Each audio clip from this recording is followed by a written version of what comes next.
A service of KIBMradio.com, the Internet's home for an all old-time radio.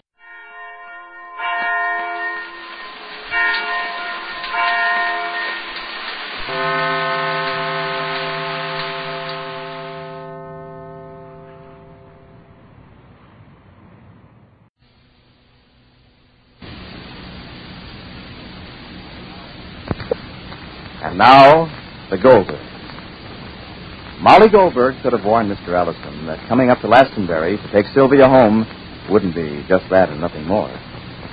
But Sylvia's father and Dick Goldberg had decided that the muddle love affair between Sammy and the girl can only be settled by separation.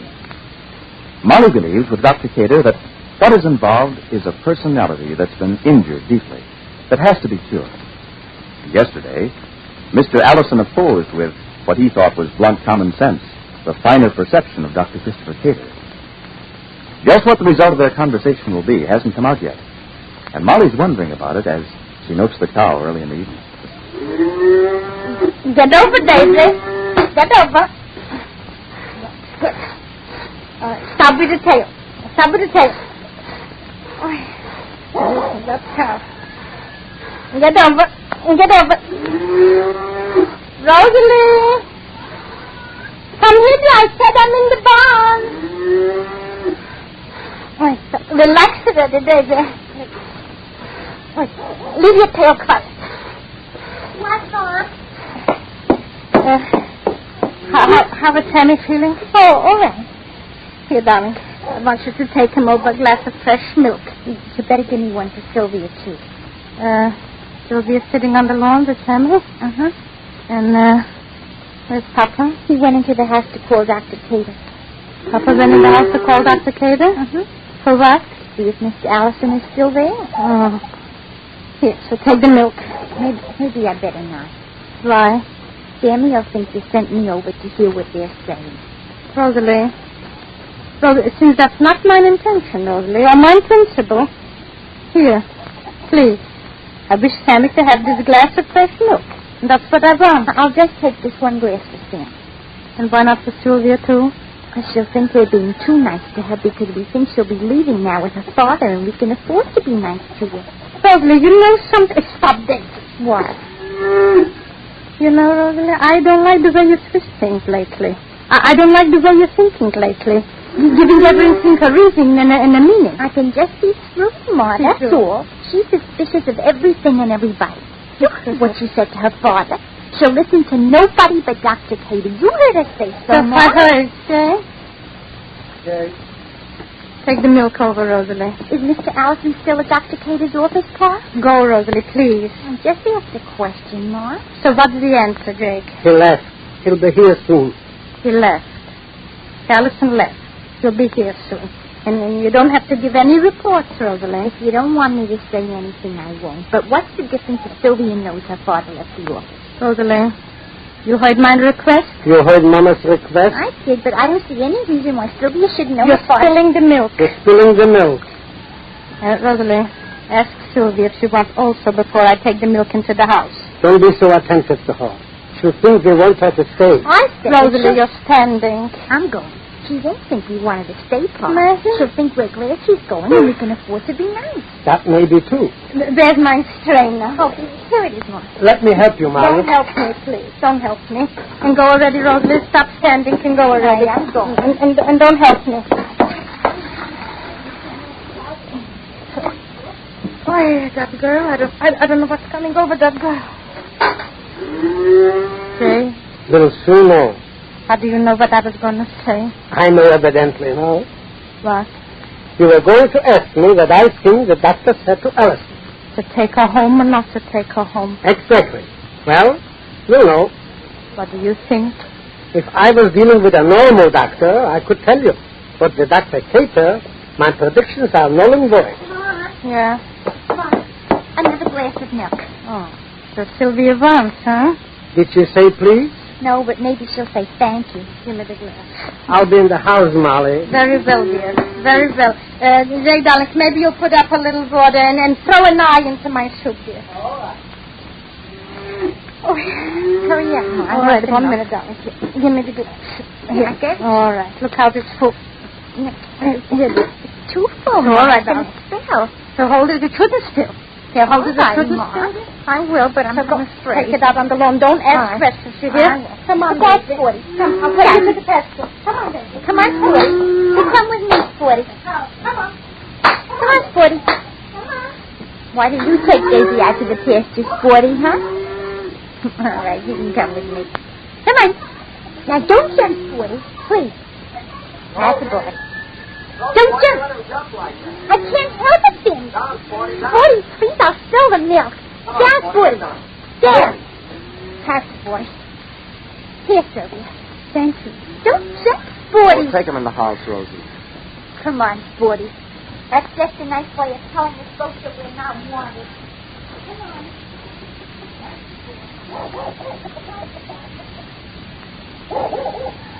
Just looking out here, Sammy. You wouldn't think so much was going on. Because it's summer and it's quiet. The outside has nothing to do with the inside. It must be nice not to have to worry about what you really need. And just drift along, nice and easy. Like a log in a stream. Like a log in a stream. Things would be easy if we followed our own plans and didn't listen to meddlers. Like Dr. Cater? Like Dr. Cater and all the rest of them. And let bygones be bygones. And let bygones be bygones. Do you think pretending to forget makes you forget? There's nothing to remember. There's plenty, Sammy, and you know it. I'm not remembering them. That's what children do when they've done something wrong. Oh. I suppose everyone's childish now that you've had your little seances with Dr. Cater. I've just realized that most people are... Perhaps I'm a little too childish to marry you. Am I? I didn't say that. Did you mean it? Did you? No. Oh, I wish I could get away from here. From everybody. Why? It's like living in a glass cage at the zoo.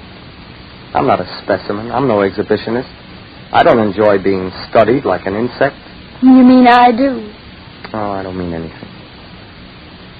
You're awfully upset, Sammy. And it's all my fault. No, it's my fault for paying attention to anyone. I should have married you in South Carolina. Maybe. You wanted to get married then. I remember begging you to marry me. I didn't know what I was doing. Do you know what you're doing now? Yes, I do. Tell me honestly, Sammy. Why do you want to marry me? Because of the reasons that everyone has when they want to get married. Aren't you afraid of me? What do you mean, afraid? Well, I tried... You know, it wasn't any accident when the car smashed up. Well, what of it? It was my fault. What I said. Yes. What you said. You said you'd rather be dead than marry me. I didn't know what I was saying. You said that, Sammy. And I knew all of a sudden what you thought of me. How I was the meanest and worst person in the world in your mind then. Well? If you marry me now, if you... I want to get married right away, Sylvia, to you. I'm going to tell that to all of them tonight. We're getting married now. You don't love me, Sammy. Who told you that? Dr. Christopher Cater? As Sammy talks on, he realizes that Sylvia is only half listening to him. Her gaze is distracted as if she were hearing an inner voice. As if somewhere unseen, a stranger were talking to her at the same time.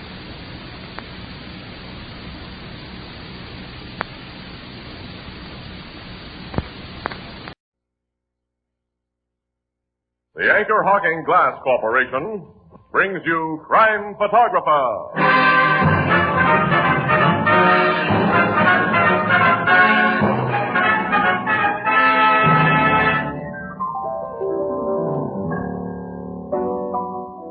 Casey, what does E-M-A-N-S-O-U-M-A-F spelled. E-M-A-N-S-O-U-M-A-F.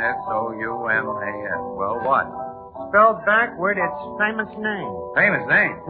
Did someone say anchor hocking? How come anchor hocking? Why, everyone knows that anchor hocking is the most famous name in glass.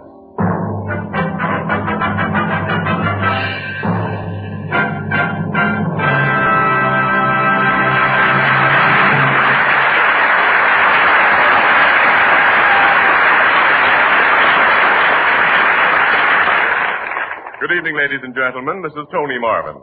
Every week at this time, the Anchor Hocking Glass Corporation of Lancaster, Ohio, and its more than 10,000 employees bring you another adventure of Casey, crime photographer, ace cameraman who covers the crime news of a great city. Written by Alonzo Dean Cole, our adventure for tonight, Lady in Distress.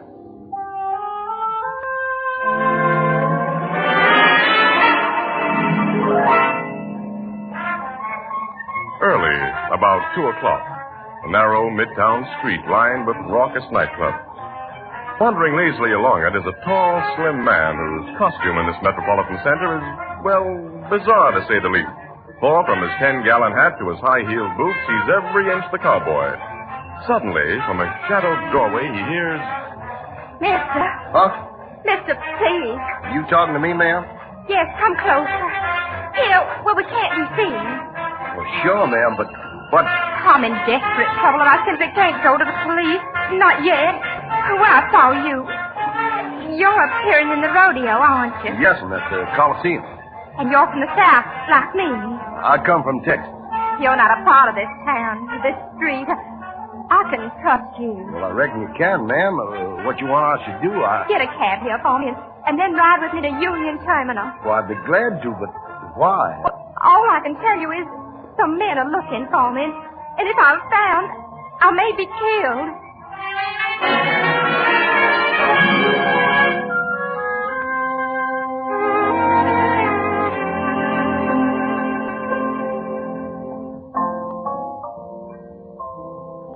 So you and Casey took in the rodeo last night, huh, Miss Webb? No. Casey went alone, Ethel. Yeah, I went alone. I saw a swell show, too. Poor Miss Williams. She had a date with her aunt and uncle. They spent the evening at Pinky Bannister's. That clip joint? Yeah, her aunt and uncle are the adventurous type. Well, we had a little excitement at Bannister's Club. That South American playboy. You've heard of him, Ethelbert. Senior Gallo? Oh, yeah. Well, he and another inebriated gentleman got into a fist fight and had to be gently removed by Bannister's muscle men. They say that rich Gallo fella always carries a gold-plated gun and a diamond-studded holster for self-protection. Did he? No, there were no fireworks. Boy, but I saw the real action at the rodeo, though. Guys bulldogging steers, roping wild longhorns. I really saw a show. Quite a few of them cowboys has been coming into this bar. See their fancy dresses, Yeah. you know? Just like in them Gene Autry movies. Yeah, there's some swell fellas among them.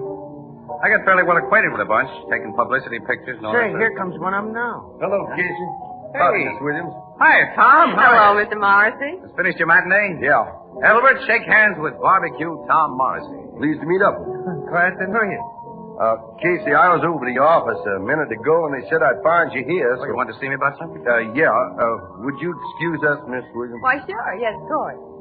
What's wrong, fella? You look kind of worried. I'm terribly worried. I know you well enough to figure you're a good man to come to for advice. Last night, Casey, I met a young lady. Uh-oh, wait a minute. When it comes to women, Tom, I don't know from nothing. Well, you might know how I can find her. You met her last night? You lost her already? Well, she was in big trouble, Casey, and it was really early this morning I met her. I was walking up a street near the Coliseum, sort of gawking up at them nightclub places, and she ran up and asked me to get her in a cab. Some men were after her. Oh, you fell for it, huh? Well, what happened after you and the gal got into the cab, Tom? Well, I tried to persuade her to tell me about the men she was afraid of, but she said she couldn't because it concerned her family honor. Family honor? Which was also the reason she couldn't go to the police. Oh. Did she tell you anything about herself? Well, only that her friends called her Mary Bell and that she was from a fine old Southern family. You say she was young and blonde and beautiful, Keith. How much dough did she borrow from you? How'd you guess she borrowed money? Oh, I'm kind of good at that kind of guesses. How much? $100. Now, look here, Casey. Don't you go getting wrong ideas about that little lady. She wasn't no gold digger. Well, what happened after she got your dough? Well, she got out of the cab and promised to meet me at noon today. I waited from noon till after 2 o'clock at the place she said she'd be, but she didn't show up. I've got to find her, Casey, and if them fellas she was afraid of has done her any harm... Can't you see, Tom, that you've been a fall guy for one of the oldest rackets in the world? I won't believe that. You know your way around this city. I don't. Now, how do I go about finding Mary Bell? You go down to police headquarters and tell your story. But I can't do that. She didn't want the police to know. Oh, I remember, yeah. Well, for your future protection, pal, come across the street to the Express building with me. We just might find a picture of your Mary Bell in our petty racket smile.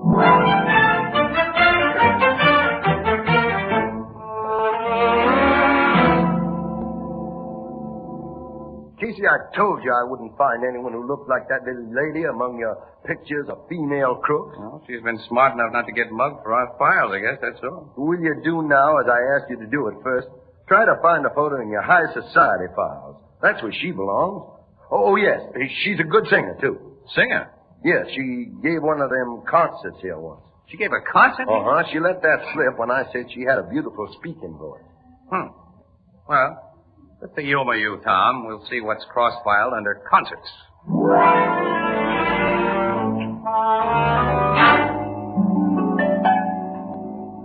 That's her, Casey. That's a picture of Mary Bell. You're sure? Wait a minute, Tommy. You sure? Of course I'm sure. What's the stuff in the file say about her? Mary Bell Warren. Daughter of Stephen Warren, socially prominent banker. You see, Casey? Yeah, I see. Concert, May 1945 at Maxwell Hall. House guest of Mrs. Donald P. Burgess. Hey, the Mary Bell must be the real goods.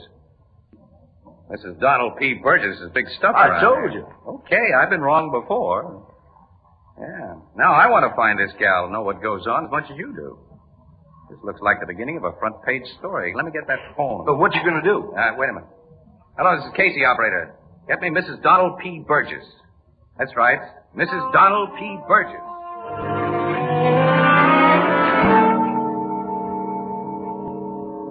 Yeah, thanks very much, Mrs. Burgess. I know I've given you cause for worry, and I'm sorry. Yes, I'll call you back the moment we learn anything. Goodbye. What'd she say, Casey? Mary Bell Warren phoned her shortly after 2 o'clock this morning. That must have been right after she left me. That's right, Tom. She asked Mrs. Burgess if she could come up to her place, that she had to have some advice. You see? Something happened to her. Yeah, the girl never did show up. Afraid that's the way it adds up, too. Whatever happened must have started, though, about 3 months ago. What do you mean? Because Mrs. Burgess said that Miss Warren and her family are old friends, you see, and 3 months ago, she got a letter from the gal's mother in the South, saying that Mary Bell had abruptly decided to come here.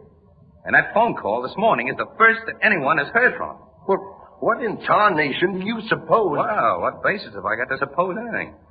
A strange babe takes you for $100 with what sounds like the gal in distress gag. And she turns out to have a millionaire father and top-hat social connections. Well, we're wasting time here. We've got to find that little lady. Now, wait a minute. That's too big a job for you and me, pal. We gotta take this to the cops. Neil, guess you're right. Yeah, I'll probably crab my chance of an exclusive, but I will take this picture of Miss Warren and get him started. Casey? Oh, hello, Annie. Hey, Annie, come in here a minute. Look, you get a lot of wound page assignments. Ever run across the blonde in this picture? Face is familiar.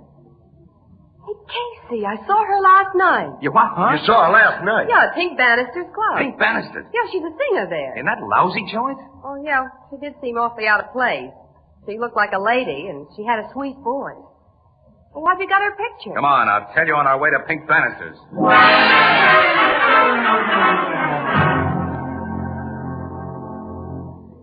What makes you interested in my blonde singer, Casey? Oh, Miss Williams heard her here last night, Pink. Thought she was good. Good enough to deserve a little free publicity, Mr. Bannister. This cowboy gonna help you get it? I've already explained that Tom Morrissey is a friend of ours. We just brought him along. That's right. What's the girl's name, Mr. Bannister? I didn't catch it last night. Her name's Lottie Dunbar. Lottie Dunbar. Yeah. How long she worked for you? Oh, about 2 months. Where does she live? Montrose Hotel. Oh, not a very classy joint. How late does she work here? Well, our last floor show is 3 a.m. Did she work that late this morning? No, she said she was sick. She left early. We need more than that information. I want to know why she Wait a left minute, you Tom. early. I asked you to keep your mouth shut. I'm sorry, Casey. Hey, I don't get this. All right. Might as well give it to you straight. We have reason to believe that something's happened to Lottie Dunbar. Something's happened? Yeah. What made her leave here early? I've already told you. Did she come to you and say she was sick? Yeah, here in my office. Now, that's all I know. Was, anyone with you at the time? Well, yeah. A couple of chumps had gotten into a fight on the floor. My boys had brought him in here for a cooling off. I talked one of them out of it, sent him home. The other was still in here with me. Well, that checks, Casey. I told you about that fight. And I saw Gallo leave this office. And the other man hadn't come out when I left with Uncle Wilmer. Hey, who was this other man, Pink? Just a quarrelsome drunk I'd never met before and I never want to see again. Well, after I collected the bill he owed, one of my boys put him out, told him not to come back. Now, suppose you tell me why you think something's happened to the Dunbar girl. Well, it's too long a story to go into now. But if we don't find her soon in good health, you'll hear all about it from the cops. I can't tell them any more than I've told you, Casey. Okay, Pink. Come on, Annie, let's go. Come on, Tom. Try the Montrose Hotel. So long, Pink. So long. Goodbye. Huh? Hello? Yeah, boss. Come here. Want me I should follow them wise guys? Yeah, I want to know every place they go and about everyone they talk to. I'll be with them all the way. And, if it seems necessary... Sure, boss. I know what to do.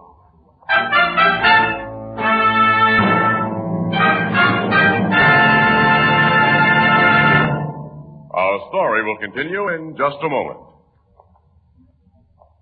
Well, Alex, here's tonight's question. What was the world's first one-way container? Shoot, Tony. What was the world's first one-way container? An egg. An egg? Say, you're right. When you open an eggshell, you know that you're the first and last to use it. And it's the same way with the new Anchor Glass one-way no-deposit bottle. It's never been used before. It will never be used again. The Anchor Glass one-way bottle brings you beer and ale as it's meant to taste. Clean, clear, sparkling. Beer that's brewery bright. Unaffected by any foreign flavor. And when you've enjoyed the beer, you dispose of the empty bottle as you would any other food container. No deposit, no fuss, no empties to be returned. The one-way bottle. The safest, most convenient way to buy beer. Yes, indeed. And that's why the revolutionary new Anchor Glass one-way no-deposit bottle is sweeping America. For perfect flavor, demand beer in glass bottles. For extra convenience, demand your favorite brand in the new Anchor Glass one-way no-deposit bottle. A product of Anchor Hocking. The most famous name in glass.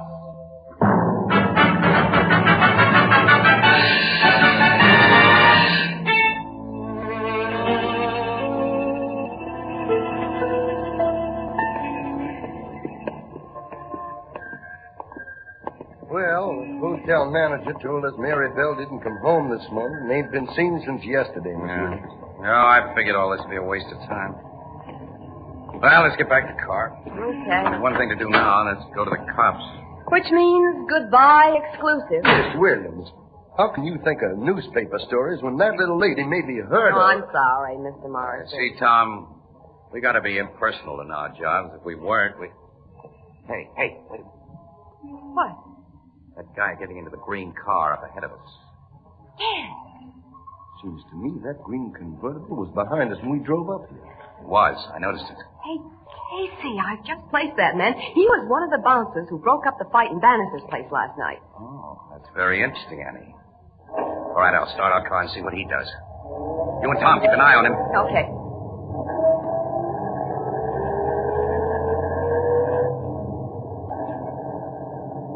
He's following us, all right. See you alone in the car? Yeah.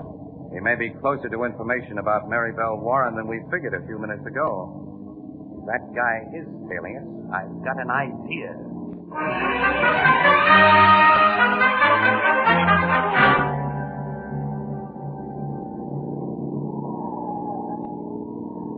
His car lights are only about 100 yards behind us now, Casey. I thought he'd creep up on us.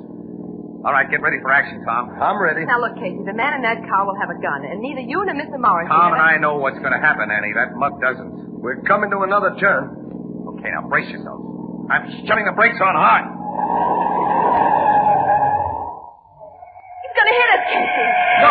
No, swerving off the road.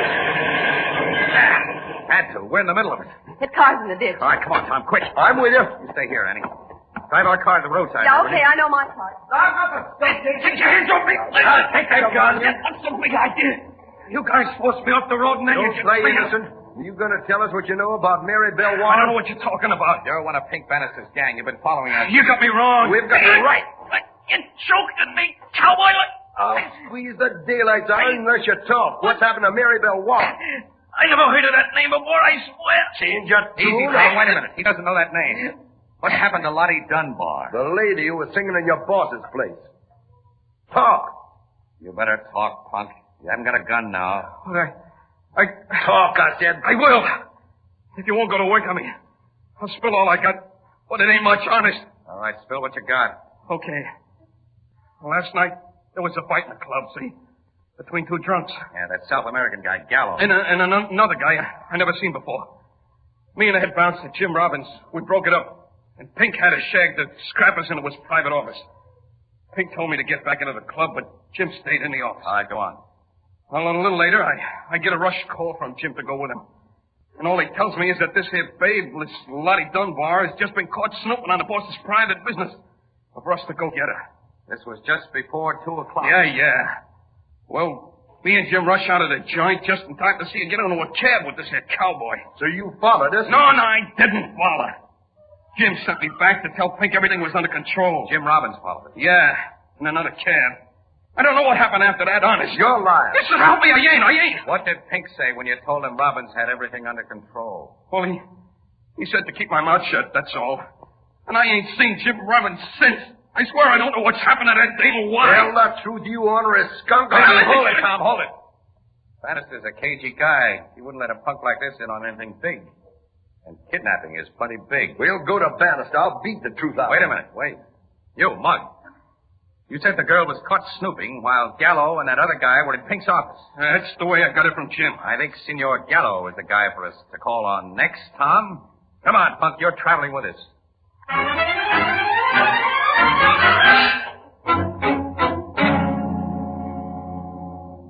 I can tell you nothing more.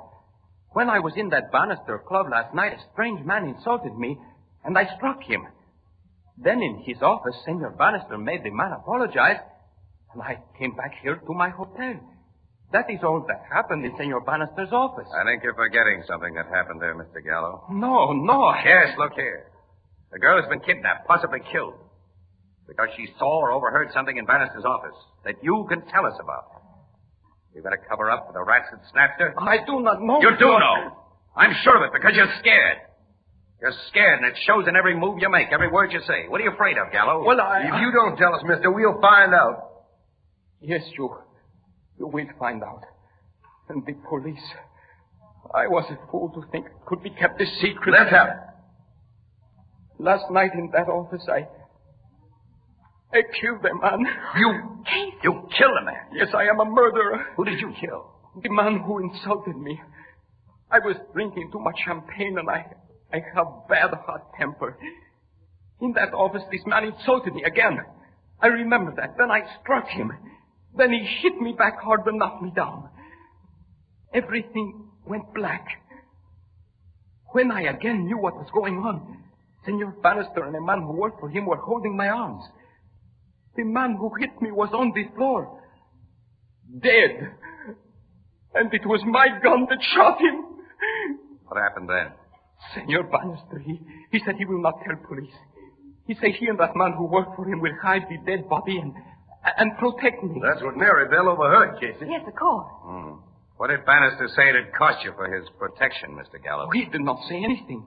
He only told me to go home, that he will take care of everything, and I will hear from him. Oh, you'll hear from him, all right. We've got all we need to nail Bannister now, Casey. I'll say we have. While you call the police to arrest this murderer, I'll be on my way to Bannister's place. I'm going to make him tell me what's been done to Mary Bell, and if she ain't alive... Wait, Tom, wait. You'd only be tipping our hand, maybe losing our chance of finding that girl. Casey's right, Miss Morrissey. Well, what shall we do? Well, first I'll call the cops. To arrest me? Yes, Mr. Gallo. Thing doesn't add up. Not at all. What do you mean, Casey? I'll think of it. Oh, hello, headquarters. Connect me with homicide, will you, Captain Logan? Tom, here's what I mean. Yeah. If Miss Warren was snooping on Bannister while he covered up a murder, he had reason for kidnapping her. But why was she snooping? Why was she working in his joint?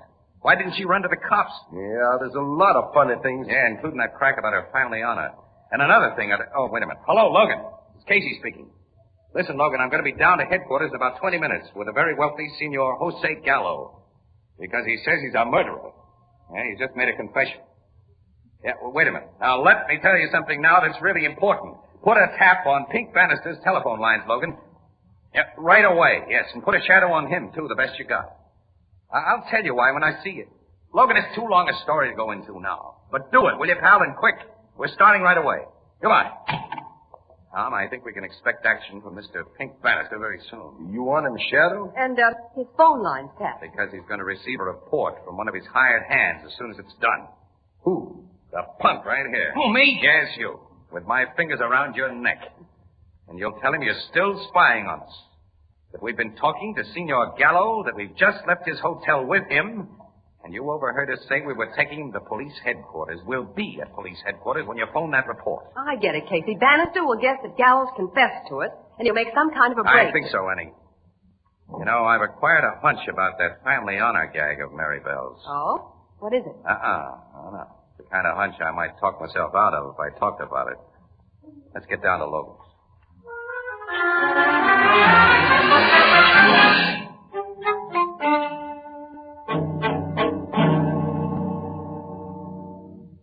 Nearly 5 minutes since that mug phoned our dictated report, Casey.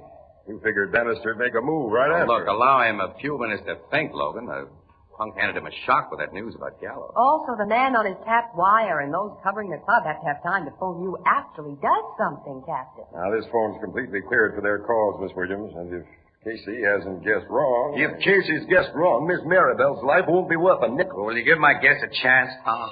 Hey, there's our ring. Logan speaking. Now, go ahead. Yeah? Yeah?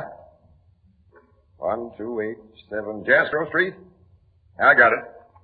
Okay, Flanagan, get out there the quick way. We'll be right behind you. Bannister's left the club? Just now, with 2 guys tailing him and Sergeant Flanagan with the squad going direct, as we'll go. Come on.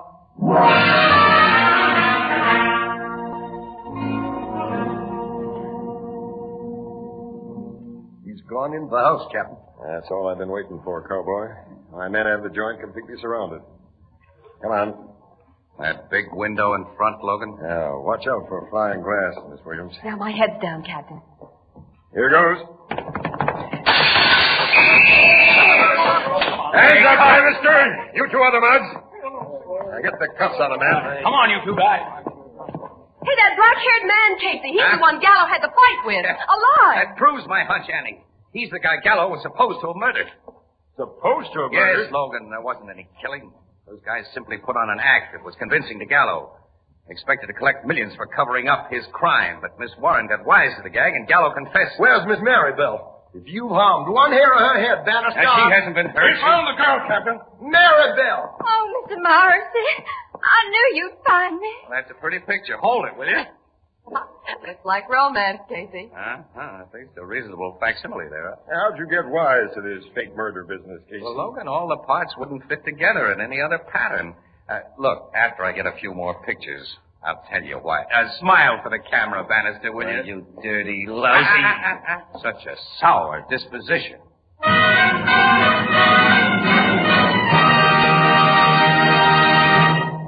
We'll join the crowd at the Blue Note in just a moment. You've often heard a woman say, I don't mind washing dishes so much, but oh, those pots and pans. That's because she uses ordinary pots and pans. Now, when you use Fire King oven glass, you reduce that tiresome kitchen drudgery to a minimum. First, because Fire King oven glass is so amazingly easy to clean. Fire King is a special non-porous surface that's literally mirror smooth. It comes clean in a jiffy and never absorbs baking stains or odors. Now, second, you save dishwashing time because you bake, serve, and store leftovers all in the same Fire King dish. You'll find a wide variety of Fire King casseroles, pie plates, and general utility dishes in all sizes at chain and department stores and wherever household glass is sold, all at amazingly low prices. all guaranteed for 2 years against oven breakage. Ask for Fire King oven glass by name. Fire King is a product of Anchor Hocking, the most famous name in glass.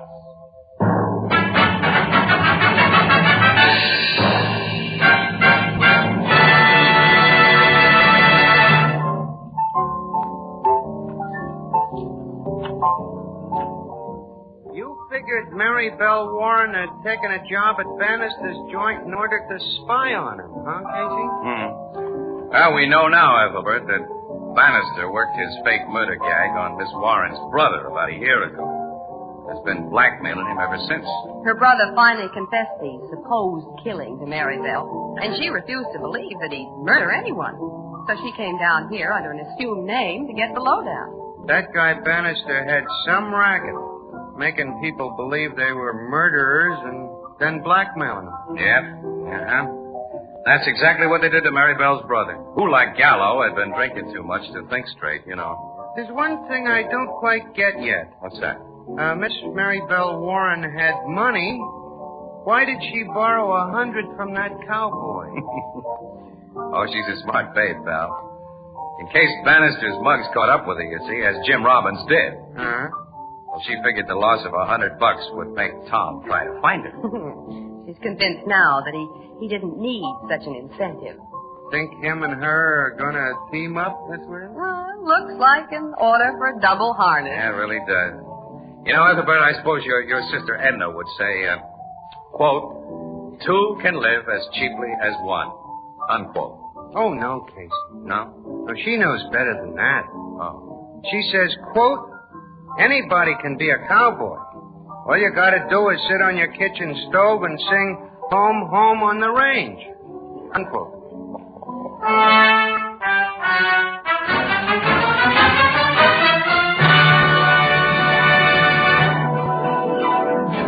Crime Photographer, starring Stotts Cotsworth as Casey, is brought to you each Thursday by the Anchor Hocking Glass Corporation, makers of Fire King oven glass, Anchor glass containers, Anchor caps and closures. All products of Anchor Hocking, the most famous name in glass.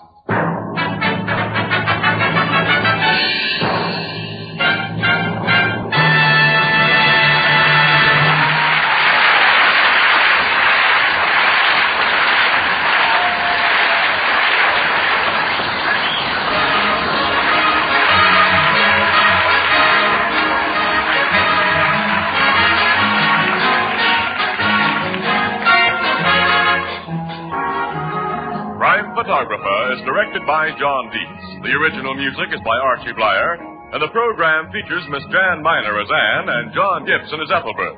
Herman Chittison is the Blue Note pianist. Once a year, you have the wonderful opportunity of helping your community through your community chest. You're urged to give generously because in no other way can so many needy people and so many worthy causes be helped so well. The community chest. Everybody gives, everybody benefits. This is Tony Marvin saying goodnight for the Anchor Hocking Glass Corporation of Lancaster, Ohio, with offices in all principal cities of the United States and Canada. Say, Thursday night on CBS is the biggest show in town, so stay tuned for exciting dramatizations on Reader's Digest Radio Edition, which follows immediately over most of these stations.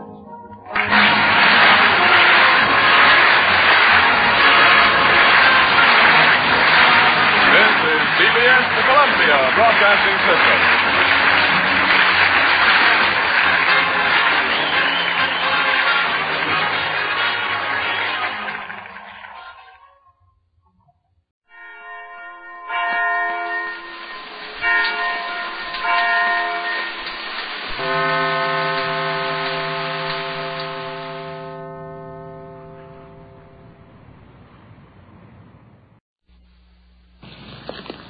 Got all your gear done? Yep. Thanks very much.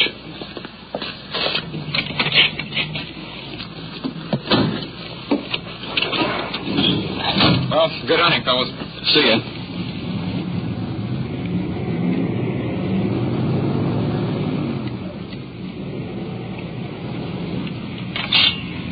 561 in service. Starting mileage 11,831. 11,831. 1 to 56, 10-4, mileage 11,831. 6:08 p.m. Detective Unit 56 in service on the night watch.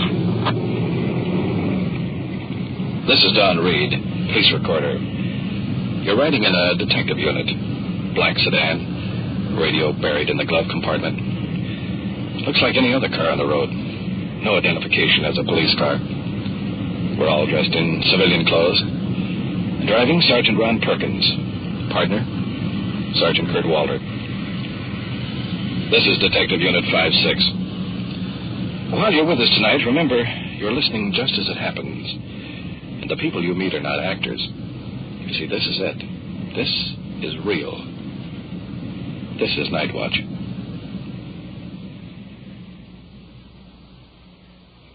Night Watch, the actual on-the-scene report of your police force in action. There are no actors. There is no script. Every voice, every sound is authentic. The investigations are recorded as they actually occur. Night Watch, presented with the cooperation of the Police Department of Culver City, California, W.N. Hildebrand, Chief. And now we switch you to Detective Unit 56, now on patrol somewhere in the field, and to the official police recorder, Don Reed. 561, come in. 1 to 56, go ahead. 56 on this abandoned. So far, we've been unable to locate the complainant or the vehicle. Do you have any further information? 1 to 56, yes. We just had a second call. See the man at Wilson and Jefferson. That's a block north of you, northeast corner. This is L.A. territory. Follow up and advise if you want an L.A. unit. Roger. It's just about 10:30. In the first part of the evening, we were staked out on a market. We had some reliable information that the market was going to be stuck up. But our information wasn't so reliable. Nothing happened. Right at the moment, we're on a call to meet the man about an abandoned child. We've had a bit of trouble locating the car. However, it should be up here right on this next corner. Now, this is L.A. territory in here, and if there's anything to it, of course, we'll call the L.A. division. Now, there's a man standing over here on the corner. And obviously, he's the one that's waiting for us. He's all bundled up in a big overcoat. Very cold out tonight. Icy wind blowing off the mountains.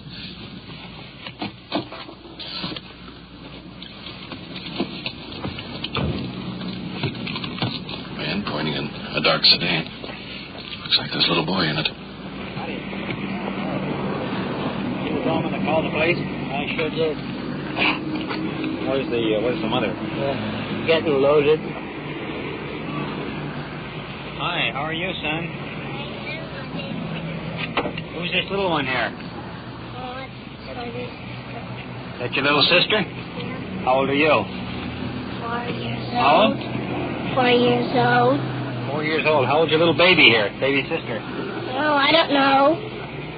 Not very old, is she? So soon you all go in and have a bear. Are you with this woman at all? No. What's the woman look like in there? I just came in. Yeah. Is she by herself or what? I don't know. She inside? Do you know the woman inside at all? No. How do you know she's in there? I mean, this little boy's here all by himself. Yeah. He was crying when we first came in. Okay, well, thank you very much. We'll take it. Appreciate it. Sorry. All right. You know who we are? We're police officers. You know that? Yeah. How old's your little sister here? Fine. How old is she? I don't know. Not very old. About 3, 4 months old? Well, I don't know if she's that old. Are you cold in here? No, I have a blanket here right for me. How about putting a blanket over the little baby sister here a little bit, huh? Keep her a little bit warmer. Where's your mommy? She's in there. Where's your daddy? He's at home. He's at home. And mommy here all by herself? She's in there. She's drinking. She's drinking? Yeah. Does she do this very often? Well, sometimes. How long have you been out here in the car? Well, I've been out here, 2 hours, or... No, 3 hours. 3 hours? Yeah. Has your mommy come out at all during that time? Yeah, when she's ready to go home. I see. Okay. Whereabouts do you live? Do you live around here? Well, we live at San Diego, and we... San Diego? Yeah, we are in another house now. I see. Your daddy's home? Yeah. Your mommy's in the place in here drinking? Yeah. Okay, son. Bye. Goodbye. We'll see you in a little bit, okay? Back to Unit 5-6. 5-6 to 1. Go ahead, 5-6. 5-6, will you have a L.A. juvenile unit meet us at this location? Roger.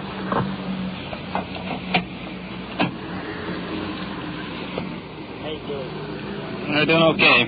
We're waiting for the juvenile officers to arrive. Yeah, she's in there about half loaded. She's sitting at the bar? Or? Yeah. Oh, we'll go in there. Although you want to keep your eye on the children. We'll go in the bar.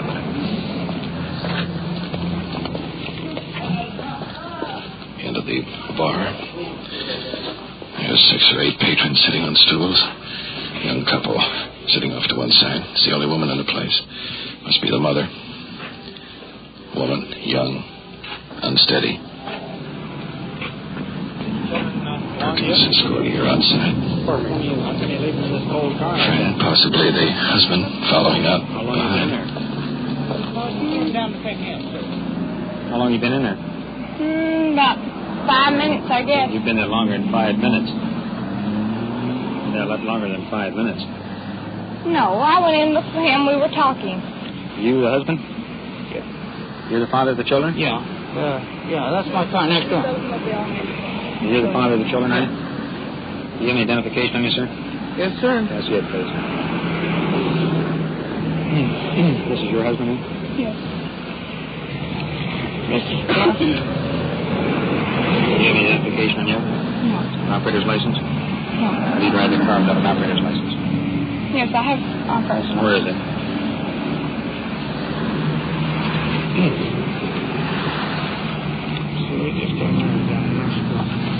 How long ago? About 6 weeks ago, we got married, wasn't I? About 6 weeks ago? Yeah. I'm still under my other husband's name. Well, this one little child in here, the baby, was in there lying with no blanket over it. She's cold. I just came out a little while ago and covered her up and gave her the bottle. We got a complaint over 20 minutes ago, so we know you've been here at least 20 minutes. We're going right home. She came down to get me. We're both going home. Well, maybe you are and maybe you're not. We are. As far as I'm concerned, it's considering the delinquency of a juvenile. Oh, heavens, no. Endangering a child's life, leaving a child in the car like that. Oh, no. Two children. No, I was just sitting in there waiting for her, officer. I was just sitting here waiting. Well, you're not going to drive any place, I'll tell you that much right now. You're too drunk to drive. You're not going to drive your car away from here. I can get somebody to drive. Well, you'll have to stand by. You'll have to stand by the Los Angeles Police Department to rise. You're in Los Angeles here, and we're just standing by till they get here. Them Howard. I don't want to get in any trouble, officer. You're not in any trouble so far. It's the fact that children are left out here. Why don't you go over and look at your children and see if they're all right, and I'll cover the baby up, huh? Mother going over to check out the children.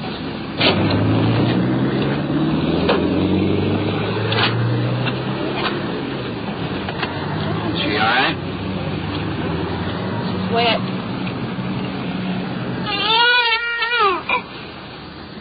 Is your mommy there? Yeah. Is your daddy over here? No. Huh? No, that isn't his daddy. Oh, I see. How old is the baby? 4 months. 4 months old. How old's the big boy here? 4. 4 years. L.A. juvenile officers arriving. Hi. Who's Sergeant Perkins. Gilbert, man. Yeah, that's those words. I don't know what you want to do with it here, but we got a call down here about 30 minutes ago. There's two little kids left in a car. We've been down here up until about 5 minutes ago. We went in the bar and got the woman out. She never come out to look at the kids. The little kids said they'd been here a couple of hours. Some stranger said a fellow called in and said they'd been here quite a while. The little baby just lying there, nothing on her. Speak of, no blankets over her. Little boy. Well, she's been drinking. This is the husband by 6 weeks. He's half blue. So you do what you want with it. Let's go over with the juvenile officers. Talk with the husband and wife again. It doesn't matter. These your kids? No. Who's the little baby, the 3-month-old baby? Who's that going with? You married or not? Yeah, my daughter. I should get married.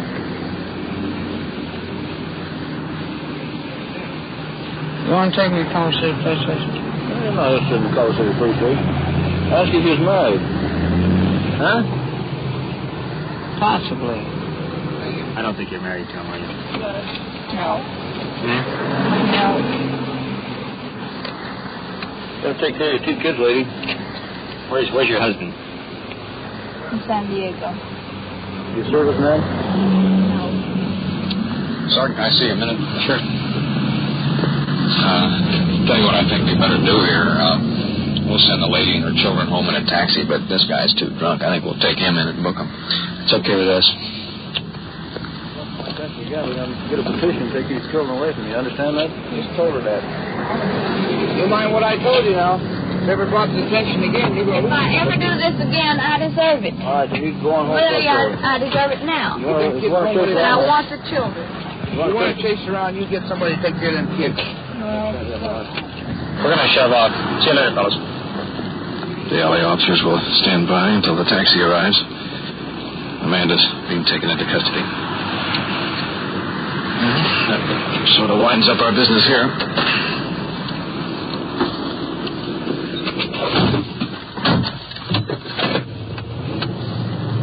Sure cute little fellow in that car, wasn't it? Yeah. It's pretty hard to figure some people. Control 1 to car 40, clear, code 7, KMA 394. 5-6 clear. 1 to 5-6 clear. All units in the vicinity, car 5-1, on Washington Place, 1 block west of Evans. Man on the street threatening suicide, code 2. 5-6 to 1, we're in the area and rolling. 1 to 5-6, 10-4.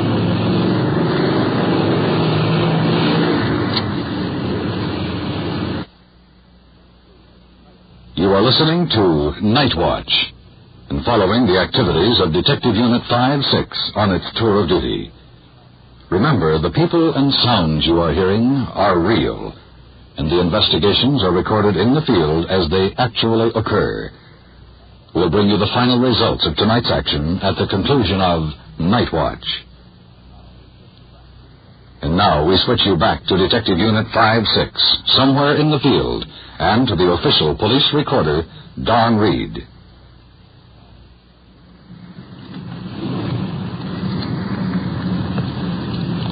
Just a few more blocks to the scene. There's a man threatening to take his life in the street. Just a little bit of mist falling. The streets are just a bit slick. We have to sort of watch our traction. Rolling a lot in second gear. Sergeant Walter using the hand spotlight with a red lens over it that moves the traffic over. Well, here comes one of our radio cars swinging in from a side street. There are red lights glaring. Now they're swinging around, taking off in front of us. Should be up here in the next block, I believe. Yeah, there they are. The radio car's pulling up. We're sliding in behind.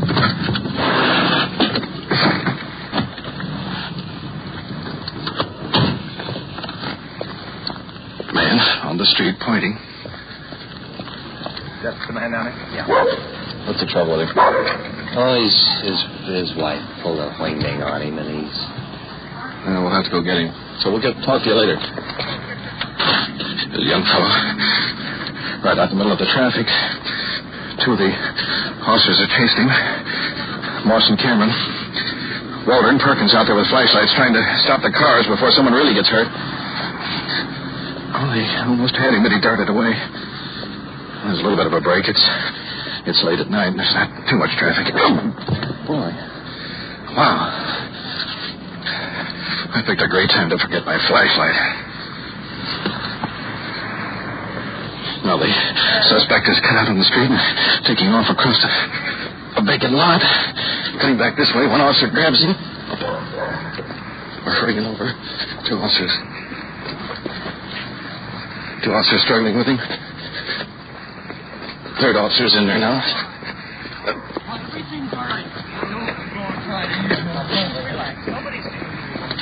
Well, you were... Just settle down. Settle down. Close to me. Let your hands off. What do you want to talk about? We want to talk to you right here. Right there. Wait a minute. Stand here and talk. Sure, but I can't stand still. Just stand here and talk. I can't stand still. Let me move around, will you? What's the matter? Oh, I don't know.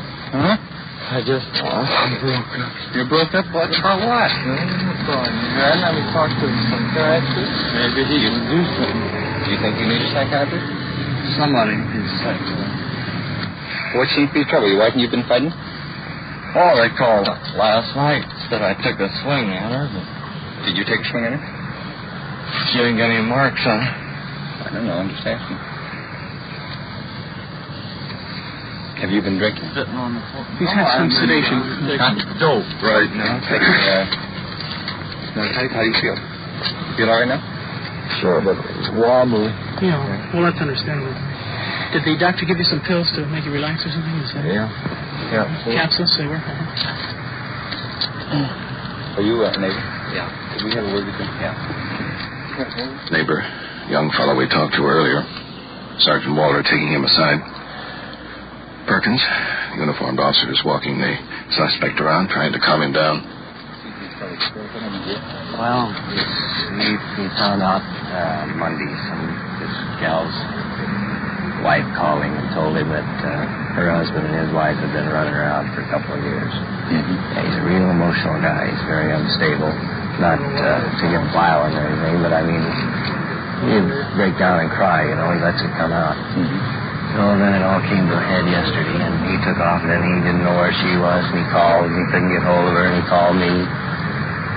And his wife called my wife this morning, said she was up in Hollywood or someplace, which she probably wasn't. And she said she was going to stay another night. Mm-hmm. She was going to stay away another night tonight. Mm-hmm. So then she called him a while ago. Told him the same thing. Now, he wants to go look for him. I got the rotor out of his car, and his sister's got the keys, and he can't take the car, but he's going to shove off. So his sis wants him, if it's at all possible, to take him in someplace and hold him tonight. Well, it'd be possible to take him in and book him as a psycho, but if we do, we'll have to take him to the county hospital.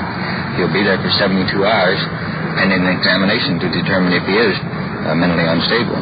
And if he is, he'll be committed. If he is not, he'll be released.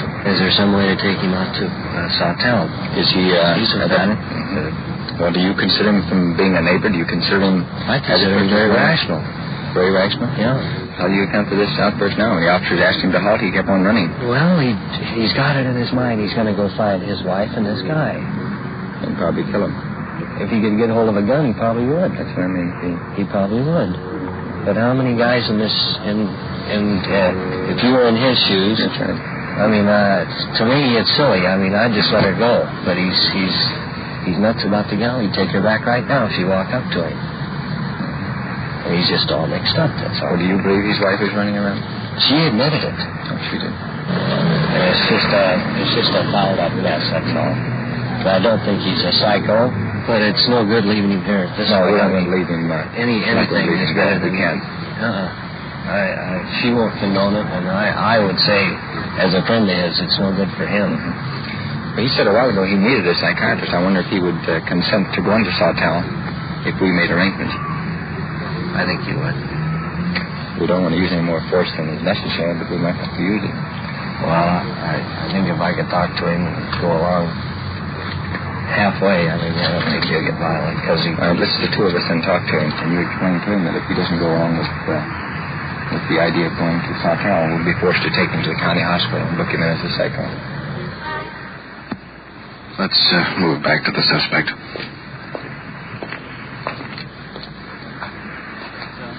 Running. If you'll just stop and think, it's the best thing for you. Is it? I might have fallen out. Well, no, you won't now. No, I won't. I'll never know that. So, let's walk back now.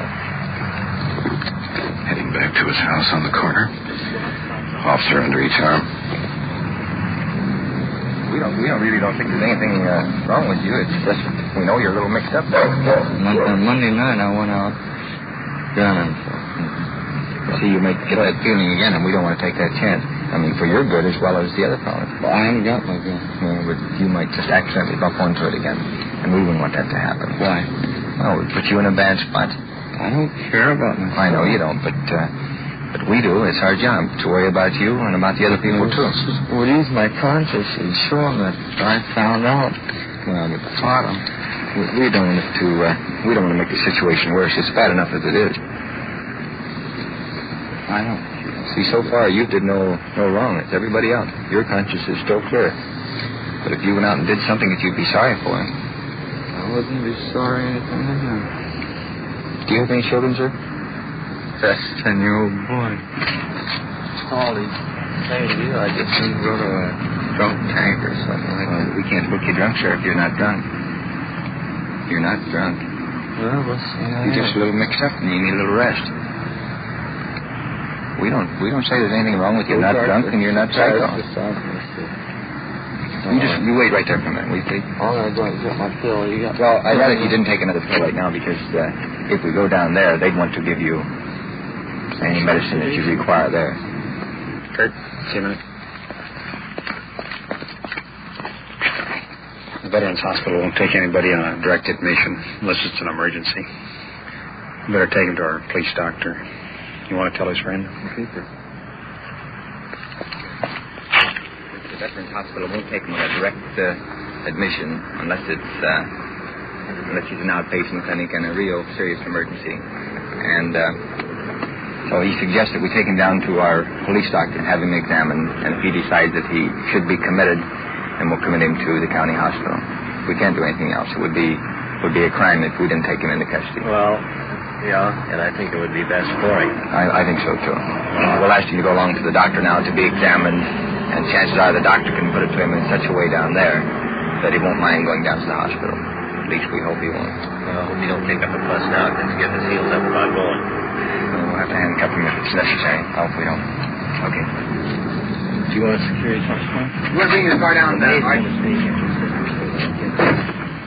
Perkins has taken the young fellow into his house to pick up some of his personal things. Let's go on in.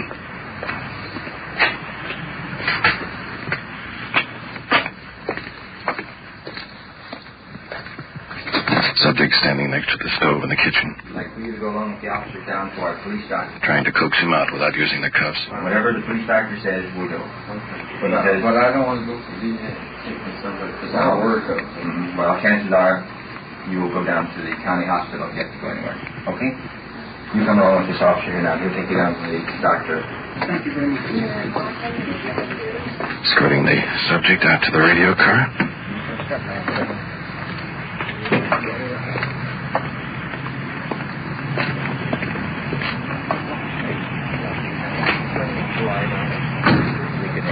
Officer in the back to keep an eye on him. Officer Johnny Moss motioning for us over here. He wanted some more sleeping pills. I went in the bathroom and I put some bicarbonate of soda in his sleeping pills, and we gave him those, so he thinks he's sedated and actually he's in pretty good shape. Good deal. That's very good. You explain to the doctor and follow his recommendation.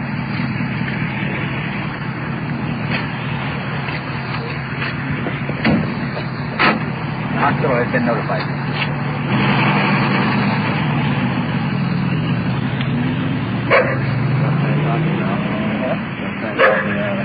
Let's get back to our car again.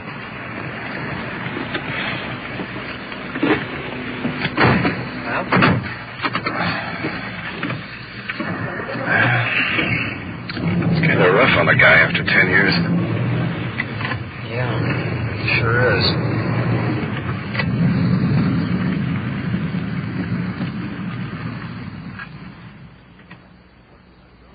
What you have just heard is real, recorded as it actually happened on The Night Watch.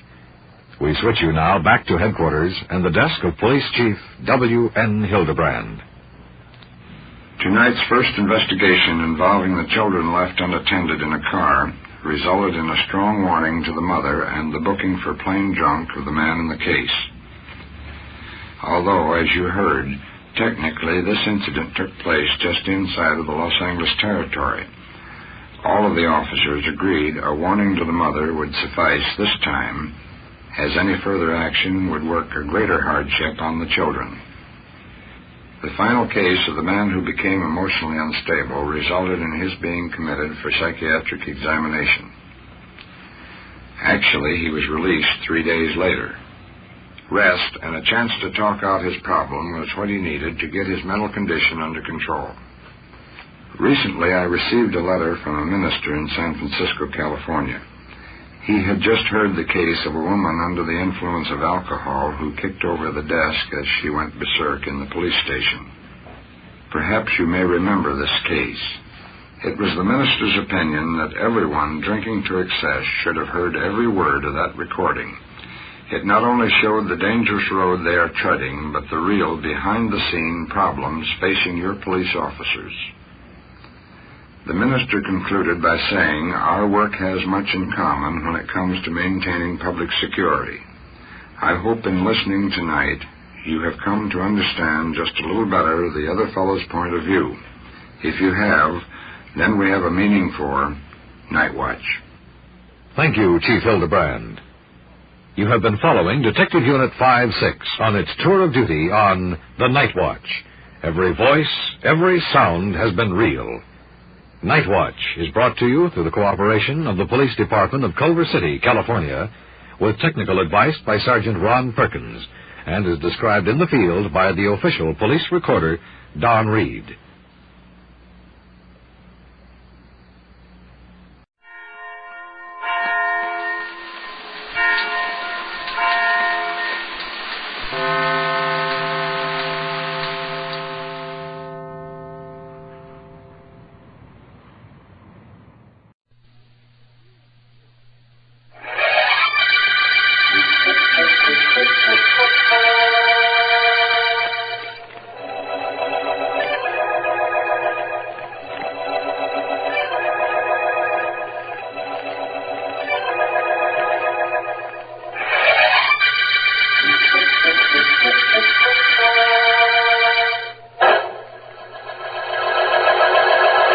Tell me, Roger, please. There must be something else you see in the crystal ball. I've never heard anything so wonderful as the things you've been able to see. Patience, Miss Stone, patience. Yes, there is something. Only this is not so pleasant. Oh? You wish to hear it? Of course. I can't understand how you knew the things you've told me. It's incredible that you should know them, and I want to know what it is you see now. Very well. Attend, if you please. Miss Stone, there is someone whom you trust. Someone very close to you. Someone who is violating that trust. Take notice. I think not. No, that is not the name. The initials are... P... Let me see. PG. The name is blurred, but it is coming through more clearly now. The name is Peter Golden. What? That is it. Peter Golden. Mr. Golden? And he's cheating me? But he's my guardian. He has all my money. Tell me more, Roger. Please, more. No, I cannot. There is nothing more now. Tomorrow, perhaps, but not now. I am sorry, Miss Stone. That is all. Well, here's the $100 we agreed upon, Roger. I'll be here tomorrow, and thank you. Thank you very much. Tomorrow, then. Good day, Miss Stone. Come out, Mr. Novus, please. It worked, didn't it, Roger? She believed what you told her. As much as I told her. You realize I've tried to tell her this myself, but she wouldn't listen. I require no explanation as to why you see fit to give me information to be passed on to Miss Stone. No, maybe not. but I just wanted to make sure my conscience was clear. You see, I work for Golden. He's been stealing from Miss Stone for months. I am quite sure that is so. Well, there had to be some way for her to find out about this, Roger. I couldn't tell her, but if he keeps up his swindling, she'll be penniless. Which would mean that you would be marrying a penniless young lady. Yes, I suppose so, only, well, that isn't terribly important. No? No, I love Kay. I love her very much. And I'm greatly indebted to you for being the means whereby she knows about Golden. At $100 a visit, it's no trouble, I assure you. Thank you.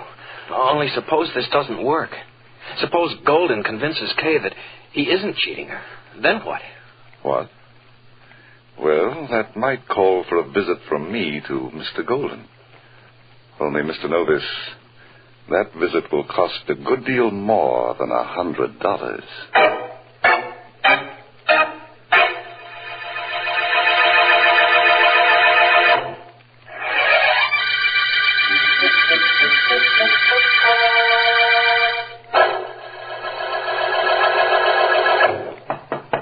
Yes, who is it? It's Dick Novus, Mr. Golden. You asked me to come to your office. Come on in.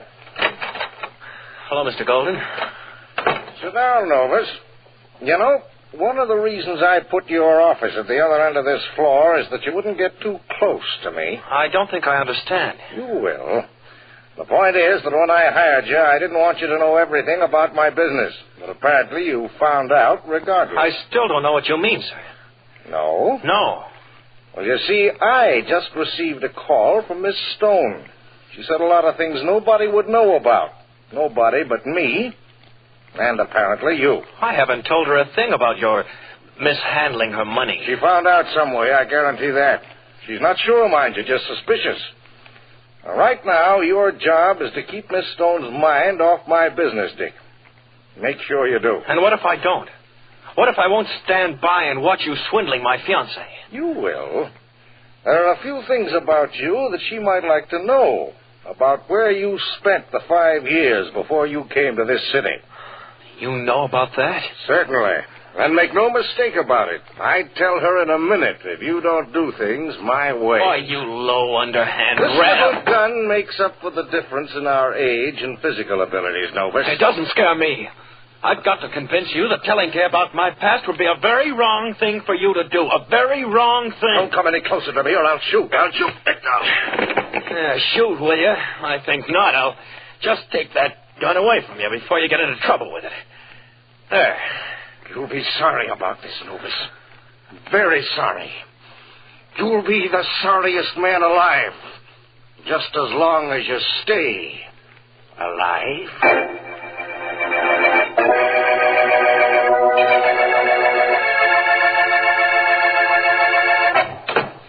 You are Philo Vance, the private investigator? Yes, of course. Please sit down, Miss Stone. Thank you. And thank you for your promptness. I imagine you're busy, Mr. Vance. I said on the telephone I'd be here at 3. Yes, you did, and it's 3 now. So suppose you tell me why you think you need my services. A very important reason, Mr. Vance. Do you know anything about me? Only that you were left a sizable fortune when your father died, and that the money is being invested for you. Supposed to be invested for me, you mean? Peter Golden is my guardian and the executor of the estate. He's been cheating me. Really? How do you know? A fortune teller told me. Oh, don't laugh, Mr. Vance. I know it sounds silly, but he had facts and amounts and dates. He's fantastically accurate. He is, eh? Who is this great mystic? His name is Raja Ramoy. I went to see him today for the first time. If what he says is true, I'm practically penniless. You believe what a fortune teller says, Miss Stone? Implicitly. My fiancé, Dick Novus, recommended him. Dick works for Peter Golden in the Standard Building, but the Raja told me things even Dick couldn't know. Nobody could know. He's psychic, Mr. Vance. Terribly psychic. If you're so sold on him, Miss Stone, I think you made a mistake coming to me. You see, I don't happen to believe in anyone being able to call on the spirits for information whenever he finds it convenient. Or, shall I say, profitable. But, Mr. Vance... I'm sorry, Miss Stone. I deal in facts, not fancies. My suggestion would be for you to allow this Raja to settle your problems. I'm sorry I can't take your case. All right, if that's the way... Excuse me, please. Of course. Hello. Hello, is Miss Kay Stone there? Why, yes, she is. Just a moment, please. For you, Miss Stone. Oh, that must be Dick. I left a note for him telling him where I'd be. Thank you, Mr. Vance. Hello? Hello, Kay. I got your message to call this number. Where are you? I'll explain later. You're at the office, Dick? Yeah. Where's Golden? In his private office down the hall. Why? Where are you? With a friend, Dick. I'd like him to talk to you. His name is Brown. Okay, put him on. Please, Mr. Vance. But I don't have anything to say to you, Mr. Novus. Well, please, Mr. Vance, just as a favor. All right. Thanks. Dick, here is Mr. Brown. Mr. Brown, Mr. Novus. Hello, Novus. Hello, Brown. I really don't know what I'm supposed to say to you. I've just told Miss Stone I can... Novus, are you there? Yes, I'm here. That shot came from Golden's private office down the hall. Hold the phone. I'm going to investigate. What happened, Vance? I'm not sure yet. I'll have to wait until Novus gets back. Well, where did he go? Down the hall to Golden's private office. But he was talking to you on the phone. That's right, but you see, there was a shot fired. What? Novus is sure it came from Golden's office. He's gone to find out. A shot? That's right. What? Impotent feeling, isn't it, Miss Stone, to have to stand here and hold the telephone while a murder might have been taking place. You think that... Hello, Brown? Yes? Brown, yeah. I've just come from Golden's office. He's lying face down on the floor, and there's a bullet wound in his head. I think I heard footsteps racing down the stairs, but I was afraid to follow whoever it was. What shall I do? Leave everything just as it is. I'm sending Miss Stone to her home. You meet her there. I'll want to talk to both of you later. Right now, I'm going to call District Attorney Markham and invite him to a murder.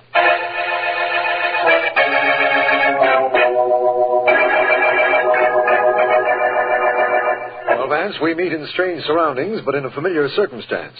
Mr. Golden is quite dead, the medical examiner assures me. I never doubted that, Markham.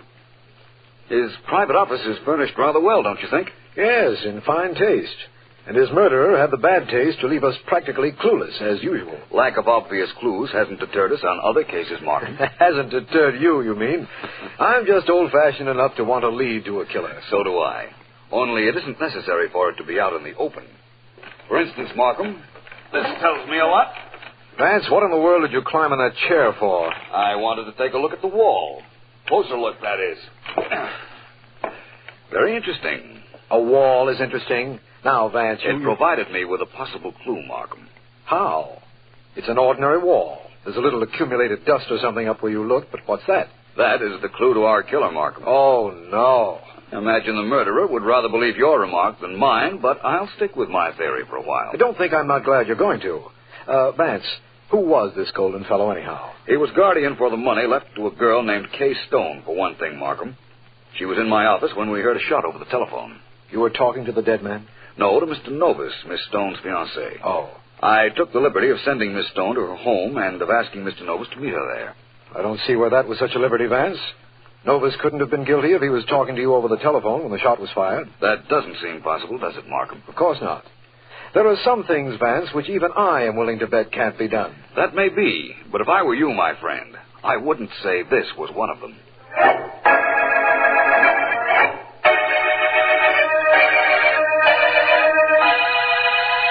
There isn't anything we can do, Dick, except sit tight and wait for the police to get here to question us. You know why I introduced Philo Vance to you over the telephone as Mr. Brown. Well, I understand why you did it, only it was a little ridiculous. Well, maybe, in view of what followed. Oh, excuse me. Well, certainly. Hello? Miss Stone? Yes? This is Roger Ramoy. I have something very important to tell you. Well, not now. Oh, but definitely now. It seems that I have done you quite a favor, and I don't want it to be wasted. What do you mean?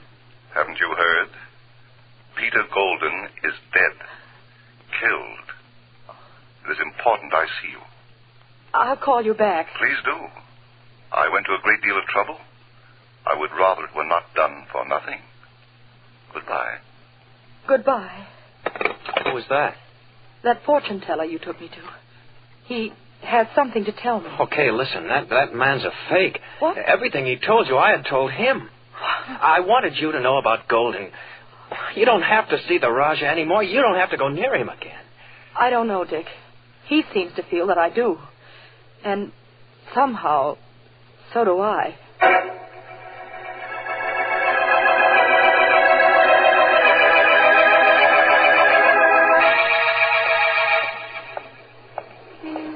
This is Miss Stone's home, Vance. Is this the place where our mystery comes to an end? Perhaps. All I can do is hope. There's one thing I don't understand, Vance. Then you're lucky. There are a lot of things that I don't. One thing I do understand, however, is that this is a bell. And if we're going to get in to see Miss Stone and her fiancé, we ought to ring it. There. Vance, I've never known you to be so mysterious before, so reluctant to tell me anything. That could be for an excellent reason, Markham. You mean you don't know anything about this case? Well, let's say I don't know enough. Oh, Miss Stone, may we come in? Hello, Mr. Vance. Please do. Thank you. This is District Attorney Markham. How do you do? How do you do? Oh, Mr. Novus is in the library. You wanted to talk to him, Mr. Vance? I most certainly do. And I wonder if you'd mind waiting out here in the hall with Mr. Markham. I don't think I understand. Neither do I, Miss Stone, but I imagine it might be a good thing for us to do. Thank you, Markham. I won't be long. All right, Vance, we'll be waiting. In here, Miss Stone? Yes. Thank you. How do you do? I'm Philo Vance. Yes, I imagined it would be you. What do you want with me, Vance? A little cooperation, for one thing. Well, now, let's talk straight. You're going to find I have a record that I served time in jail years ago. You know, I was down the hall in my office when Golden was murdered. Now, what do you want with me? You were down the hall, you say? You know I was. I was talking to you over the telephone when we heard the shot. Kay told me you were Mr. Brown. That's quite right. And now, inasmuch as you were on the telephone when the shot was fired, you want to know what I want with you. Is that correct? Yes. It's very simple, Mr. Novus. You see, two people are involved in the murder. You might very well be one of those two.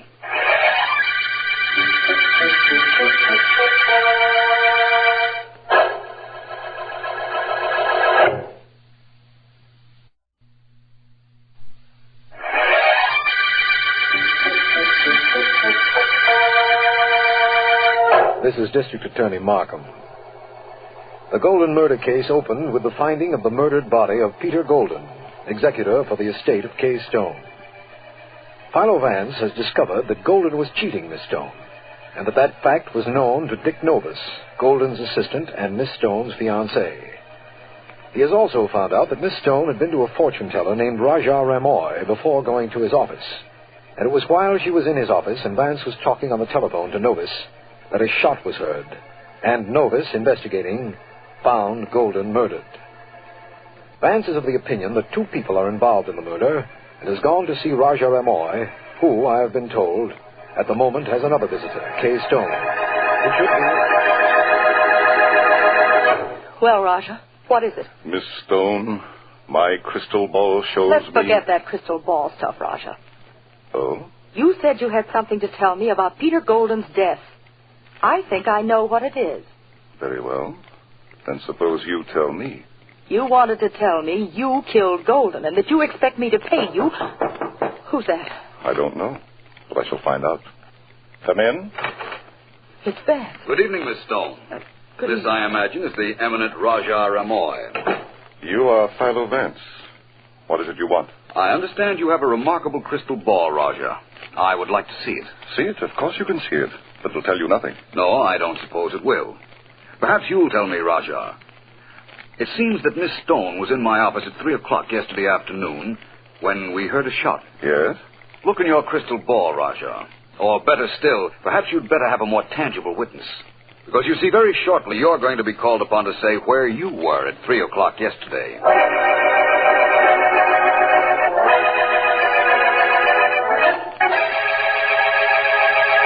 Markham.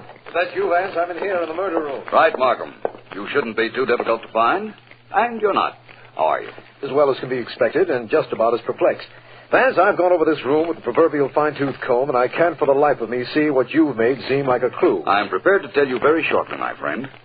Have you anything to tell me? Not especially. Here's the medical examiner's statement about the death of Mr. Golden. I don't believe it's terribly enlightening, though. Bullet entered the head, death instantaneous, that sort of thing. Mind if I see it? No, not at all. Here you are. Hmm. And what, may I ask, are you humming about? Nothing important. That's what I said. There's nothing terribly exciting in that information. What would you call terribly exciting, Markham? Well, for one thing, knowing who killed Peter Golden. Oh, I'm pretty sure I know who killed Peter Golden, Markham. What I want to know is who fired the shot.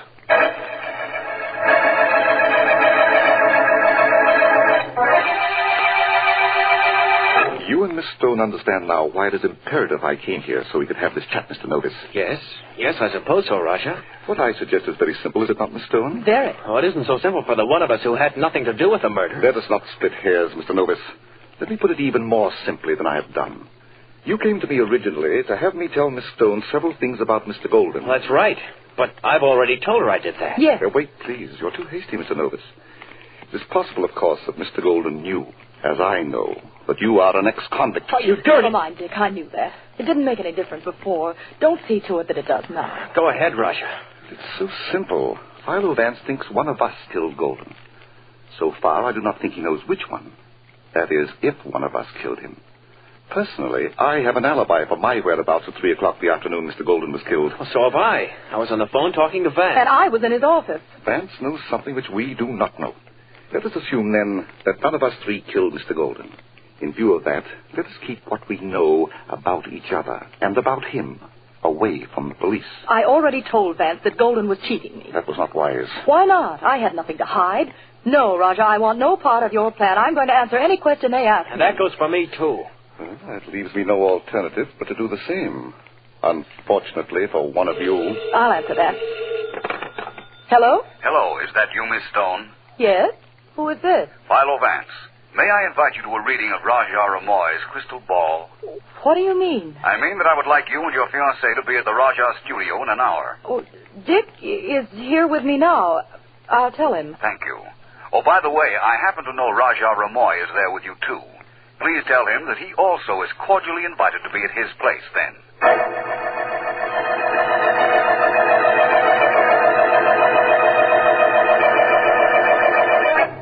Draw the curtains, please, Markham. I want the room quite dark. Right, Vance. You're going to use my crystal ball, Vance?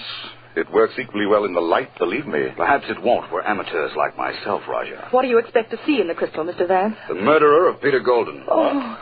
You see, Miss Stone, perhaps Golden did deserve to die for cheating you out of your money. But the decision to take life does not rest with any of us. Do you agree, Mr. Novus? Forget about me, Vance. Go ahead with that foolishness. Very well. Please, everyone, keep very quiet if you don't mind. Of course, we certainly... Before I start this experiment, Raja Ramoy, do you have a gun? Why, no. No. It seems to me that at police headquarters this morning I saw a license issued to you giving you permission to possess a firearm. Oh, that's a blank cartridge pistol. I use it in my act when I appear on the stage. You are seated at my place at this table. There's a drawer right in front of you. The pistol is in there. But believe me, it is loaded with blanks. We'll see. Yes, here it is. I'd like to fire it now. Vance. Not at anyone in particular, Markham, just at this wall. Oh, think tight. Yes, it shoots blanks all right, Vance. There's no bullet in the wall. I wanted to be sure. Now for the experiment with the crystal ball. I see in it many things. Hatred for his employer for several reasons by Mr. Dick Novus. Why should I hate him? He knew about your past and he was cheating your fiancée. I also see in it a visit by the great Raja Ramoy to Mr. Golden's office. If I'm not mistaken, he was about to sell him some information. What information, Mr. You were Vance? going to ask him how much it would be worth if you did not tell Miss Stone all the details of his swindling. I was? I think so. And I think that inasmuch as you knew that what you were doing amounted to blackmail, you brought your gun, your blank cartridge gun, along with you. Why would I do that? Just in case Mr. Golden resented being blackmailed. You'd use the gun merely to threaten him if he seemed bent on throwing you out of his office. That perhaps is so. But it means I did not kill him, doesn't it, Mr. Vance? After all, what I had was a blank cartridge pistol. You can't kill with that. No, but you could fire the gun to create an alibi which you could explode any time you liked in the event the person you were alibying for refused to pay you. I should never have allowed you to use my crystal ball, Vance. Apparently it works as well for you as it did for me. What else do you see in it? I see a young lady named Kay Stone who could conceivably have gone temporarily insane when she found that the man she thought was a friend had made her penniless. That means you think I killed him. What I've tried to show was that all three of you had motives. Good motives. We all have good alibis for the time he was shot, too, Vance. Don't forget that. No. Pardon my correcting you, Mr. Novus. You all have alibis for 3 o'clock, the time the shot was heard. But Mr. Golden was killed before that blank cartridge gun was fired. And the name of his murderer? Yes? Yes, Vance, the name? The name of his murderer is... Tell us if you see it. Tell us. Turn that last lamp out, Markham. I can read it more clearly. Right. Well, that's better. In absolute darkness, one light remains. The light in this crystal ball. And it tells me that the name of the killer of Peter Golden is... K. Stone. Lights, Markham. Right. She got away, Vance. She got away. Not very far, Mr. Novus. Apparently, my pretending to read the crystal ball was too close to home. But we have several policemen downstairs prepared to seize anyone fleeing from this room. No, she didn't get away. Believe me, she didn't. She didn't get away from us or with murder.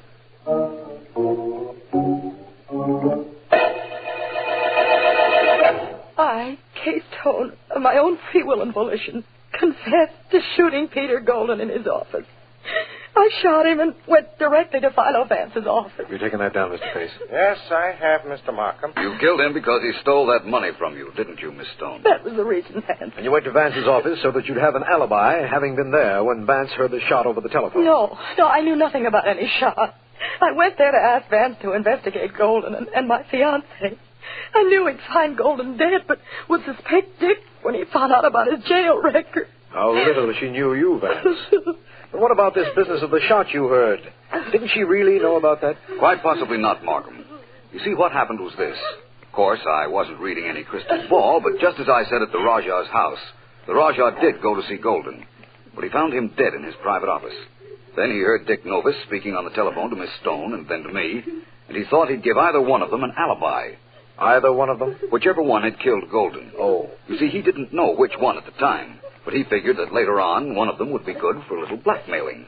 So he fired his blank cartridge gun into the wall while Novus was on the phone. But how did you know that? That smudge on the wall. The one I investigated the first time we went up to Golden's office, Markham? Yes. That told me a blank cartridge gun had been fired and had left powder marks on the wall. Well, I had to build the rest of this case from that. You built it too well, Vance. Too well to suit me. It had to be you, Miss Stone. You told me you left a note for Mr. Novus, and that was the reason he was telephoning you at my office. If you left a note, you had to have been at his office. If you were at his office, it is very conceivable that you killed Golden. Well, that's what happened, all right.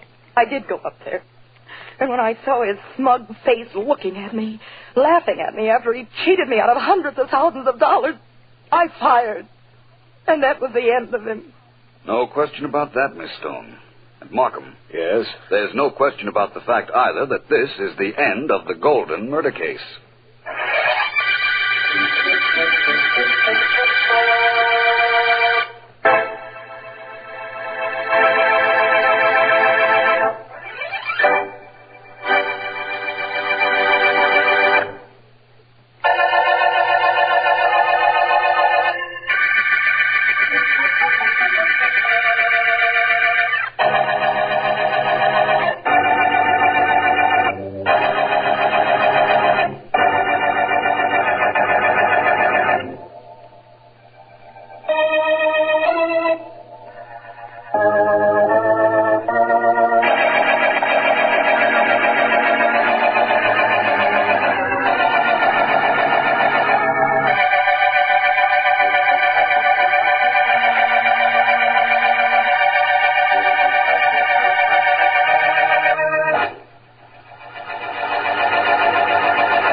Calling all detectives.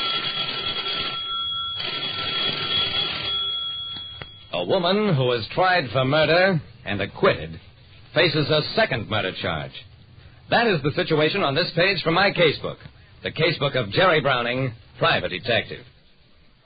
When you're a private detective like me, Jerry Browning, the way you see people is generally at their worst.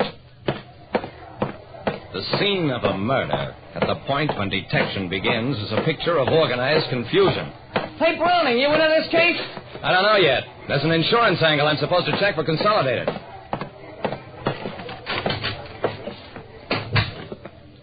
Harvey Truston had been shot while working at his office in the Granite Trust Building. The scene was typical. Homicide squad men all over the place. And over in one corner of the office were the usual terrified people involved in the crime. A cleaning woman who'd found the body, Truston's partner, Willis Canby, and the dead man's secretary, Irene Lawrence. She was a strikingly beautiful woman. Lieutenant Dawson spotted me as I came in.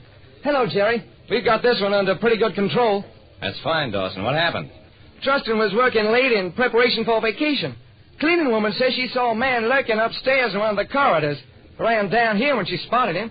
A couple of minutes later, there was this shot. Guy must have come in here, tried to hold up Truston, and killed him when he put up a fight. I kept looking at the secretary. Irene Lawrence. That strangely serene face was stirring a memory somewhere deep in my mind. And then it came to me. Dawson, Truston's secretary, her name used to be Mrs. Irene Elliston. 5 years ago, she was tried for the murder of her husband and acquitted. Dawson's face clouded over. He turned to one of his men. O'Brien, put Miss Lawrence under arrest. What started as an investigation of a sneak thief killing took an abrupt turn when it developed that the dead man's secretary had once stood trial for the murder of her husband. At police headquarters, Dawson questioned Willis Canby, the murdered man's partner. How long did Irene Lawrence work for your partner? About 2 years. Did they ever see each other outside the office? Why, yes. As a matter of fact, Harvey told me he was planning to marry her. He probably found out about her past, changed his mind, so she killed him. That was as much of it as I could take. I remembered the Elliston murder case well. He'd been a painter, married Irene Lawrence, a girl he'd met in a small town. He became violently jealous of his beautiful wife, made life so miserable for her that she tried to run away, go back home. He followed her, caught her at a bus terminal. He brandished a gun. She snatched at it, and that was that. In a subsequent trial, the jury acquitted her in 20 minutes. But just the same, it was in the record. Irene Lawrence had once been tried for murder. I went on back to Consolidated Insurance, made out a report on the case. Truston and his partner Canby had a type of business insurance that's fairly common. $50,000 in policies on the lives of each in favor of the other. Some people will do a lot for that kind of money. John Cooley, head of Consolidated Investigations Department, didn't agree with me. The police have secured some damaging admissions from the Lawrence woman, Browning. She admits having been engaged to Truston, admits that he found out about the other death and broke off the engagement the same day that he was killed. Mr. Cooley, does every woman whose engagement is broken shoot the guy because he changed his mind? Browning, I don't like your humor. Mr. Cooley, I don't like the whole case. What happened to that sneak thief the cleaning woman saw? Nobody's even trying to find him now. There was a long pause while Cooley rubbed his jaw. Then, all right, Browning. Go out and find him.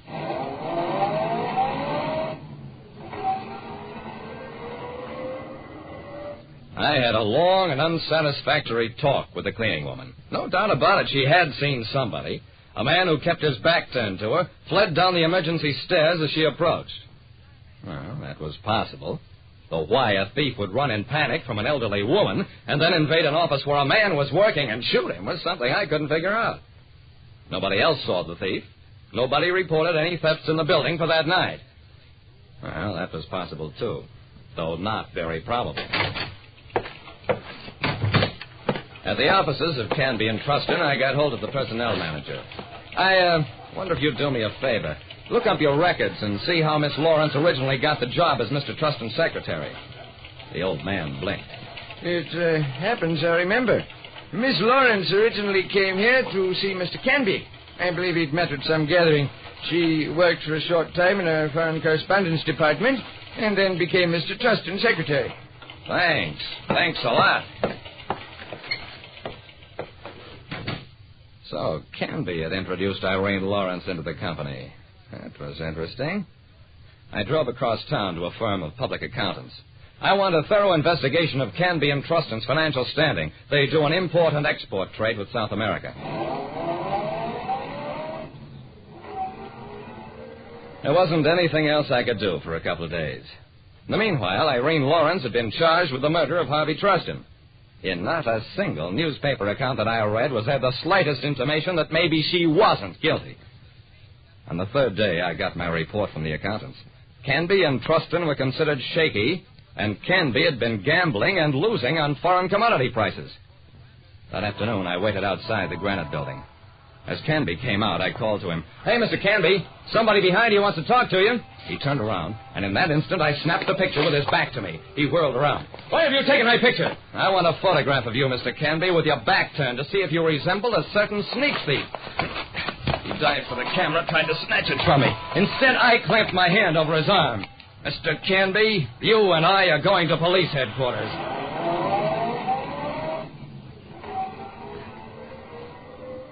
He blustered and raged, but by now I had enough scraps of evidence to hold him long enough for the picture to be developed and hesitantly identified by the cleaning woman.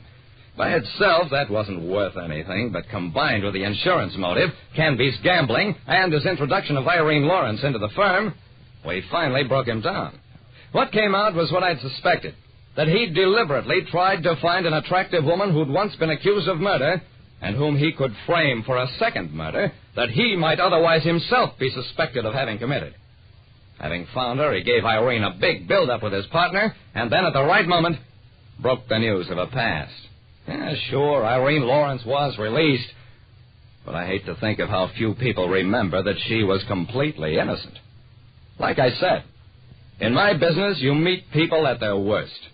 And the worst people aren't always the ones who stand accused.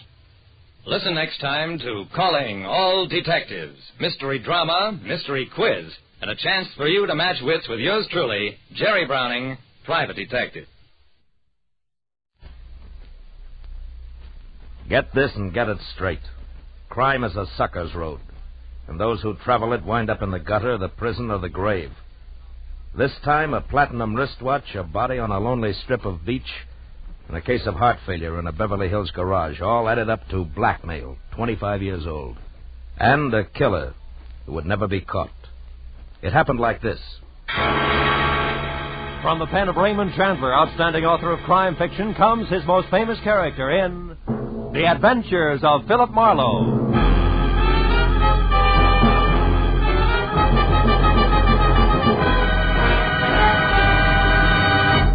In just a moment, tonight's story. But first, a message from the Ford Dealers of America. The whole country's talking about the great 1950 Ford. Listen to what Mr. Carl Moore of Kingston, Pennsylvania, one of more than 420,000 delighted owners, says about his new Ford. I leave my car out on the street a lot in winter, but you'd never know it to look at my 50 Ford's paint job. It's still as new-looking as when I bought it. I'll never stop wondering how Ford can sell a car that stands up so well for so little money. And speaking of getting a lot for little money, my Ford gives me up to 22 miles to a gallon of gas. Yes, it's hard for Ford owners to keep the good news to themselves. The news about the economy of the big new Ford. From its low initial price to its high resale value. From its low cost of maintenance to its thrift on gas and oil. Ford is a real economy buy. But prove it for yourself. Your neighborhood Ford dealer has the facts on Ford economy. And he'll be glad to have you test drive the big 1950 Ford in your own way. And now we bring you tonight's exciting story, The Anniversary Gift.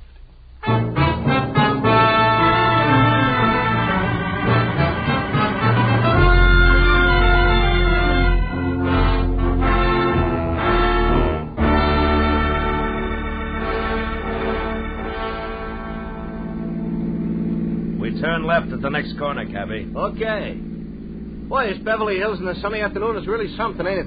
Yeah. Wide streets, classy homes. Boy, these jokers got it made. Some life. Nothing ever gets to them to bother them except the income tax, maybe. Yeah. Here it is, mister. 8834 Beverly Road. What a joint. Yeah. Wait for me, huh? Sure, mister.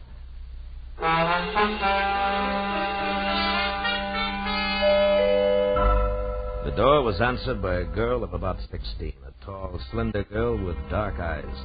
too deep for her years. Oh, come in, won't you? I believe Dad's expecting you. She led me across a living room as dignified as the lobby of a bank to a door that she opened. If you'll wait here in the library, I'll tell Dad you've come. The library of Stanley Towner, my new client, was as somber as his living room, except for one thing. Over a fireplace that half filled one wall was a life-size portrait of a woman. A most beautiful woman. Could have been a painting of what the girl who had just left would look like in another 25 years. I was still staring at the picture when Stanley Towner came in. That's a portrait of Margaret, my wife. We lost her 1 week ago today. I'm sorry, Mr. Towner. Well, we'd been expecting it for over a year. The doctors had warned us, but even when you're braced for a blow like that, Yes, I know what you mean. It was her heart, Marlowe. She was coming home from a shopping trip in Westwood last Tuesday evening when it happened. She had her own car and was just pulling into the garage here when the attack seized her. Catherine, my daughter, and I both heard her car hit the garage wall. We ran out and found her. The doctor did everything possible. But Wednesday morning, she was dead. I'm sorry. It's all right, Mr. Towner. I must tell you all this because the reason I called you here has to do with Margaret's death. I don't understand. I've got to get Margaret's watch back. A what? A watch? Yes, a wristwatch. It's, well, I'll try to explain. I loved my wife very deeply, Marlowe. Now that I've lost her, the most important thing in the world to me is the preservation of her memory. Can you understand that? Well, it's natural that you'd cling to things that remind you of her, Mr. Towner. Now, what about the watch? It's lost. Somewhere in Camino Beach. You know where that is? Yes, a few miles below Redondo. Yes, that's right. The day Margaret died, I had taken her watch with me to have it repaired. I went down the coast on some business, and on the way back I stopped at Camino Beach for lunch. A place called the Trade Winds. You had the watch with you when you went in? Yes, in my overcoat pocket. I came out and got in my car and was halfway back to my office before I realized it was gone. I've got to get it back, Marlowe. How much is it worth? In cash, about $500, but to me, now, it's worth 20 times that. What's the watch like? It's a Disress, platinum, and set with emeralds. Mm-hmm. I gave it to Margaret on our 20th wedding anniversary. There's an inscription on the back to Margaret from Stanley with eternal love.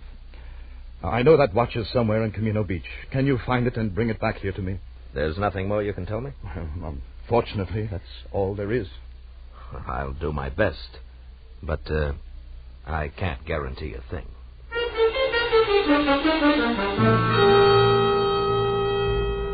The cabbie waiting outside drove me back to the gas station on Wilshire, where I picked up my own car, fresh off the grease rack, and headed for the ocean and the sunset. It was getting dark by the time I reached Camino Beach, a rickety, salt-caked little town jumbled in between the highway and the surf. Now, my first stop was the Trade Winds Cafe, a waterfront shack on spindly legs, standing knee-deep in a smelly backwash. It only took 10 minutes to find that there was nothing there for me. After that, I drew a blank at each of the 3 hock shops in town. Wound up an hour and a half later, no farther than the sidewalk curb, where I watched a traffic cop brand my tire with his parking marker, plant a heavy foot on my bumper to steady his bike, and light a cigarette. Hiya. Is this your car? Yeah. What is it? Am I overparked? Nope, not yet. Just borrowing your bumper a minute. Mine? Of course not. Got a lot of scratches already. Say, that's a fancy chalk label you put on the side of that tire there. Z, the mark of Zorro, huh? No, the mark of Ziegler. That's me. Just a little thing I worked out to add a personal touch to my business. You're a stranger around here, aren't you? Yeah, from L.A. Uh-huh. Saw you coming out of the pawn shop there. You don't look like the type. Well, I'm not, as long as my luck holds. Actually, a friend of mine lost a wristwatch here in town. I'm trying to locate it. Pretty good watch, is it? Yeah, good enough. The really tough part is that it has a very big sentimental value. I've tried all 3 of the pawn shops in town, but no dice. You know, if I had a friend who'd lost a good watch, I think I'd check in at Sean's bicycle shop on 3rd Street. Well, thanks a lot, Ziegler. Don't mention it. Oh, incidentally, I wouldn't bother to tell him who sent me down if I was you. So long.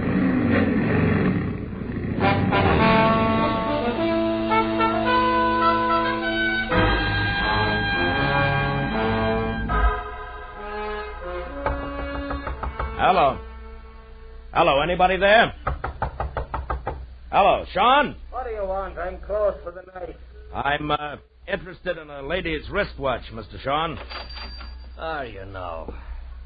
Just how does that bring you to a bicycle shop? Look, we both know your offense, so let's not waste time on that. The watch I'm after is platinum, set with emeralds, and has an inscription on the back. To Margaret from Stanley, with eternal love. A bright sentiment, I'm sure. Have you seen the watch? No. Look, Sean, either I beat your tongue as limber as the St. Bernard's ears, or you accept this $20 in exchange for some straight information. Peacefully. Now take your choice and take it fast. $20. What kind of a choice is that? But I don't have the watch, Bucko. But you have seen it. Oh, yes. 5-6 days ago, a fella brought that watch in here, wanted to know what it was worth. I said $500. He laughed in my face. Who was this guy? You mentioned something about $20. Oh, yes. Here. All right, now give. That's better. His name is Chip Menashe. In summers, he works in the concessions in the pier. In winters, he's nothing more than a beachcomber. Lives in a little room out on the pier behind the shooting gallery, and that bucko is your $20 worth. It had better be, Shane, or I'll be back for my change.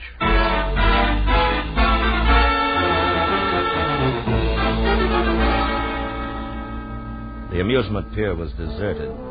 When I finally found the one-room shack tacked on behind the shooting gallery, it was dark and quiet. I knocked once, got no answer. So I pushed a wad of rags out of a broken pane of glass in the door, reached inside, and unsnapped the lock and went in. With the light from the one naked overhead bulb, I started through the room. On a packing crate that passed for a dresser, I found a week-old newspaper clipping. It said the body of one Leon Stice of Camino had been found on an isolated beach Wednesday morning, shot in the chest. No apparent reason. Stice was survived by his wife, Nancy, of 320 Front Street. I got real busy wondering why a bum like Chip Menashe saved old newspaper clippings of murder stories, when a noise outside turned me toward the open door. What are you doing in my place? You weren't home, so I came in to wait. You a cop or something? No, I'm no cop, Menashe. The name's Marlowe. Maybe we can do business. Sit down. I don't get you. I collect old watches. A mutual friend sent me, Menashe. Yeah? I'm interested in ladies' watches, particularly. Maybe something in platinum with emeralds. Okay, Pally, what's the proposition? Nothing until I see the merchandise. Now, how about putting it on display, huh? I can't hear you, Pally. Come on now. Where's the watch? Don't rush me, mister. Don't rush me. It'll get you nowhere. All right. Make me a proposition. 10 grand? 10,000? Uh-huh. You must be out of your mind. Yeah, we'll see who's out of their minds. That's a very valuable watch. Maybe you better get out of here and add it all up again. Yeah, maybe I'd better at that. But, Menashe, don't go away, because I'll be back. I won't go away. I know when I'm sitting on top of the pile.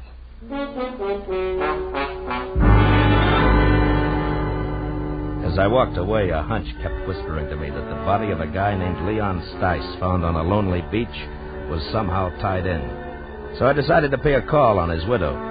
I drove down Front Street to number 320. But there was nobody home. As a matter of fact, the only sign of life on the entire block was a red neon Pelican in a blue neon martini glass above the door of a bar across the street. So I walked over and went in. A couple of questions later, I found Nancy Stice sitting alone in the back. The offer to buy a drink was the only introduction I needed. Sure. You can buy me a drink. Hey, Charlie. Okay, Nancy. I'm an old friend of your husband's, Nancy. I just heard. That louse didn't have no friends. Yeah, Nancy. Something for you, mister? No. Here, keep Thanks. it. Mud in your eye. Nah. I got nothing against Leon Stice. Except 25 years of living with him in a Camino Beach rat hole on nothing. That's all. Any idea why he was killed? For the role he was carrying. Well, after what you just said, that makes no sense. That's the way it was. And I didn't get one red cent of it. It was all gone when they found him. Did you tell the cops he had money on him? Nah. I hate cops. Yeah, sure. Where did Leon get this dough? It told me he ran into an old acquaintance who was staking him. Some guy named Martin Vogel who used to live here in Camino Beach years ago. Martin Vogel was staking him? To what? Leon said him and Vogel was going in business together. The cash was in advance. Oh, sure, he was going to be such a big shot. What kind of business, Nancy? Just between you and me, the only business that crummy mind of his would work on was blackmail. Take it from me. Now, how about another drink for his grief-stricken widow, huh? I'll leave $1 on the bar on my way out.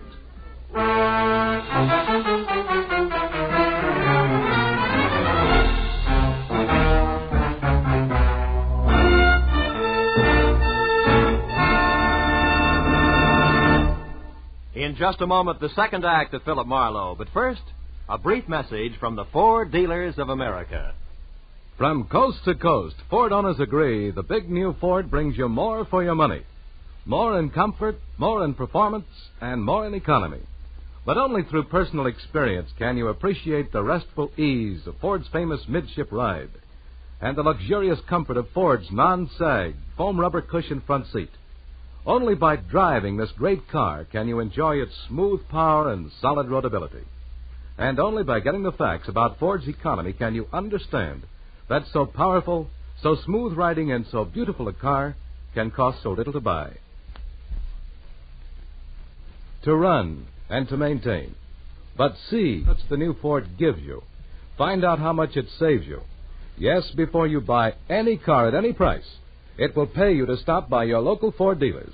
Take the wheel of the 100-horsepower V8, or its companion in quality, the 95-horsepower 6. Once you've driven it, you'll agree the new Ford is the one truly fine car in the low-price field.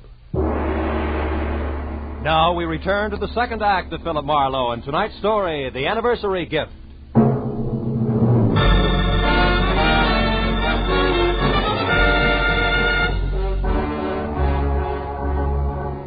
I left the Pelican Club, got into my car, and started for the local law on the chance that I could learn something more about the new question mark I'd picked up named Martin Vogel. 10 minutes later, I parked my car under the cracked globe that oozed sick purple light over a weather-beaten sign, Camino Beach Police. A fat sergeant huddled over what could have been the original teletype machine. When I presented my credentials, he jabbed a fat finger at a dirty glass door marked Captain Elvin Bush, Chief of Detectives. Inside, a small old man, neat in a clean white shirt, groomed silver hair, and a gentle smile, was strapping on a shoulder holster when I put my license on his desk. When I stopped talking, he got up and extended an almost delicate hand. I certainly hope we can help you, Mr. Marlowe.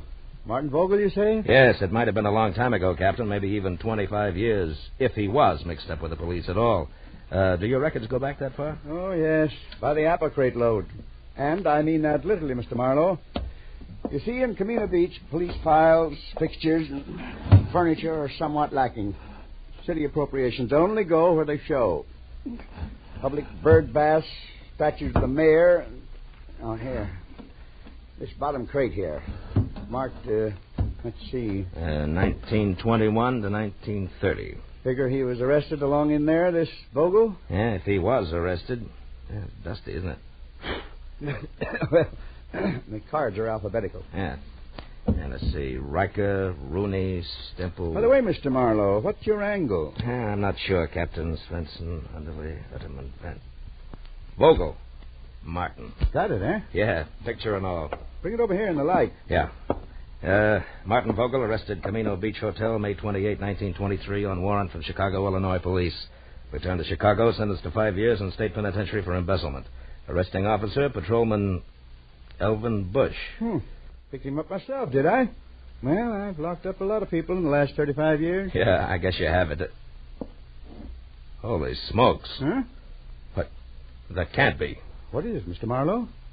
You look kind of pale. There was no mistaking it. The time-yellowed picture of Martin Vogel made it plain.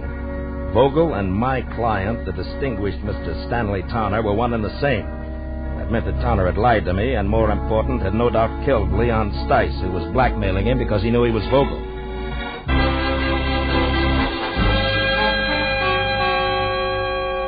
I left Captain Bush piled into my car and pointed it back for the amusement pier, where one way or another I was going to get Chip Menashe to fill in a few remaining blanks for me.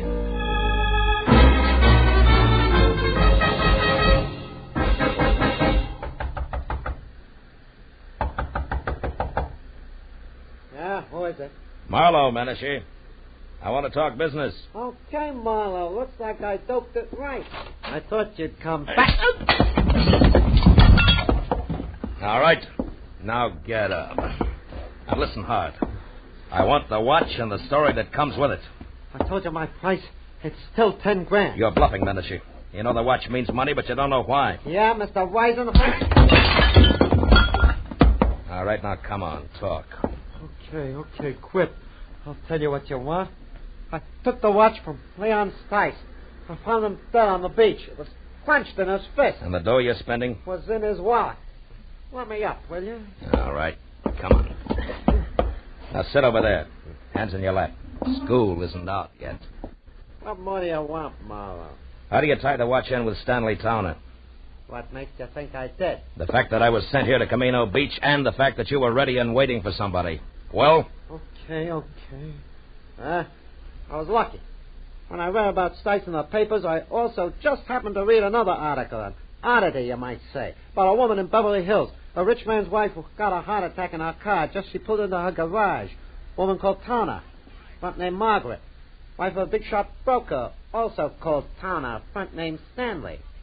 I went from there. I was shrewd. Yeah, genius. Okay, now give me the watch. Come on, let's have it. All right, get your mitts off. Here.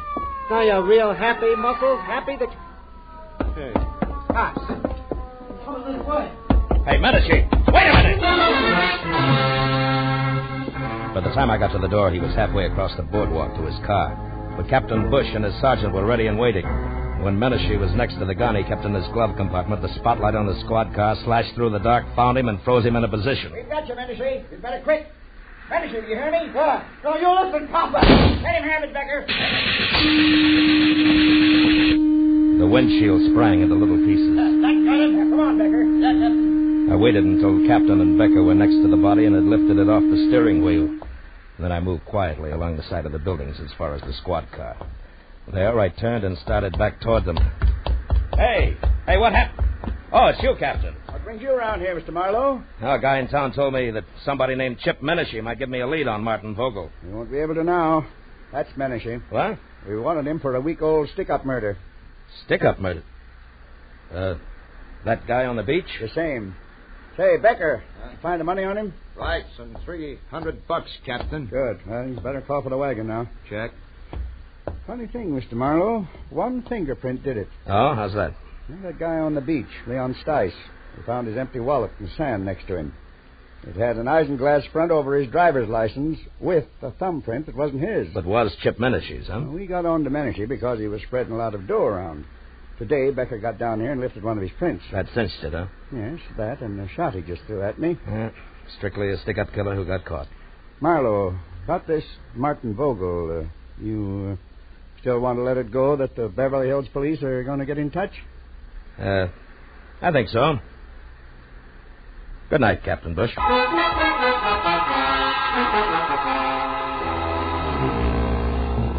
The ride back to Beverly Hills was an uncomfortable hour and a half, cold and empty. I was glad that I had things to do like stop and start and shift gears. It kept me from thinking too much about a lot of things and a lot of people I wish I'd never heard of. People like Stanley Towner, who I had every reason to be against, but who I was starting to fall for. Stanley Towner, a man who had started all over again after a single mistake made 25 years ago. A man who had fought to build good things, like a comfortable home, a marriage to a woman in a painting, a 16-year-old likeness named Catherine. But Stanley Towner, who was also a killer on a lonely stretch of beach far from home, destroying something rotten who would destroy him. A killer that nobody knew about, except me. Well, I pulled into the driveway and parked behind the car that had been Margaret's. As I got out, the light of the garage went on and the side door of the house opened. I felt almost wrong dropping my hand around the .38 in my side pocket. Good evening, Mr. Marlowe. You have the watch? Yeah. I had quite a tussle getting hold of it. I imagined you would. Menashe's dead, Mr. Towner. Menashe? Who is Menashe, Mr. Marlowe? The reason you hired me? The man who called you and dangled this bait? Yeah, you were right. It's a beautiful watch, Mr. Vogel. Vogel? You know about it? Yeah, they keep police files a long time. I know about everything. Except why you didn't go after the watch yourself. Well, I was afraid. Afraid to show yourself in the town where somebody might remember you, huh? The town in which you had committed a murder, is that it? Yes, that's it exactly. Dad, is that you down there? Yes, dear. Me, Mr. Marlowe. Well, why don't you come into the house? It's so late and it's chilly. You'll catch your death of cold out there. Yes, in a while, dear. Now go back to bed. All right. Good night, Dad. Good night, dear. Well, good night, Mr. Marlowe, and please make him do as I say, will you? Yes, I will, Catherine. Good night. Do you mind if we go along to the police at once, Mr. Marlowe? I'd rather she didn't know right now. Tomorrow's soon enough. And can we take your car? Yeah. The lights go off out here? Yes. The switch is on the garage wall over there. Okay, get in. All right. You know, Mr. Towner, I'm sorry about Catherine and the way she's going to be hit by this thing. The switch is there on your right. On your right, Mr. Marlowe. Yeah.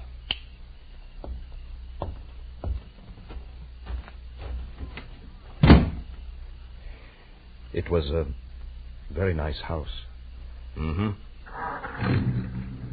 Mr. Towner, you certainly loved Margaret a lot, didn't you? Completely, Mr. Marlowe.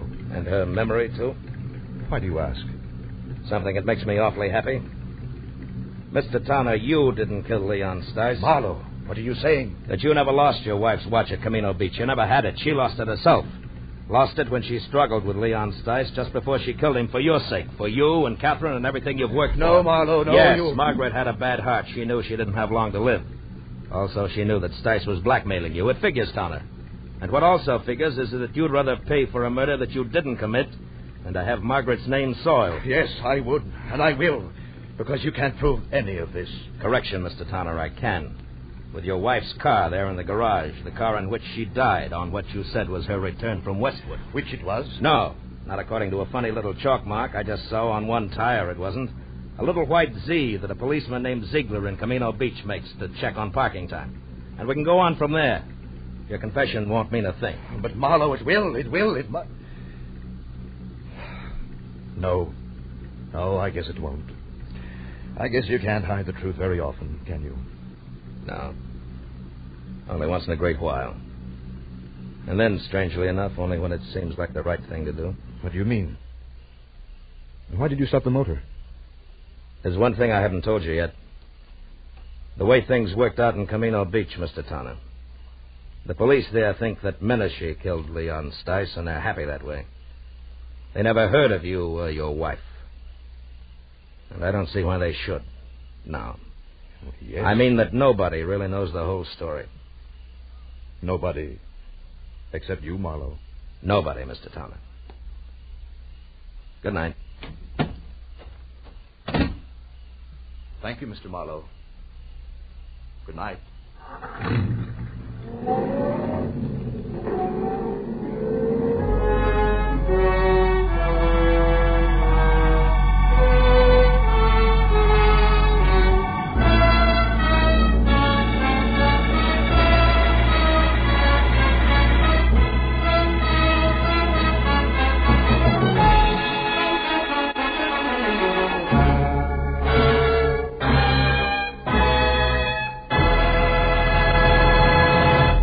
Philip Marlowe will be back in just a moment. But first, a word from the Ford Dealers of America. Tonight, there are more than 420,000 enthusiastic 1950 Ford owners, and it seems as though most of them are talking about this car. Listen to what Judge Richmond B. Keach of Washington, D.C. has to say about his new Ford. I was so satisfied with my 49 Ford that I decided to get a 50 as soon as they became available. I've been more than pleased with the 50. Truthfully, I see no cause to pay more when a Ford gives me all the performance, quiet, and comfort a man can ask for at such a reasonable price. The Ford is wonderfully easy to handle, particularly in traffic.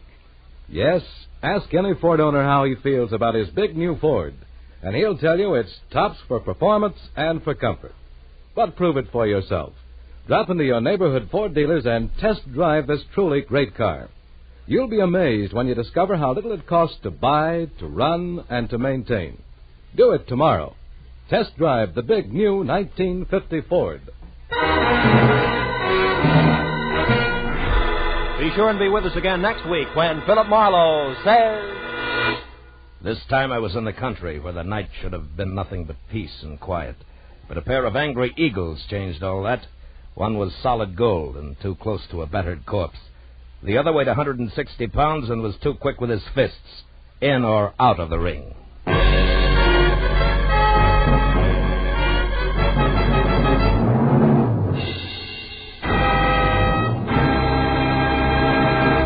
The Adventures of Philip Marlowe, bringing you Raymond Chandler's most famous character, tonight starred Bill Conrad, are produced and directed by Norman MacDonald, and are written for radio by Robert Mitchell and Gene Levitt.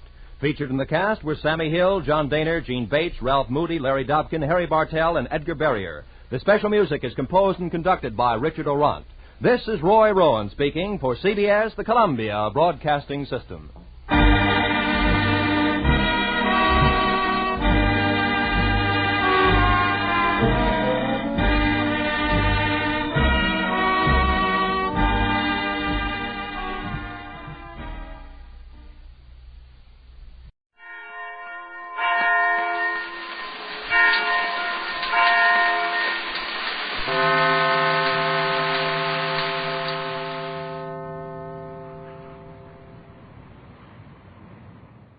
The National Broadcasting Company presents Counterspy.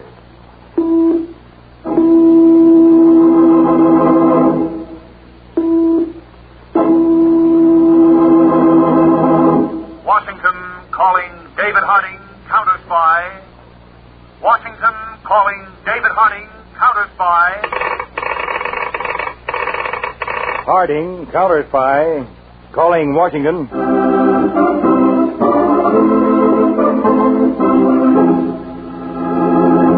United States Counterspies, especially appointed to investigate and combat the enemies of our country, both at home and abroad.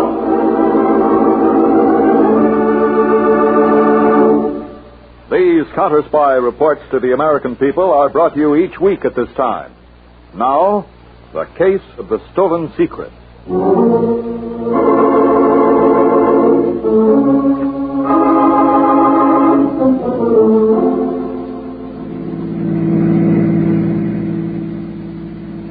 Dr. Hilton, I wish you'd let me go with you. It's best that I go alone, Lucy. After you leave me off at the railroad station, I'd like you to go back home and wait until you hear from me. Just as you say. But somehow I don't like the idea of you going to Washington by yourself. I'll attract much less attention that way. That formula in your briefcase is so important, you can never tell what might happen. Come, Lucy. You're getting all upset over nothing at all. You've worked 2 long years on it. I've watched you, Dr. Hilton. I know how much it's taken out of you. It was worth every minute of it, my dear. I know, but I can't help thinking of the desperate measures certain people might take to gain possession of it. At the present moment, my dear Lucy, that would be a sheer waste of time. Only this week I discovered certain of my hypotheses were invalid. Fortunately, I know now the cause of my errors. Nevertheless, my formula will still be in the hands of the National Defense Coordinator in the morning. Oh, you say it so lightly, as though your very life weren't in danger. Lucy, I'm not the swaggering hero you'd like to think I am. I think you're pretty wonderful, Doctor. Do you mind? Not at all. I'm flattered. You've been like a father to me. Yes, unfortunately, I'm at the age where I best suit the fatherly role. Is this close enough to the platform? Fine, my dear, fine. Dr. Hilton, I still can't help worrying.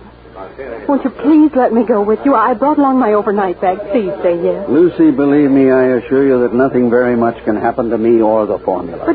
But how can you be so sure? Because until I make certain revisions in my figures, my formula will be of no consequence.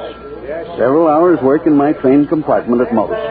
Until then, what I'm carrying in my briefcase is worthless.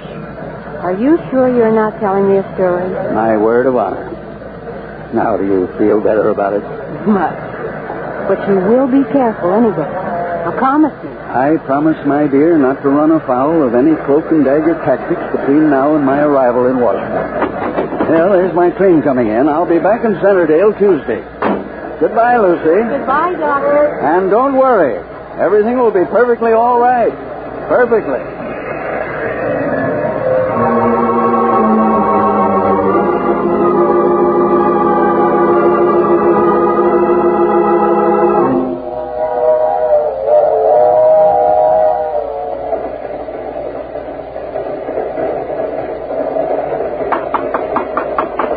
Yes, who is it?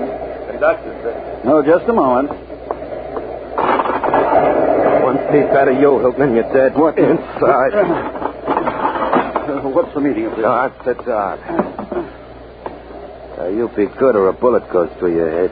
What do you want? You know what I want. And it won't have to be a mess if you hand it over. I don't know what you're talking about. If it's money you're after... Yeah, it's money I'm after. Not the kind you'd be carrying. Well, maybe this has what I want. Give me that briefcase. Thanks for telling me it's in here. Give me that. I told you to sit down. Please. You must let go. Okay, you asked for it.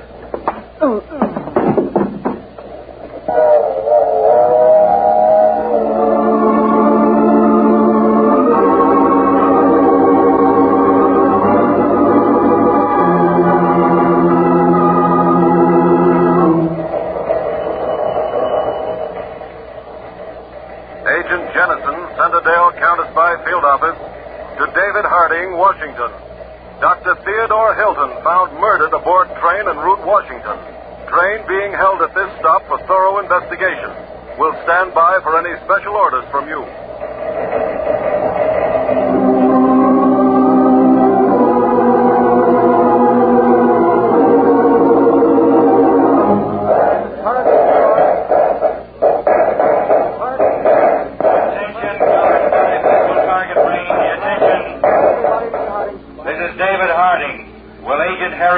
Report immediately to my office. This is urgent.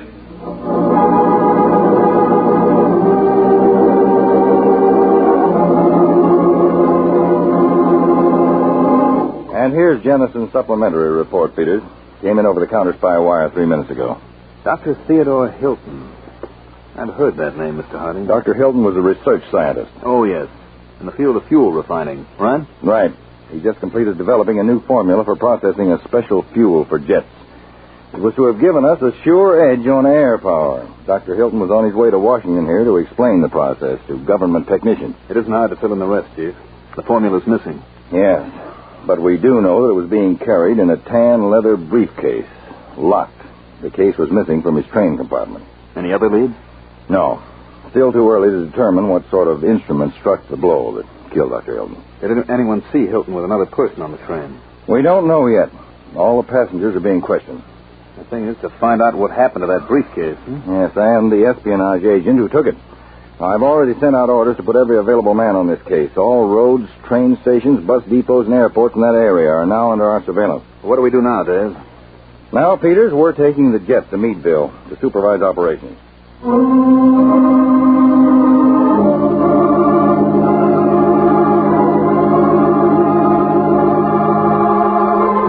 Okay, coming up, a ham on rye. 2 coffees. Yeah, coming up. I got 'em.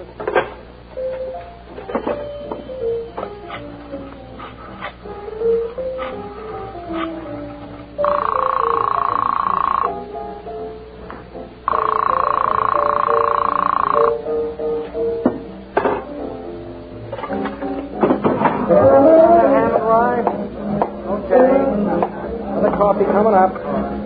Sugar's out. Pack of cigarettes? Aye? Yeah, what kind? What do I care? Any kind. Okay, here you are. I get you some matches. Keep. Good night. Hey, wait a minute.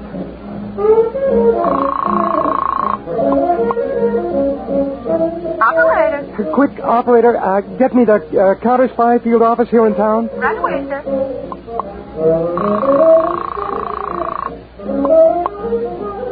Sanderdale, Counterspy, Field Office, Agent Jennison. Yeah, hello. This is Cy Smith, Smitty's Diner on Elm Street. Yes? Look, a guy just walked out of here carrying a briefcase that looked like the one I heard about on the radio. The one that Dr. Hilton had when he was killed. He just walked out? Yeah. Did you watch where he went? Yeah, he hopped into a car out front. It looked to me like it was a Chevy. Could you describe what he looked like? Sure. He left a half a buck for a pack of smokes. Who'd forget a guy like that?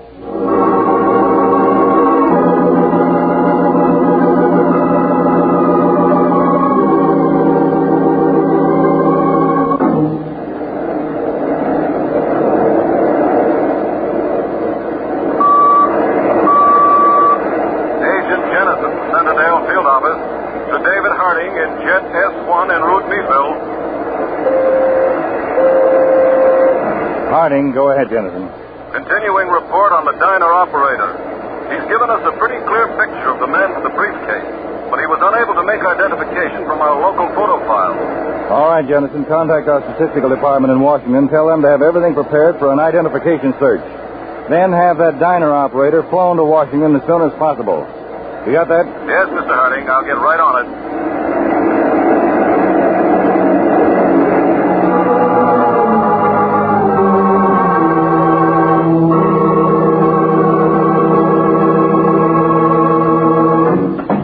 Where were you, Karok? I've been trying to get you on the phone for a couple of hours.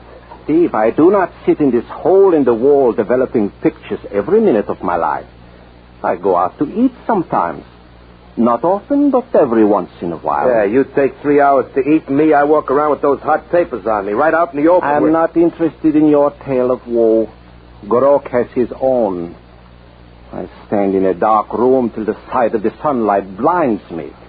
I am not better than a donkey used in the mines. Yeah, you and your talk. At least I do my job well. There was nothing about killing Dr. Hilton in the instructions given to you by Mr. Sibley. Well, I couldn't help it. The old guy got too rough for his own good.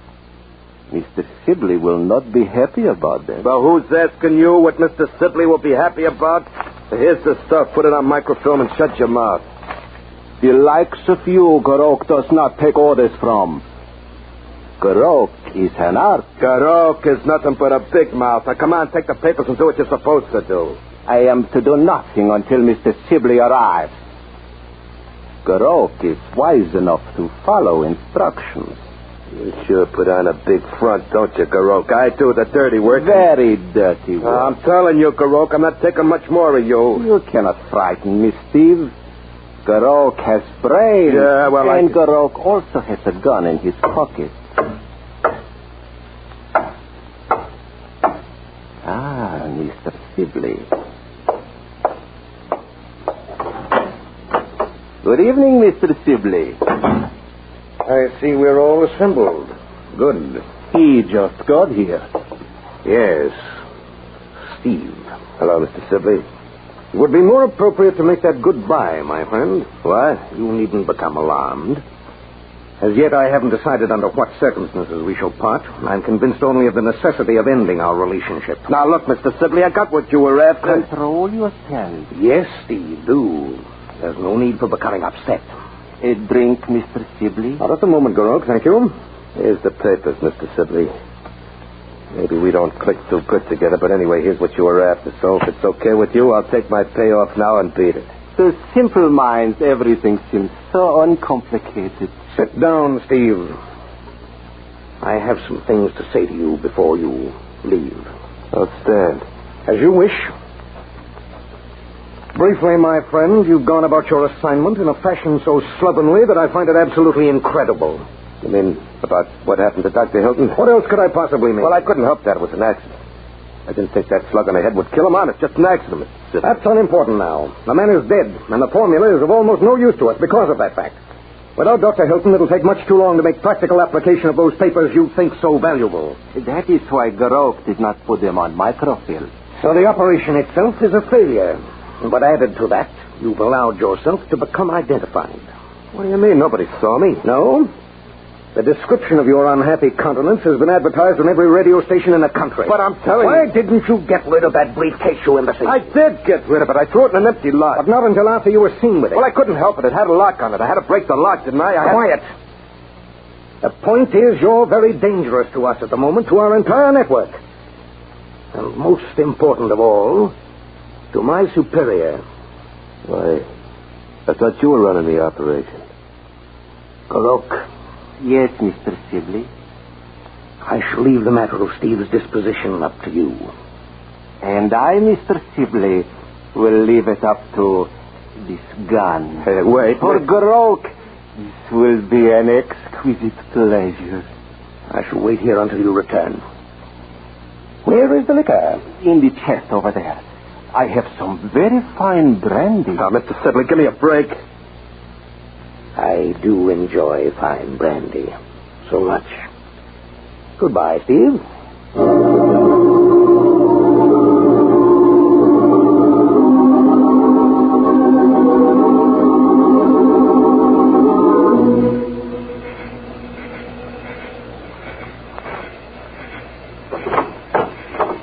Yes? Miss Lucy Braden? Yes? I'm David Harding, Miss Braden. This is my assistant, Mr. Peters. We drove over from Meadville to speak with you. Oh, please come in, gentlemen.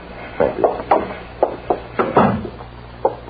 This way, we can talk in the living room. All right. You've been with Dr. Hilton for a number of years, we understand. Yes, Mr. Peters, I was his ward. After I became of age, I stayed on with him, you might say, as a secretary. Won't you sit down? Thank you. Now, we'll try not to take up too much of your time, Miss Braden. We realize how you must feel. Yes? Just a few questions, and then we'll leave. I'll tell you anything I can, Mr. Harding. The doctor's laboratory is on the premises here, is it? Yes, at the rear of the house. Oh. And his bedroom was right next to it. My room is upstairs. Does anyone else live in this house, Miss Braden? Well, we have a housekeeper, but she doesn't sleep in. Then there was only you and Dr. Hilton. There used to be my brother Charles. He was the newspaper correspondent who disappeared in Eastern Europe 2 years ago. Yes, Miss Braden. As we know about your brother, his case is still an open matter in our files. First Charles, now Dr. Hilton. We may yet locate your brother, Miss Braden. Oh, I've given up hope. Dr. Hilton and I both knew why Charles disappeared. Because the country in which he was working didn't like the truth. And Charles told the truth in his defense.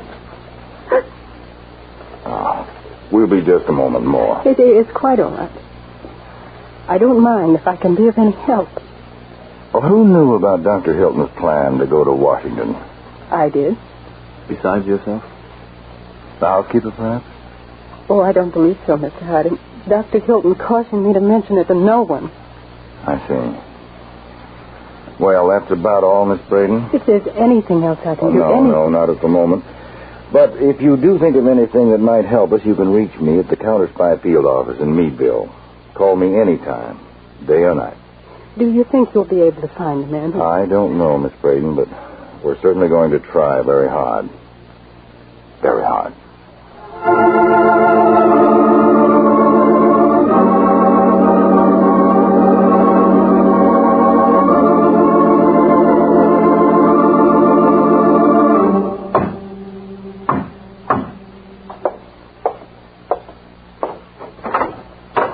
Well, Garok, you're back sooner than I... Mr. Sibley. Garok, what happened? Your head is bleeding. That animal, Steve. Come on, man. Speak. What happened? He lunged at me before I could fire. What? He was desperate. You know how a man who is going to die sometimes becomes... You let him get away. I tried to stop him. I held on to him. Garok, a small man. He is such a large animal. He kicked me. Oh, my head. He got away. He kicked Garok. Kicked me in my head. Now the counterspies will have him in no time. Help me, Mr. Sibley. Oh, the pain in my head. Help me. 5 minutes after they have him, you'll have told them everything. Oh, Garok, you fool. It was going to be an exquisite pleasure for you. Groke had the brains, but he had the instinct and speed of an animal. You bungled, ruined everything. Oh, my head. Oh, Mr. Sibley, do something for Groke. Do something to stop the pain in his head. Oh. All right, Groke. I'll help stop the pain in your head. Oh, you are a merciful man, Mr. Sibley. I'll stop the pain in you forever.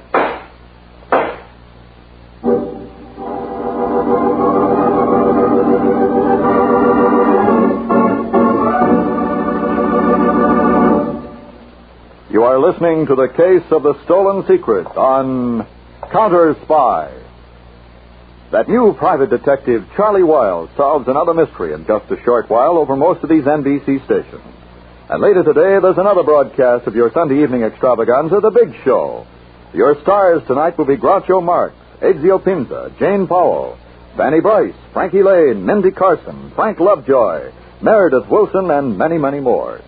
Supervising the hour-and-a-half Big Show will be MC Tallulah Bankhead. And incidentally, when unpredictable Tallulah meets unconventional Groucho, look out. It's The Big Show every Sunday on NBC. Now, back to Counterspy.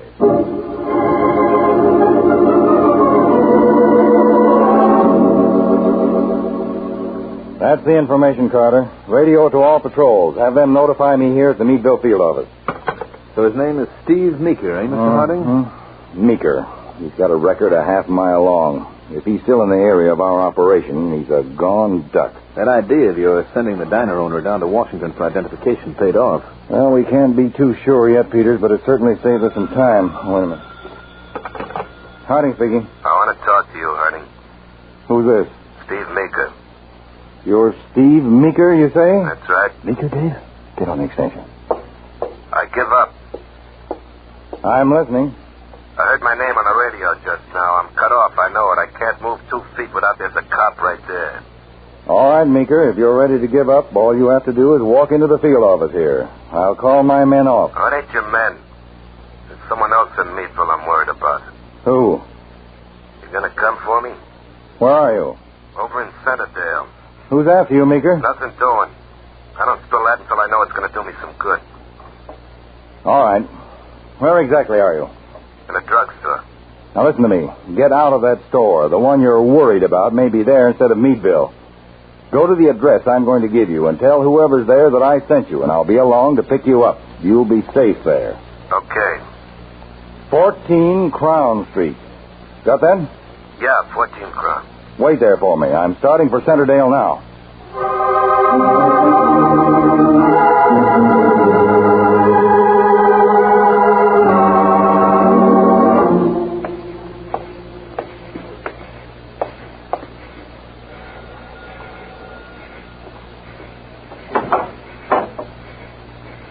Yes? This is 14 Crown, ain't it? Yes, it is. Well, then I got the right place. Whom do you wish to see? I don't know the name. Oh, I'm sure you must have the wrong information. Oh, no. This is where David Harding sent me. Mr. Harding? Yeah, he said I should wait here for him. He said if I gave you his name, you'd let me in. Then come in. You can wait for Mr. Harding in the living room. I'm Lucy Braden, Mr. My name doesn't count. Did Mr. Harding say what time he'd be here? As soon as he can get over from Meadville. Sit down if you like. Thanks. Mind if I smoke? Not at all. Can I get you something? Well, what have you got? Maybe rye? I'm sorry, we have no whiskey in the house. Beer? No beer either.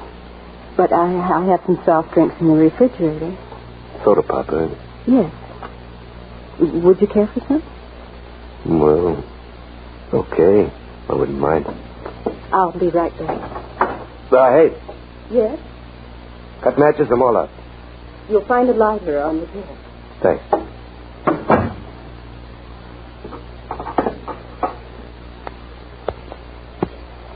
They never work, these lighters. No. the first time.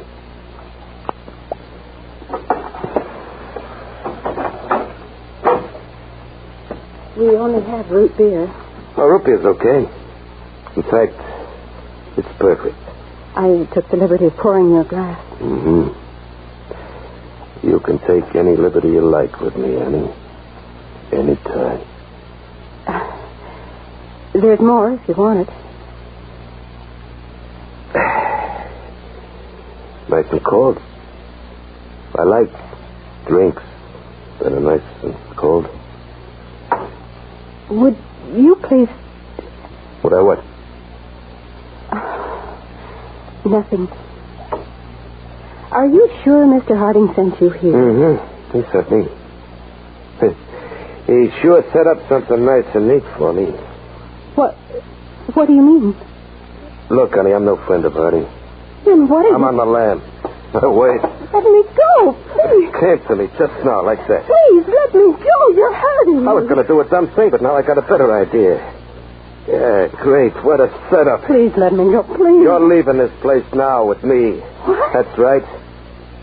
You're getting me out of this jam, baby. You're my rain check.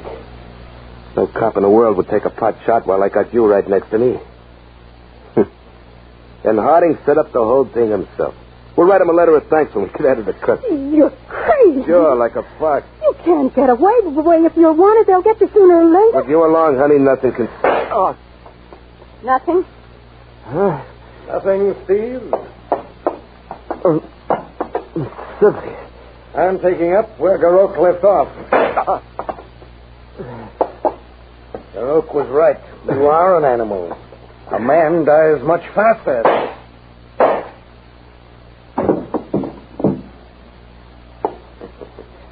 And that, Lucy, makes the final bridge we've burned behind us. You waited long enough to fire, Stiglitz. Sorry, my dear. It all rather amused me. Don't be insolent. Forgive me. Well, we owe a great deal of our good fortune to Harding, eh, Lucy? Yes, but you'd better not be here to thank him. Listen. That must be Harding now. It's too late for me to get out. Get in the back of the house. Hide in the kitchen closet. They must have heard the shots. What are you going to tell Harding? Leave that to me. Give me your gun. Yeah. Now hurry. Do what I told you. All right.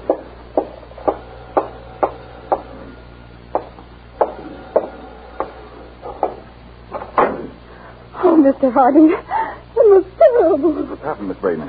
Where's the man I said? Come in, please. Did you hear the shot? Shots? What shots are you talking about? There's the man you sent. Over there near the table. What happened? He tried to make me go with him. He said he was going to use me as a shield. I broke away from him, and there was a gun in the desk. I tried to hold him at bay. He came after me.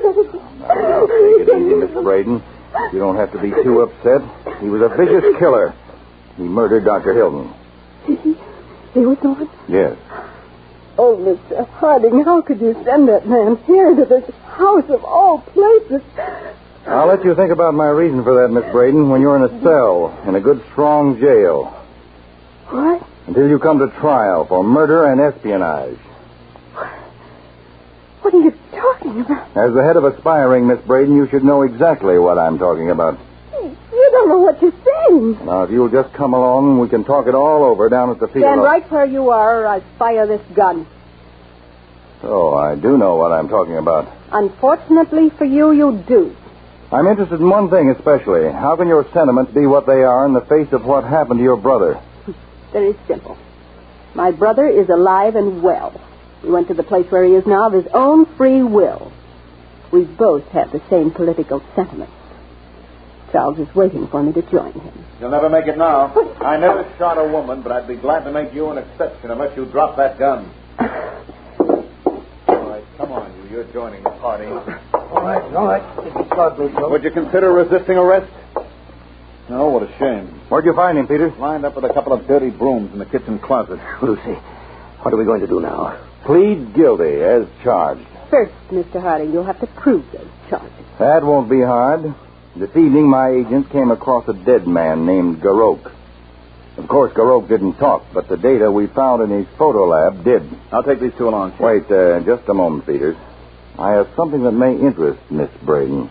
I doubt it. Usually, Miss Braden, the counterspies operate on a highly scientific basis, but every once in a while we have to resort to our knowledge of criminal behavior to get results. You were much too innocent of too many things. You went out of your way to point out that you were the only one who knew Dr. Hilton was going to Washington, a fact you made no bones about, obviously to establish how innocent you were. It was your behavior that got results in this case. Oh, no. It was the stupidity of my associates. Oh, no, the stupidity was essentially yours to think you could get away with treason.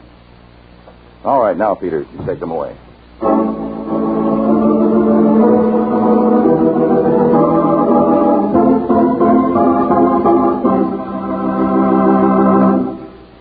Tune in every week, same time, same station, to Counterspy.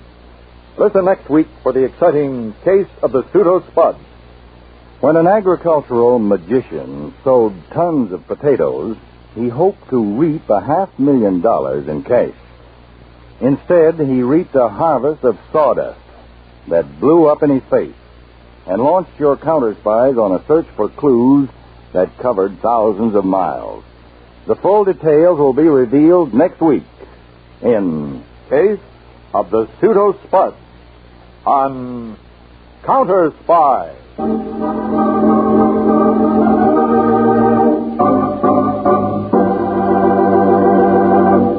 Tonight's Counterspy program originated in New York, was directed by Mark B. Loeb, and featured Don McLaughlin and Mandel Kramer. Counterspy is produced by Philip H. Lord.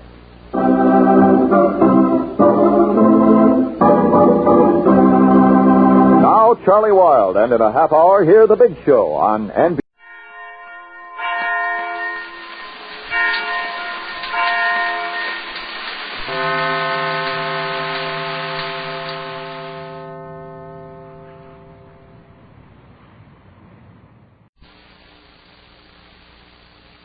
Old Dutch Cleanser, famous for chasing dirt, presents Nick Carter, famous for chasing crime.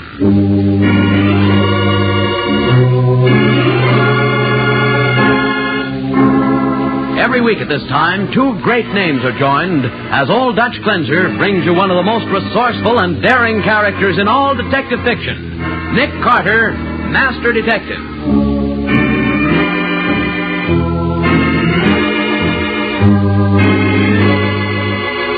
A gambling ship, Nick. That sounds exciting. If you call losing your money exciting, Patsy, you're right. But I'm not going out there for the fun of it. Oh, I suppose you'd rather go fishing. I certainly would. And I'd rather fish for fish than for a murderer.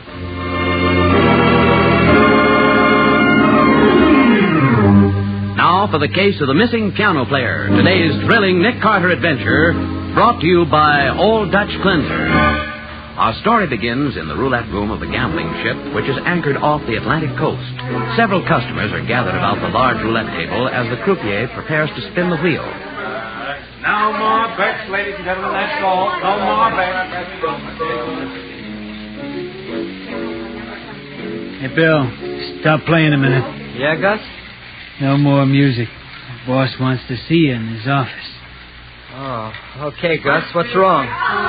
Come on. What's wrong, Gus? Can't you tell me? The boss will talk about that. Inside, Bill. Okay. Hello, Edwards. You wanted to see me, Mr. Simmons? Yes. Why haven't you been following my orders? I was hired to play the piano, not the customers. You know what you were supposed to do when you took the job. I took the job because I needed it, but I've been thinking it over, and I've decided that a crooked roulette wheel is not in my line. You knew the wheel was fixed when we hired you. That's why you was hired. Now you're welching on the deal. And I want to know why. Well, I got a sister to take care of. What's that to us? Just this, Mr. Dutch Simmons. I've decided to quit. Don't you know nobody quits this racket once he's in it? I just want to get out of here. My sister's a swell gal, and I just can't afford to stay around here and end up behind the 8-ball. You're behind the 8-ball right now, Edward. And it's mighty black, too. I don't want to... Take care of things. Sure, boss. Sure. Well, what are you going to do? You're going for a little walk, Edwards. A little walk with Gus. Up to the bow of the ship.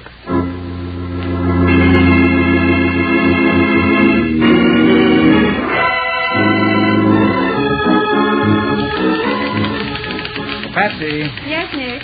You about finished with our case histories? Don't worry, Mr. Carter. They'll all be nicely typed and ready for filing before you go away on your vacation. I don't see why I had to go. Oh, someone at the door, Nick. I'll go. Thanks, Patsy.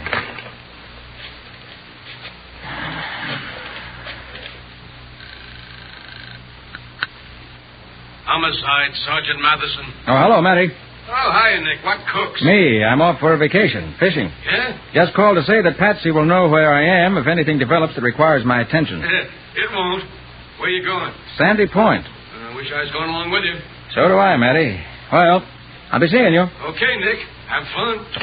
Nick, this is Mr. John Redden. How do you do, Mr. Redden? Sit down. Thank you, Mr. Carter. Mr. Redden has a problem, Nick. I told him you were just about to go away, but he's very anxious to talk to you about one of your pet hates, gambling.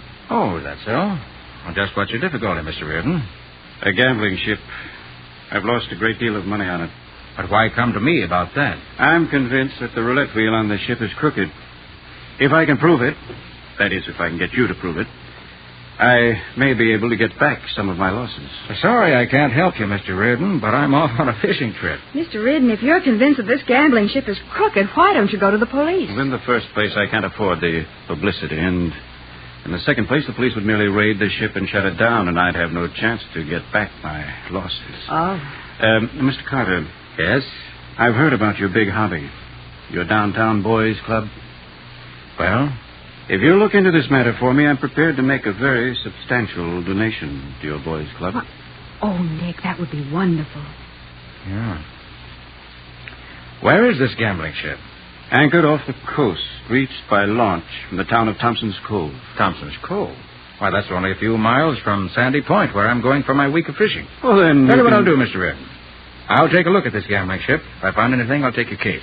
I can't ask for any more than that. But, just why do you think this gambling ship isn't on the level? Mr. Carter, I'm convinced the roulette wheel is fixed.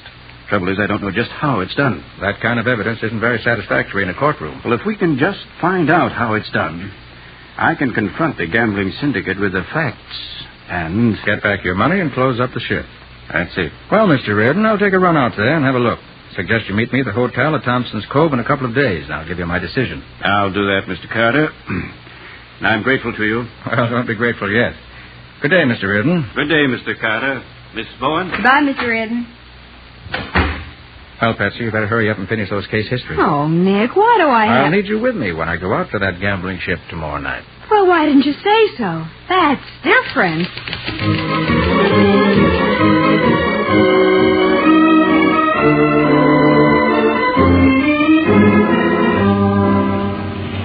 You mean we don't have to pay to ride on this launch? No. The gambling ship provides free transportation to its guests. Oh. Hey, there are some prosperous-looking people on board, Nick. They have to be to play roulette. Nick? Hmm? You see that young girl over by the rail? She can't be over 18. Pretty, too. I wonder why she's going out to the ship. She seems to be alone. You know, Patsy, I think that'd be a good idea if you try to find out. She's not the gambling type at all. Right, Nick. I'll strike up a conversation with her as soon as we get aboard.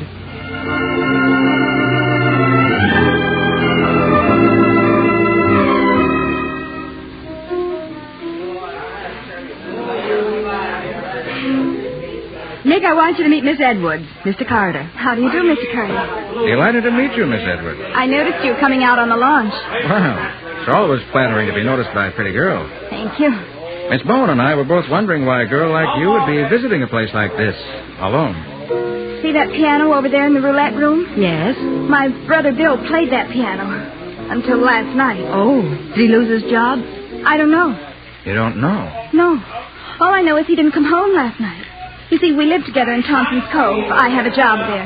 And you've come out here to find out what happened to your brother? If I can, Mr. Carter. I'm terribly worried. Well, possibly I can be of some assistance. Oh, if you only could. I think the first step in that direction is the present piano player. I'll go over and have a chat with him. No more bets. No more bets.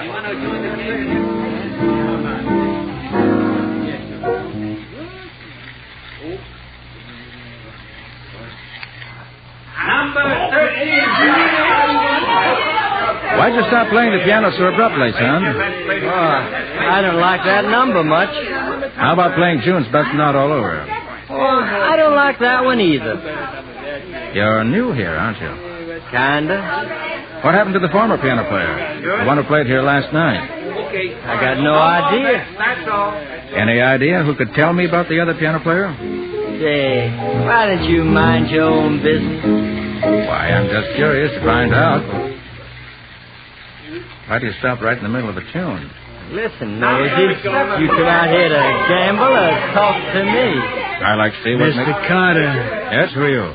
Never mind. But you know my name. Sure. So does the boss. Matter of fact, the boss wants to see you in his office right away. I'll be delighted to meet the boss. As a matter of fact, I was just about to ask someone for a proper introduction. Okay. Follow me.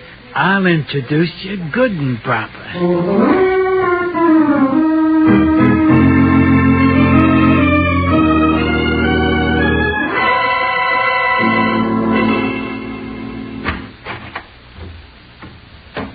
Here's Mr. Carter, boss. Hello, Nick Carter. How do you do? Don't believe I've had the pleasure. Simmons the name. Dutch Simmons. Glad to know you. And your friend here? My name's Gus. Gus Jones. Well, gentlemen, now that we're acquainted... Quarter, I want to know what you're doing on this ship. Isn't my money as good as any other sucker's? I don't like that crack, Carter. This is an honest ship. I never heard of a gambling ship that was honest. How would you know whether or not we're honest? You haven't been gambling. We spotted you the minute you got aboard. And we know you're a private eye giving us the once-over. Who are you working for? Why, you should know that it's unethical for me to divulge the name of a client. That's a laugh. A private dick talking about ethics. Some of us are on the level. And by the way, who are your two girlfriends? One is my assistant, Miss Bowen. And the other is a Miss Ethel Edwards, whose brother played the piano in your roulette room. Until last night. Oh, yeah. Bill Edwards. Nice kid. What happened to him? How should I know? He didn't go home last night. Strange, a youngster should just vanish.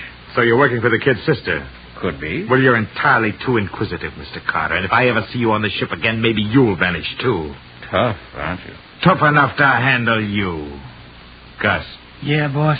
Take Carter and his assistant and his new girlfriend to the next launch. Okay. And see that they get back to shore.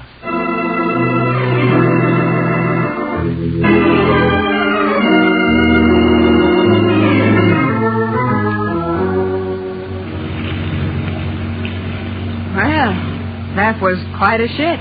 Yeah. Fantastic, isn't it? The way people flock to a place like that just to lose their money. My brother Bill says they do a big business. Expensive layout, all right. Now we've got to figure out how to get back there. Miss Bowen and I have been barred. Barred? Uh-huh. Why? Miss Edwards, I'm a private detective, and Miss Bowen is my assistant. Oh. I'm investigating something on the ship for a client. But when I heard about your missing brother, I decided I'd look into that, too. Thank you, Mr. Carter. Hope you can find out what's happened to him. I will, if it's at all possible. And I think I'll start by having a chat with the pilot of this launch. Oh, we better wait for you back here, Nick. All right, Patsy. It'll only be a moment. Okay. Nice night, Skipper. Nice enough. Suppose you sometimes get rough weather. Sometimes. What do you do when it gets really tough? Don't run. But how do the customers get back and forth to the ship, then? They don't. Oh. And I suppose you decide if the ship will be open for business each evening. Yeah, that's about it, mister. Ah. I should think the owners of the ship would certainly value your services. Not too much. I've been working here for more than a year and got no raise yet. Oh? Well, how about the men who work on the ship? Do the bosses treat them pretty well? Financially, I mean? I wouldn't know, mister. You know somebody back there on the ship? Just a kid who plays the piano. Who's that? Bill Edwards. Nice kid. Haven't seen him in a couple of days. You mean he didn't come back with you last night? No, he didn't, and he usually writes... Say, why are you asking me all these questions? Thanks, Skipper. See you again. Yeah, wait a minute. What can I take a look?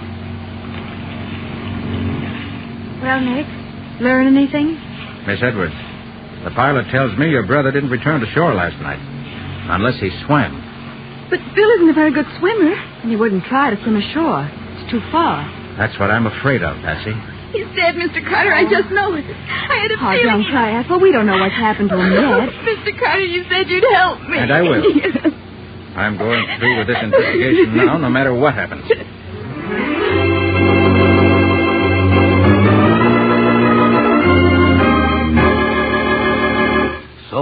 casual look into a possible gambling swindle on Nick's part suddenly turns into a murder investigation. Or is it murder? We'll see in just a moment.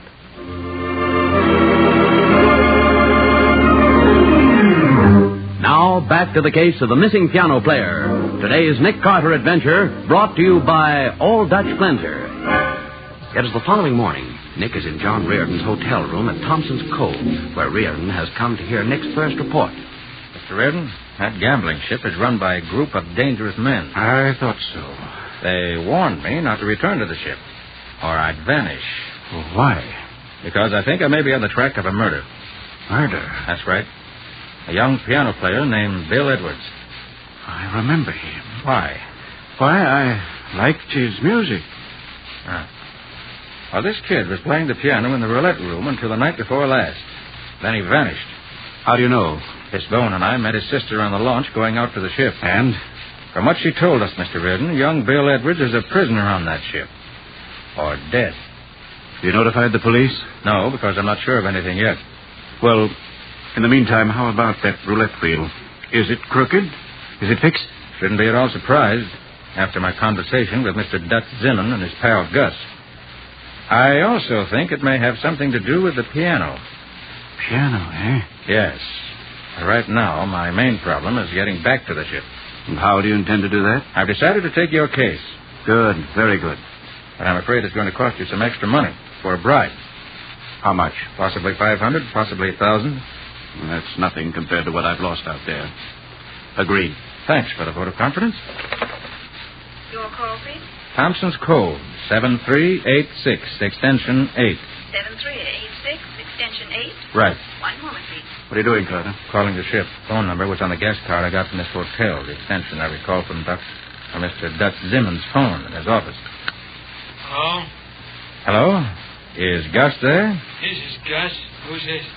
This is Nick Carter. Nick Carter? What? Gus? How'd you like to pick up an extra $500? For what? Thought that for $500 you'd see that I got back on that ship. That's a tough thing to arrange, Carter. The boss don't like you. I can't guarantee what'd happen. All right. How about $1,000? Okay. It's a deal. But I won't promise what'll happen after you get aboard. I'll worry about that. Just meet me in Curran's Bar and Grill in Thompson's Cove this afternoon at 4.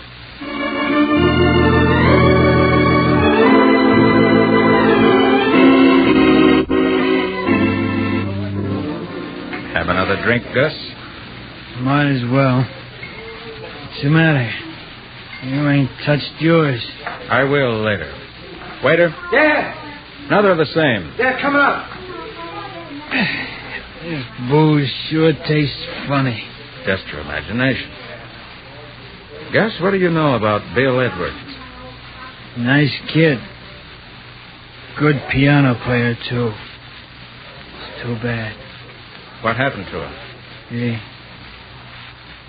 disappeared. Where? Isn't he somewhere on the ship? Here you are, mister. Oh, thanks, waiter. Right. Well, Gus, drink hearty. Yeah. Sure. What happened to Bill Edwards, Gus? Bill Edwards? Yes. Where is he? He's dead. Where? Got funny tasting booze in this joint. How did Bill Edwards die, Gus? Where's his body? There was an old anchor on the bow of the ship. Been there for years. Ain't there now. We had to use it. Yeah. We used it. So that's the answer. Huh? Thank you, Gus. You've helped a lot.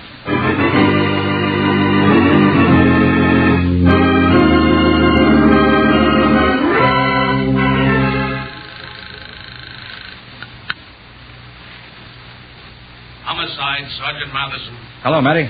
Nick. Nick, where are you? Thompson's Cove Hotel. Matty, can you come out here right away? What's up?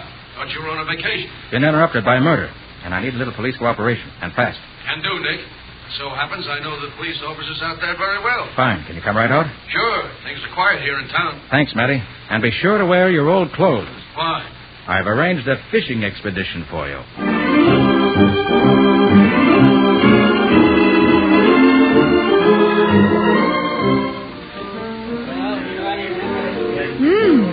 Big crowd here tonight, Nick. Yes, but it's amazing the way people like to get rid of money. Good evening, Tex. Ah, you here again? This is Miss Bourne. Hi. Hi. I enjoy your playing very much. Thanks. Miss Bourne and I were wondering why you don't use the entire keyboard. I don't get you. You never seem to play on the extreme bass or the extreme treble. It's such a fine instrument, it's a shame not to use the whole keyboard. Why don't you two go away and play games?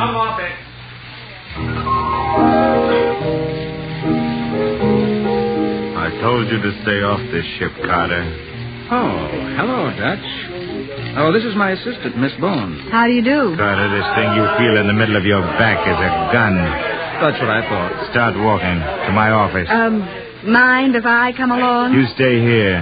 I'm going to have a little talk with your boyfriend. Alone. I guess you're not wanted, Patsy. See you later. All right, Nick. I'll be waiting for you. You were a fool to come back, Carter.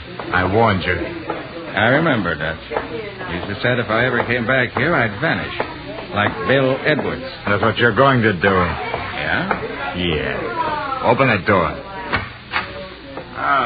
Come in, Mr. Carter. Mr. Reardon? Yes. Close the door, Dutch. Sure, Reardon. And no sudden moves, either of you. I've got you both covered. I wouldn't want any trouble.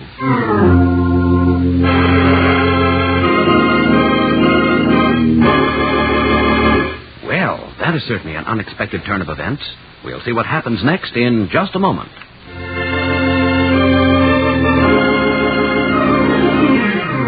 And now for the conclusion of the case of the missing piano player. Today's adventure with Nick Carter, brought to you by Old Dutch Cleanser. We pick up our story where we left off, as Reardon says to Dutch and Nick. No sudden moves, either of you. I've got you both covered.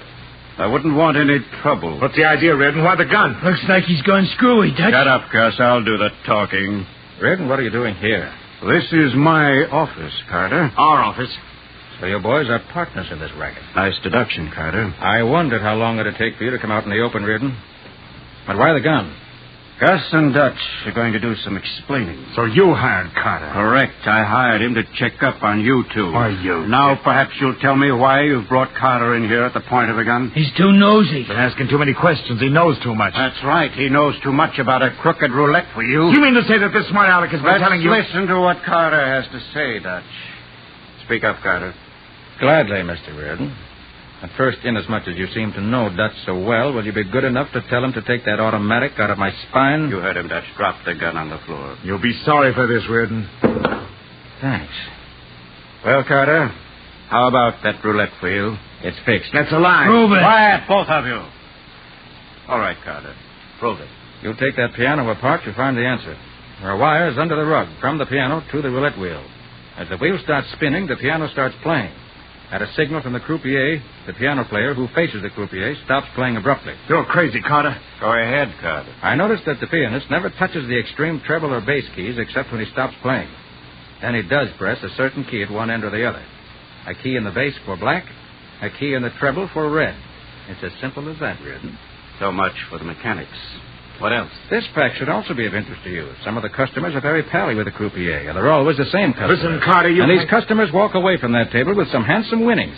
Winnings in which you do not share, Reardon, but in which Dutch and Gus do. Reardon, are you going to believe this bum, Carter, or us? I'm going to believe Carter. Carter doesn't lie. All right, Reardon, what are you going to do about it? Just this, Dutch. I'm going to dissolve our partnership here and now. Hey, Dutch, he's gonna...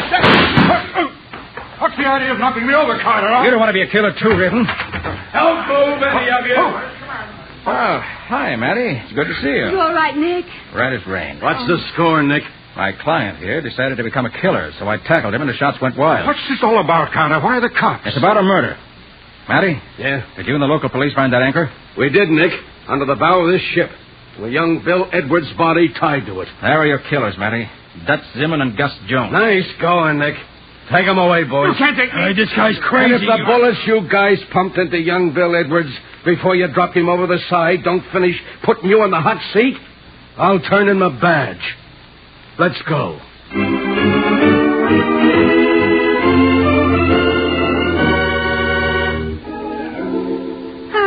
Well, Nick, another case history to type. Just as I had everything in the office cleaned up and ready for filing. I'll give you something to do while I catch some fish. Oh, you.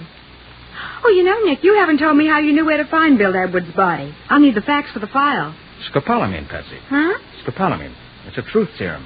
The kind of stuff the Germans used to get information out of their prisoners during the war. I don't follow you. You recall I had a date with Gus in a bar? Yeah. Well, scopolamine is a drug that makes a man unable to avoid telling the truth. I put some in the drinks I bought for him. Oh. Then I asked him about young Edwards. The minute he mentioned the anchor, I knew the answer. I called the local police. When they dragged the bottom under the bow of that ship, they found what they were after, unfortunately. And you found more than you bargained for. Yes, very true, Patsy. I realized that Reardon had a little private grudge to settle as soon as he recognized the name of Bill Edwards. Uh-huh. But murder? Well, that's something more than we bargained for. Well, now that that's settled, I suppose you're going back to Sandy Point. Right, Patsy. Back to Sandy Point and some fishing. And this time I hope to catch nothing but fish.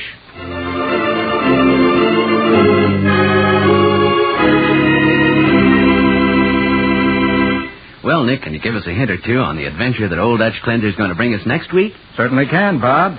It started out with a dish of macaroni in a one-arm lunchroom. A dish which contained more than macaroni, I might add. And which led us into strange and devious paths. First we landed in an unused heating furnace. Then a trash can on the corner. Wait a minute. What were you looking for? A small metal capsule that was worth a fortune. And that turned into a miniature bomb at the end. It certainly sounds unusual. What do you call the story, Nick? I call it The Case of the Wandering Macaroni. Nick Carter, Master Detective, is presented each week at this time and over these same stations by the Cudahy Packing Company, makers of Old Dutch Cleanser.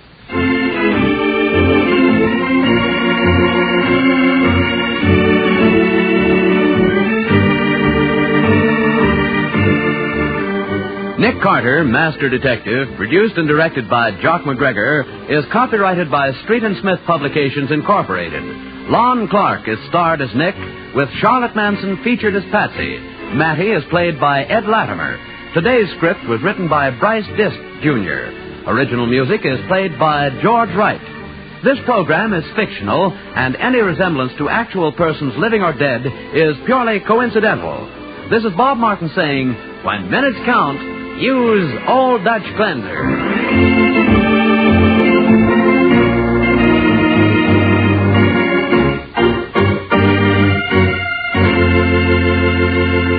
This is the Mutual Broadcasting System.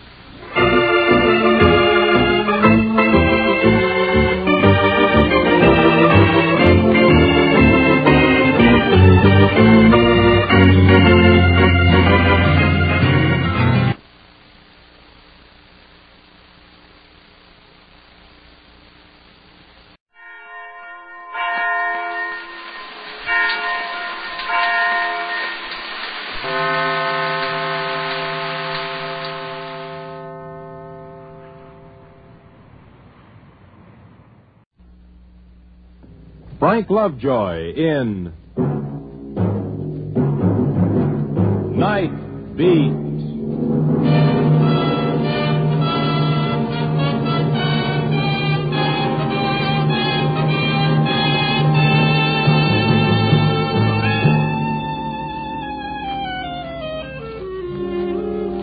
Hi, this is Randy Stone. I cover the night beat for the Chicago Star, which is as good a way of making a buck as any if you like walking and nobody's hiring mailmen.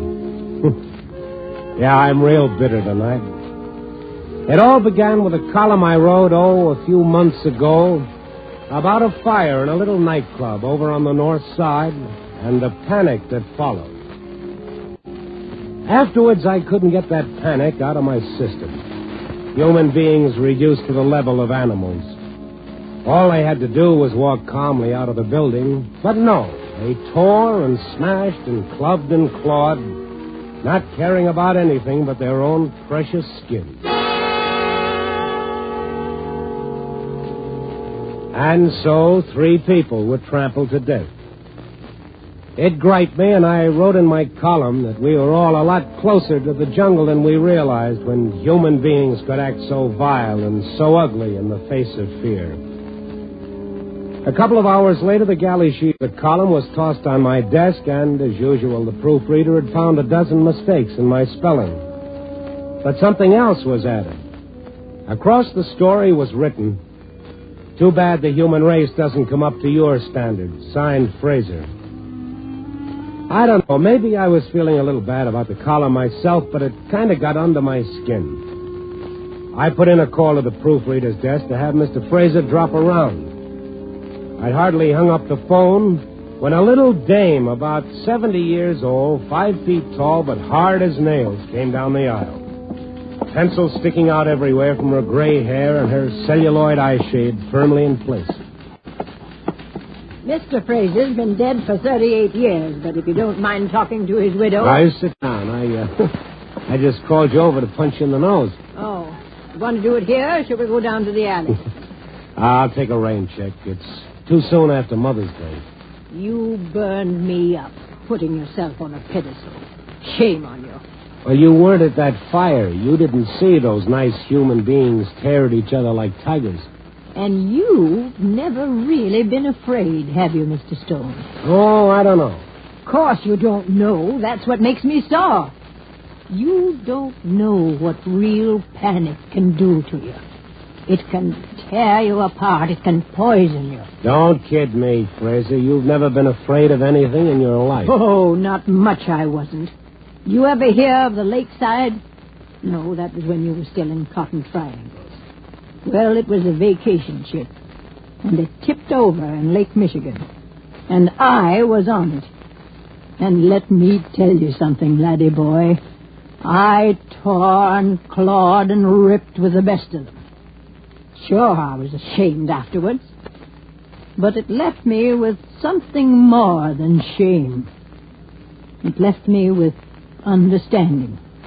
Well, maybe. The only way to understand hunger is to go without food. You won't ever understand fear until you've really been afraid.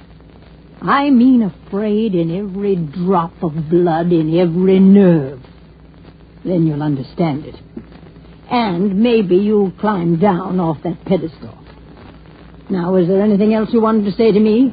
No, but thanks for letting me talk myself out. Okay. See you around. Oh, and another thing. Yeah. You spell like a 2-year-old. I before E except after C. Will you please remember that?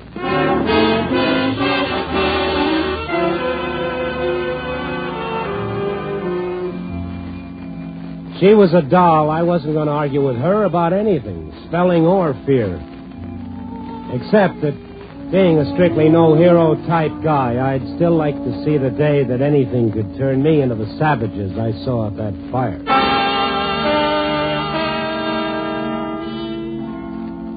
And that was the end of it. For a few months, anyhow. Until I got the letter.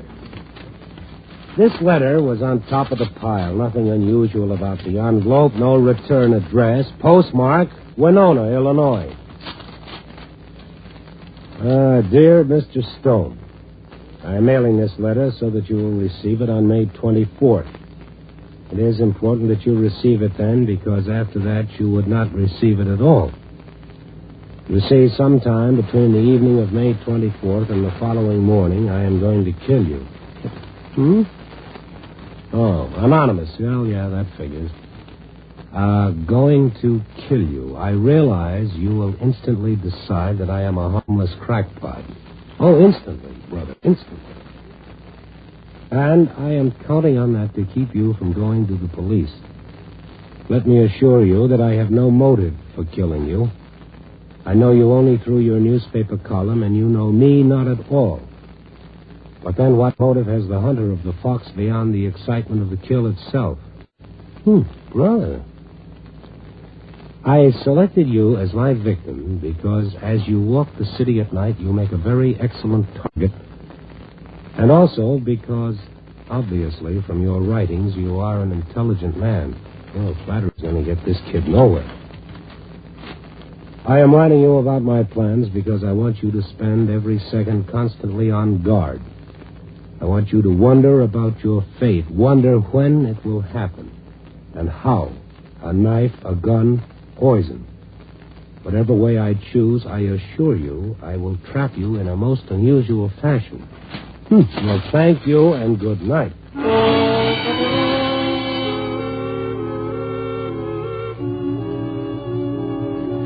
And I tossed the letter from Winona, Illinois, into the wastebasket.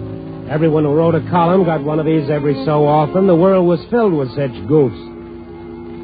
By the time I started on my night beat that evening, I couldn't even tell you the exact words of the letter.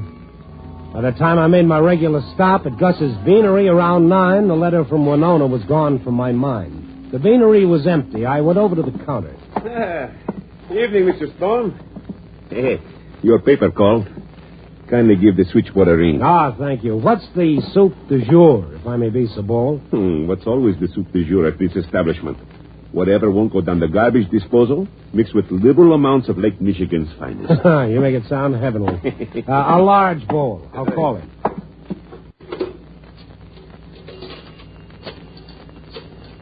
As I dialed the paper, I idly watched the seedy little character push his face against the restaurant's plate glass window and then come slowly into the place, shuffling uncertainly. Then the gal at the paper answered, and I turned to the phone. Chicago Star. This is Stone. What small crisis are we faced with tonight? Oh, Mr. Stone, you had a long-distance call. Let me see. Here it is, from somebody in Winona, Illinois. That letter. You say something? No. Go on. Well, the party seems terribly anxious to reach you. He left a number to call in Winona, said if he didn't hear from you within an hour, he was coming into the city to find you.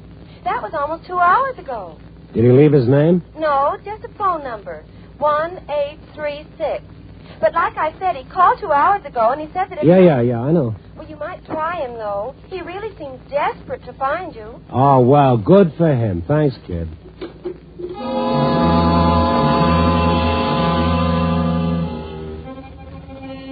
As I hung up the phone, I noticed that my stomach muscles had tightened ever so slightly, and the palm of my hand was just a little damp. I called the Winona number like a real sucker, and the phone rang on and on at the other end. And I got the mental picture of some wild-eyed loon sitting in a dark room, hearing the phone ring and shrieking himself silly at having fooled me.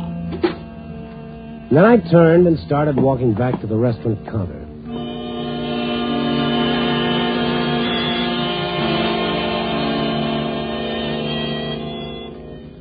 I noted that the seedy little character who'd come in while I was on the phone, with every seat in the restaurant empty, had chosen the seat next to mine. There he was, nursing a cup of coffee right next to my bowl of soup. I kind of smiled inwardly at the odd little feeling that gripped my knees for an instant and was gone. I sat down beside him, looking at his reflection in the long mirror behind the counter. A watery-eyed, moth-eaten little character in a frayed coat. I salted my soup, reached for the spoon, and then I realized humorously that the feeling that had been in my knees was now in my wrists. Let's face it, Randy, old boy, old kid, old top, this is undoubtedly the killer, and he has unquestionably spilled strychnine into your soup. I grinned to myself, wondering why the grin kind of caused my lips to ache. And then I dipped my spoon into the soup.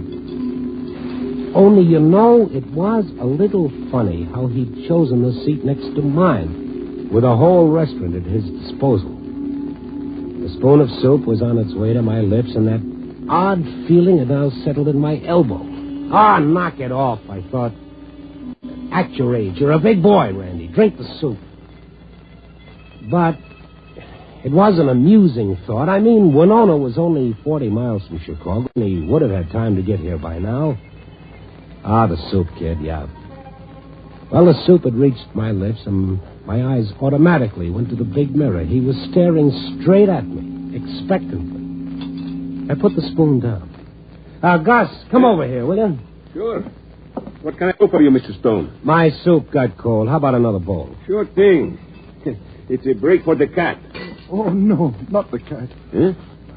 Why not the cat, friend? I'm sorry. Forgive me. I'll be going. Now, 1 second. Why not the cat? Fine soup like that? I sure wouldn't mind if the soup wasn't so warm. Why? That bowl of soup. You were away. It drew me like a magnet. It became the most wonderful thing in the world, sitting next to it, inhaling its spicy aroma. Oh, it's frightening how one's values change. It's very frightening. I'll be going now. No, wait a minute. The soup is fine for me, Gus. Serve this gentleman the hot bowl and see what else you'll have. Sure, Mr. Stone. I always made my own way. Sometimes everything gets out of hand. But really, I don't want charity. Well, take my word for it, sir. I owe it to you.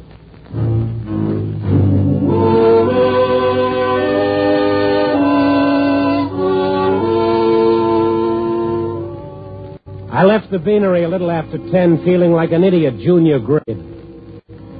Back to work, wandering the lonely places of the night, looking for my story. The railroad yards where kids in overalls flipped off the freights and brushed the straw from their jeans, thinking, Chicago, here I am.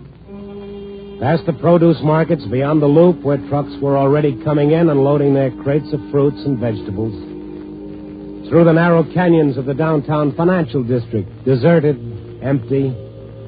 The night wind whipping the scraps of paper that was so vital yesterday into the gutter. But tonight the story wasn't there. It wouldn't come. Tonight something was gnawing at me, and I kept pushing it away, trying to shame it out of my system. But I couldn't shake it. Finally, I stopped in at a gas station. It was closed for the night, but the phone booth was open. But Winona 1836 was never going to answer. Then the newspaper again to see if they'd heard from him.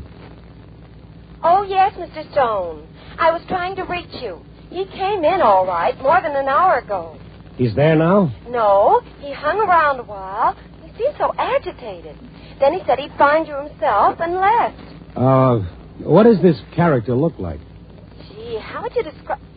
Well, average-looking fellow, only excited. Oh, great. Mm-hmm. Listen, if he comes back, you very quietly dial P051313. You understand that? But that's the police. You catch on fast, baby.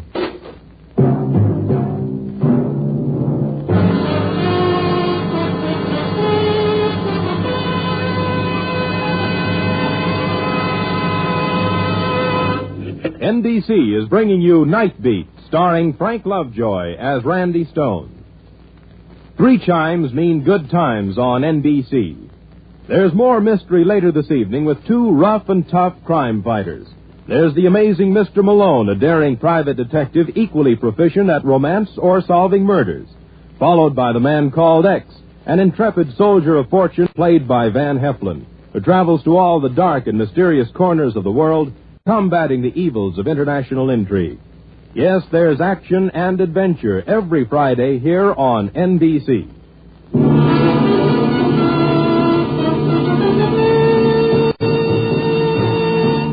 And now back to Night Beat and Randy Stone.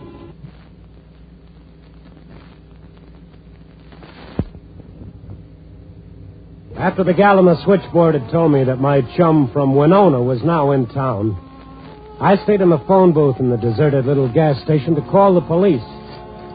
A crazy man somewhere in the dark city looking for me. No, I wasn't having any. Hello? Oh, hello. Give me Captain Barton. Barton speaking. Oh, Captain, this is Randy Stone of the Star. Yes, Randy. Look, some screwball is out gunning for me. I think I need some help. A little slower, Randy. I got a letter from this guy. I thought he was just a crank, but I can't understand you. Talk slower. Relax, Randy. This doesn't sound like you. Well, it is me. It's me, all right. Now, look, I don't know who this guy is or when he'll decide to move in. But it's not so good for the nerves, Captain. Now, wait a minute. Start from the beginning. And then I heard the sound. Someone tapping on the glass door of the phone booth. I I turned. It was dark, but I could see his face, wild and excited.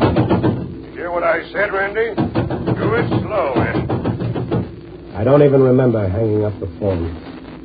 I felt my throat closing up. He was a slight fella, his hands hammering against the glass door. They looked extraordinarily white and strong. I opened the door quickly. Thanks.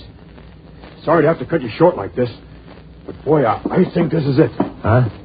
Her pains are coming every 3 minutes now. The doc said when they start like that, to call him quick. Man, am I nervous.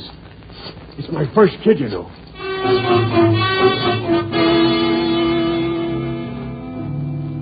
He was nervous. I started walking fast, trying to find a cab, so that I could get to the police station and make that lughead Barton understand what was happening. Only none of the cabbies ever bothered with this neighborhood this late at night. Warehouses, small factories, lofts, everything shuttered up tonight. 100 times I'd walked this street without ever realizing how completely lonely it was. A figure was coming the other way. Without even thinking, I crossed the street to the other side. And the figure went on. Now I wasn't wasting any time telling myself what a dope I was. I wanted to get to that police station fast. There were no cabs, but a block ahead was a subway entrance. I hurried toward it, all my nerves jangling. I figured maybe a cigarette might make me calm down. I ducked into a doorway, struck a match. As the match burst into flame, I saw I wasn't alone. Waiting for you. For me? You, the Bonnie Prince Charlie. Harry S. Truman, the man on the flying trapeze. Anybody with a pack of cigarettes and a social conscience. Here. Take the whole pack. I thank you, for you have made me king of the night. Now, till dawn, I will stand here and let the galaxies entertain me. Sagittarius, the Pleiades, Perseus, the tiny North Star, dancing all of them to the music of our thrashing earth. Oh, fine, great, thanks. See you around.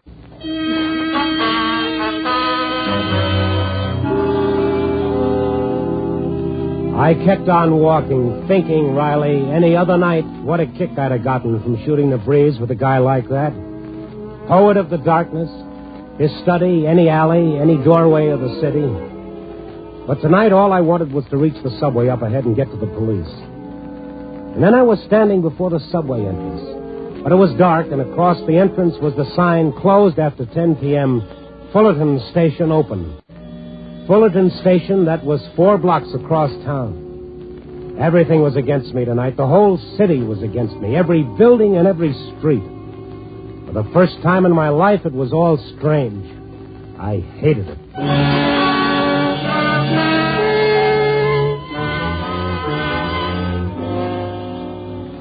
I hurried toward Fullerton, through an area of condemned tenements now being torn down for a housing project. Everything broken and shattered against the night. But beyond the ruins, the lights of Fullerton Street, the subway, safety. The word had never meant much to me, but now it meant everything. I was walking very quickly, trying with all my willpower to keep from running. My heart beating too hard inside me and my nerves feeling them tighten.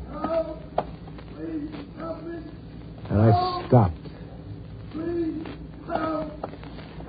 I looked around me frantically. Not another soul. The bulldozers and other heavy equipment standing alone in the streets. The smashed buildings, nothing else. And then I realized the voice was coming from the building just to my right. An ancient, sprawling apartment house. 2 upper stories already demolished, but the lower part still standing. I rushed over to the building. The windows were boarded up, but the boards were rotting, and I tore one aside. Are you in here? Yes, please help me. Hurry. Trap. Falling timbers. Hurry.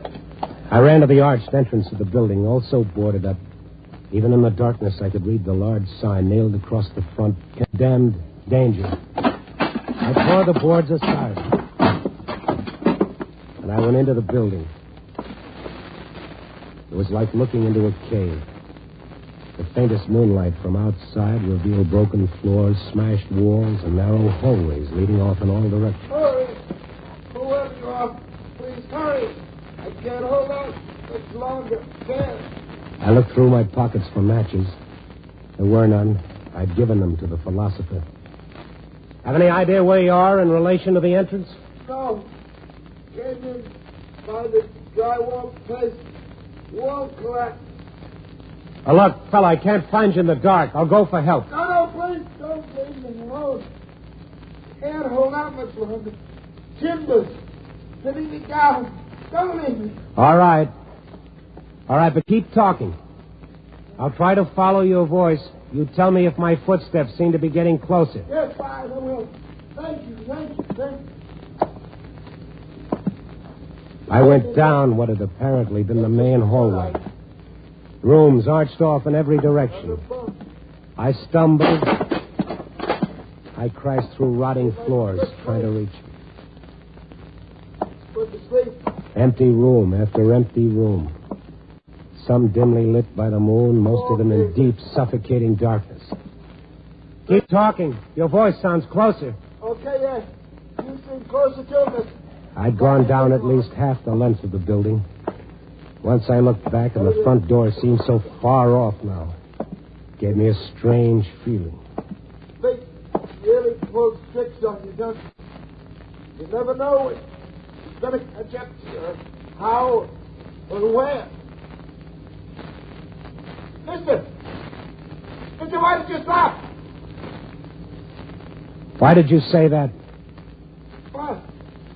I don't get you. You never know when fate will catch up to you. How or where.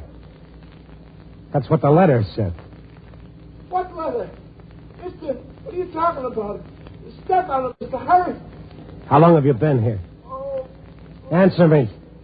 Hours. Why didn't somebody else find you? Why did you wait for me? Mister, can't answer questions. Need help. Come on, will you? But I couldn't move. The blackness seemed to close me, and I started having trouble breathing. Come on. You're close now. Close, yes. His voice seemed to be right ahead of me. Come on. Or behind me. Come on.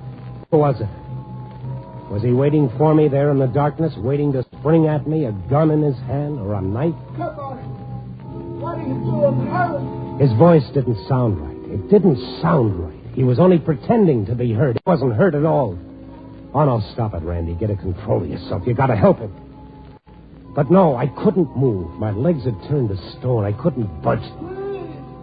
Hurry. Completely at his mercy, this crazed man. I'll trap you in a most interesting way. What was that? I thought I heard a movement. He was coming for me through the darkness. I had to get away.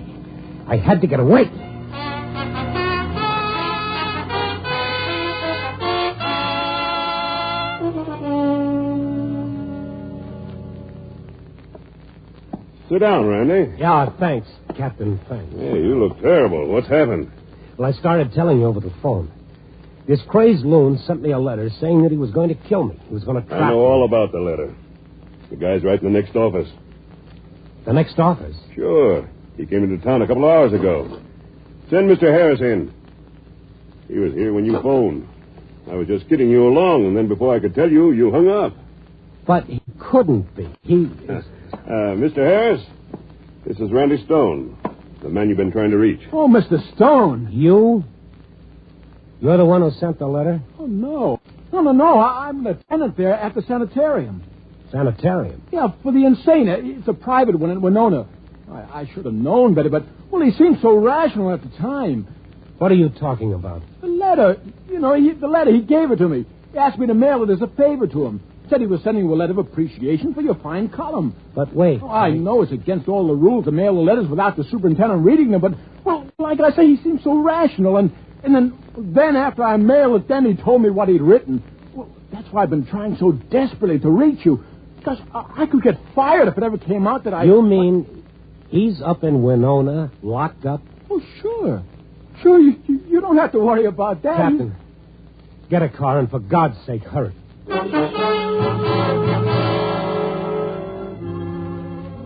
Yes, the poor guy in the abandoned apartment was still alive when we got to him, but no special thanks to me. I felt like such a fool, I didn't know how I was going to live with myself.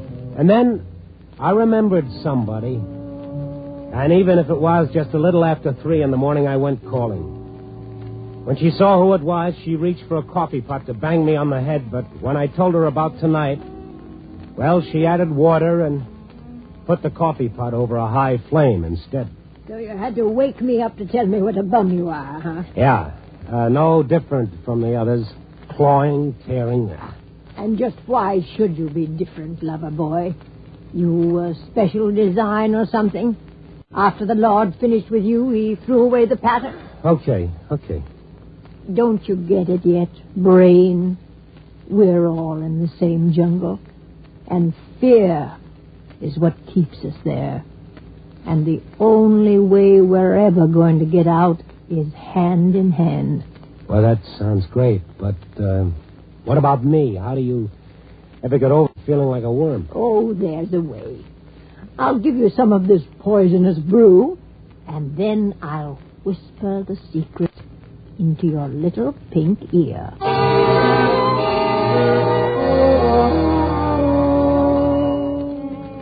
It wasn't much of a secret. All she did was send me down to the office, back to the typewriter, to put it all down, every word, and in the first person. And you know, maybe it's the same with fear as it is with a lot of other things. As soon as you stop hiding it, as soon as you share it around, the sting is gone. But, brother, fear is a deadly weapon that makes the atom bomb look like a squirt gun. Maybe the day we all stop being afraid, maybe that's the day the new world they all talk about will officially begin.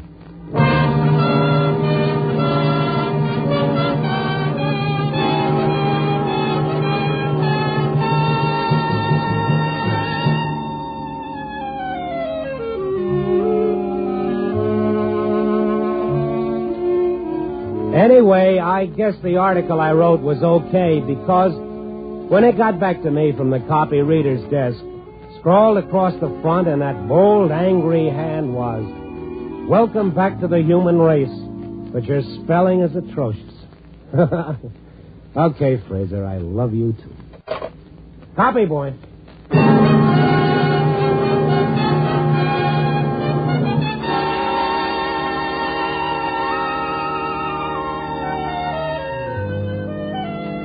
Night Beat, starring Frank Lovejoy, is produced and directed by Warren Lewis.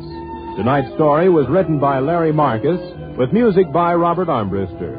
Those appearing in tonight's cast were Betty Moran, Nestor Paiva, Harold Gordon, Tudor Owen, Ted DeCorsia, Jack Carroll, and Jeanette Nolan. Frank Lovejoy can currently be seen co-starring with Joan Crawford and Robert Young in Warner Brothers' Goodbye, My Fancy.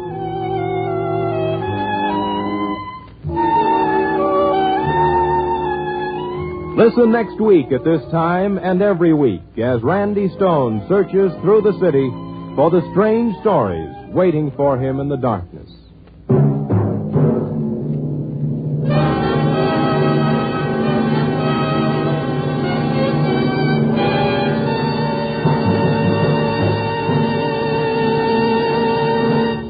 Night Beat came to you from Hollywood.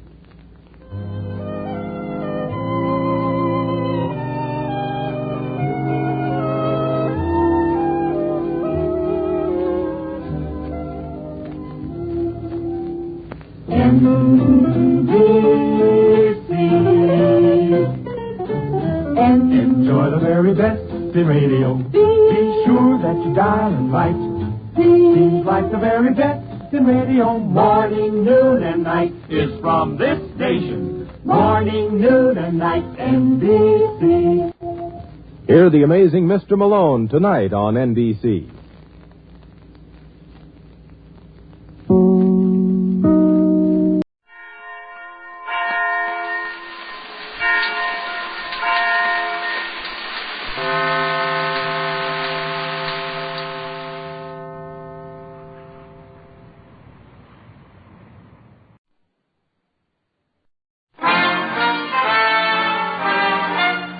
Listen while the makers of Rexall drug products and 10,000 independent Rexall family druggists bring you Dick Powell as Richard Diamond, Private Detective.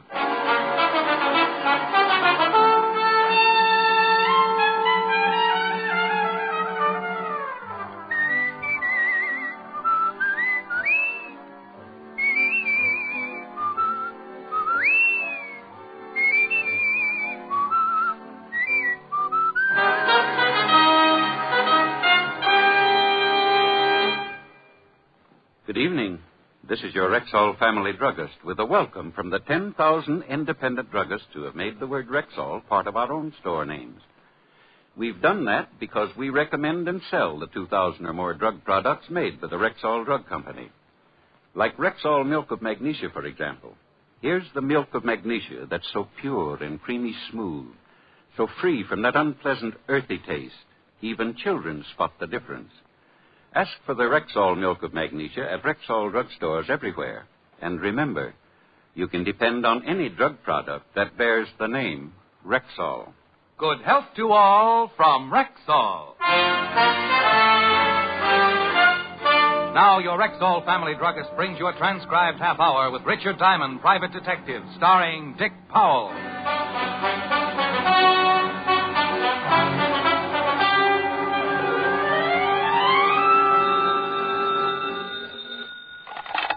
Diamond Detective Agency. With camels who know their detectives best, it's Diamond 2-1. Ricky? I won't admit a thing. Last person who called me Ricky sold me stock in a bubble gum factory. Whole deal blew right up in my face. Ricky, this is Pat. I'm in trouble. Bad trouble. Somebody steal your last name? This is Pat Stens. Pat Stens. An old friend of several years' standing. Blonde, attractive, and the owner of a plan to eliminate cranium luster. To the aging juveniles of the world's biggest city, she might easily be called the mother protector of hairlines. In other words, like the sign says on the front of her uptown salon, she grows hair. You've just got to come down to the place. Honey, I've graduated. You told me so yourself. Another treatment, and I'll be wearing a snood. Ricky, I'm on the level. I'm in trouble. Something's happened to one of my customers. What's the matter? Did he sprout feathers? Well, almost. He sprouted wings. He's dead. Now, phone games with Pat weren't a hottie. She might kid a customer about the condition of his scalp, but when she called me to say she had a corpse on her hands, I knew she hadn't been sampling her hair tonic. I told her I'd be right down, called Helen, broke my date, locked the office, set a few traps for impatient clients, and 15 minutes later I was in Pat's office talking to a pretty frightened little blonde. Oh, Rick, I just don't know what to do. Oh, now, honey, first calm down. Now, who's dead and where? A man named Wiley. John Wiley's on the vibrating table. Why didn't you call a doctor or the police? Because I think he's been murdered. Murdered? Looks like his neck's been broken. I didn't know what to do. I was afraid of calling the police. Well, baby, if one of your customers got his neck broken in here, you're going to get mixed up with the law sooner or later anyway. The publicity will ruin my business. Honey, murder always ruins something. You got any idea who might have done it? No. Well, who was in the place when you discovered the body? My usual 3 girls and 2 customers. Anybody leave or come in? No. How many people know about it? Just the girls. Neither one of the customers. Oh. Well, first we lock your front door. I don't want anyone to leave. Then we'll take a look at the dead man and find out if his neck really is broken. If it is, we call homicide. We locked the front door, and Pat let me down a hall with booths on either side. In 2 of the booths, I spotted the customers relaxing as girls in white uniforms worked on their receding foreheads. At the end of the hall, we stopped at another booth, enclosed by a white curtain. In there, Rick. Okay. The vibrating table was centered in the middle of the room, an enclosure about 6 by 14 feet. The table was built at an angle so that when a patient climbed up and stretched out on his back, his feet were elevated a good 16 inches above his head. The angle and the vibration increased the flow of blood to the scalp, and under normal conditions, it's considered very healthy. But the man lying on the table now wasn't getting the full benefit of the treatment. His shoulders extended over the end of the table, leaving his head hanging down at a grotesque angle, rolling from side to side with the monotonous rhythm of the vibrations. Oh, Rick. Not very pretty, huh? I forgot to turn the table off. I think I'm going to faint. Just take it easy. Was I right? You had to be. A circus rubber man would need vulcanizing if he turned his head that far. Busted neck, all right. Guess we better call the police. Can you keep the customers out of here? What if one of them gets inquisitive? Tell them the table's out of order. I'm going to call homicide and tell them Mr. John Wiley's in the same condition. As frightened as she was, Pat played it pretty well. She tipped off the girls and started swapping jokes with her balding clients to keep them happy. I went in the office, put in a fast call to the 5th Precinct homicide, and 10 minutes later, Lieutenant Walt Levinson and Otis, his trained anthropoid, were looking at the late John Wiley. Sure looks like murder. I guess it would be better if he had a knife in his chest with a sign on it. Who was in the place when it happened? Pat, 3 girls, 2 customers, and a dozen assorted gay gypsies. Oh, for Pete's sake. Pete has an alibi. What was the dead man doing on the table anyway? Trying to grow hair. Oh, that's silly. Who ever heard of anybody growing hair on the table? Sergeant Loveloon. Well, I thought it was pretty funny. Go out and round up everybody in the place and take them into the office. Then call the precinct and get the coroner down here. Then, if you're a good little boy, you can go out and play in the traffic. Well, a murder's a mess any way you look at it. A man lying on a table with his neck broken. 4 women and 2 men, the only ones around when it happened. Bad publicity for a nice little working gal named Pat Stens. But you can't hide it when it happens. Someone gets killed, someone gets hunted. And everybody concerned gets mixed up in it. Walt herded everyone into the office and the questioning started. The men were very unhappy. That bad publicity, it couldn't be helped. Mr. Robert Wells, songwriter. Look, I don't know anything about it. I never saw the man before. Surely you can't possibly suspect me. Why in the world would I want to kill him? It's ridiculous. And the other, Mr. Jacob Green, jeweler. Oh, my goodness, my head is still wet. John Wiley? I never saw him before in my life. Not in my whole life. Hey, Pat, give me another towel, will you? Kill him? For why? I got a mother-in-law. First things come first. Yes. Now, you see? You see? My death I'll catch from Jersey.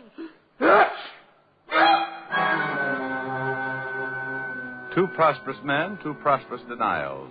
The girls came next. 3 girls who worked for Pat. First, Mary Carroll, the girl who had worked on John Wiley. The one who had helped him up on the table and massaged his neck and forehead for 5 minutes. Sure, I put him on the table, but I left him, like always. We let them lie in there and relax for about 10 minutes, don't we, Pat? That's right, Lieutenant. That's the way it works. Mary left him and went over to start on Mr. Wells. That's right, Lieutenant. She did. Mary's a pretty strong girl, isn't she, Mr. Wells? Yeah, she could break your neck? Oh, now, wait a minute, Lieutenant. You think she could, Mr. Wells? She's pretty strong, I guess, but she wouldn't do that. Any one of us could have gone in that back booth at one time or another, Lieutenant. You found him, didn't you, Miss Stens? Yes. Do you usually go back to see how your customers are? Sometimes. Sometimes they go to sleep and the girl who left them's too busy with someone else, so I wake them up. Next girl, Lillian Wooster. Yes, I went back by that booth several times. Why? Wants to make Mr. Green some coffee. You're black and strong. She brung it to me. And the other times? Wants to get some hair formula, later to get a clean comb. A clean comb for him? Don't laugh. I got a few left. Look, up here on top, you see? You're fairly new here, aren't you, Lillian? 3 weeks. How'd you know that, Rick? Well, I completed my treatments last month. Lillian wasn't here then. You mean you? Now. People laugh at psychiatrists, too, Walt, and some of them end up playing canasta with Lady Macbeth. We were rejuvenating his spit curls. Thank you, Patricia Stens. They've been spitting better than ever. All right. You're the last girl. What's your name? Nancy Cummings, Lieutenant. The last girl in her story was no different than the others. Yes, she had left her customer and walked down the hall past the last booth. No, she had not slipped in and popped Mr. John Wiley's neck while he lay resting. The coroner arrived, and the whole party went down to the precinct to sign formal statements. They were then all released and sent home, pending further investigation. I took Pat home to her apartment. Filled your drink, Rick? Oh, yeah, sure. Water? Mm-hmm. You didn't kill him, did you, Pat? Don't be silly. He was growing hair. Kill off my advertising? Here. Thanks. You got any ideas, Rick? No. How long has John Wiley been coming to the shop? Oh, about 6 months. What do you know about him? Not much. He was a wolf. By your standards or Kenzie's? He got grabby occasionally. Put him straight. Know what business he was in? Well, whatever it was, he had a lot of money. Big tipper. Oh, excuse me. Yes. Oh, yes, just a minute, Lieutenant. It's for you, Rick. Thanks. Hello, Fatty. I got something on the dead man. Got a record. Blackmail. Oh, know where he lived? We're checking. Now, wait a minute. Pat, you wouldn't by any chance know where John Wiley lived, would you? Well, I send a bill to him every month. I've got a duplicate set of books here in the apartment. I'll get the address. Walt, Pat's got his address. I found something else in his personal effects. Key to a safety deposit box. Otis is checking to find out which bank. Well, we should at least have the answer by doomsday. Here's the address, Rick. John Wiley, 709 East 45th Street.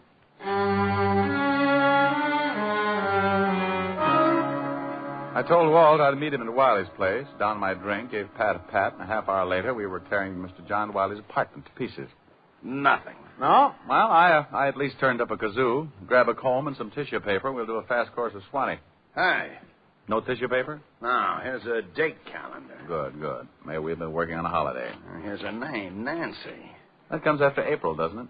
Same name on some of the other pages here. The 28th, Nancy, 6 o'clock. Again on the 22nd. Nancy, 8 o'clock. Again on the 18th and the 12th. Hey, one of the girls who works at Pat's is named Nancy. Yeah, I know it.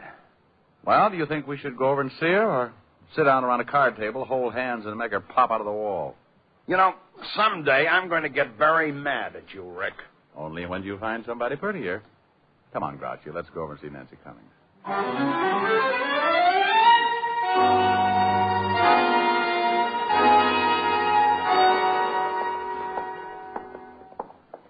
Here's her apartment.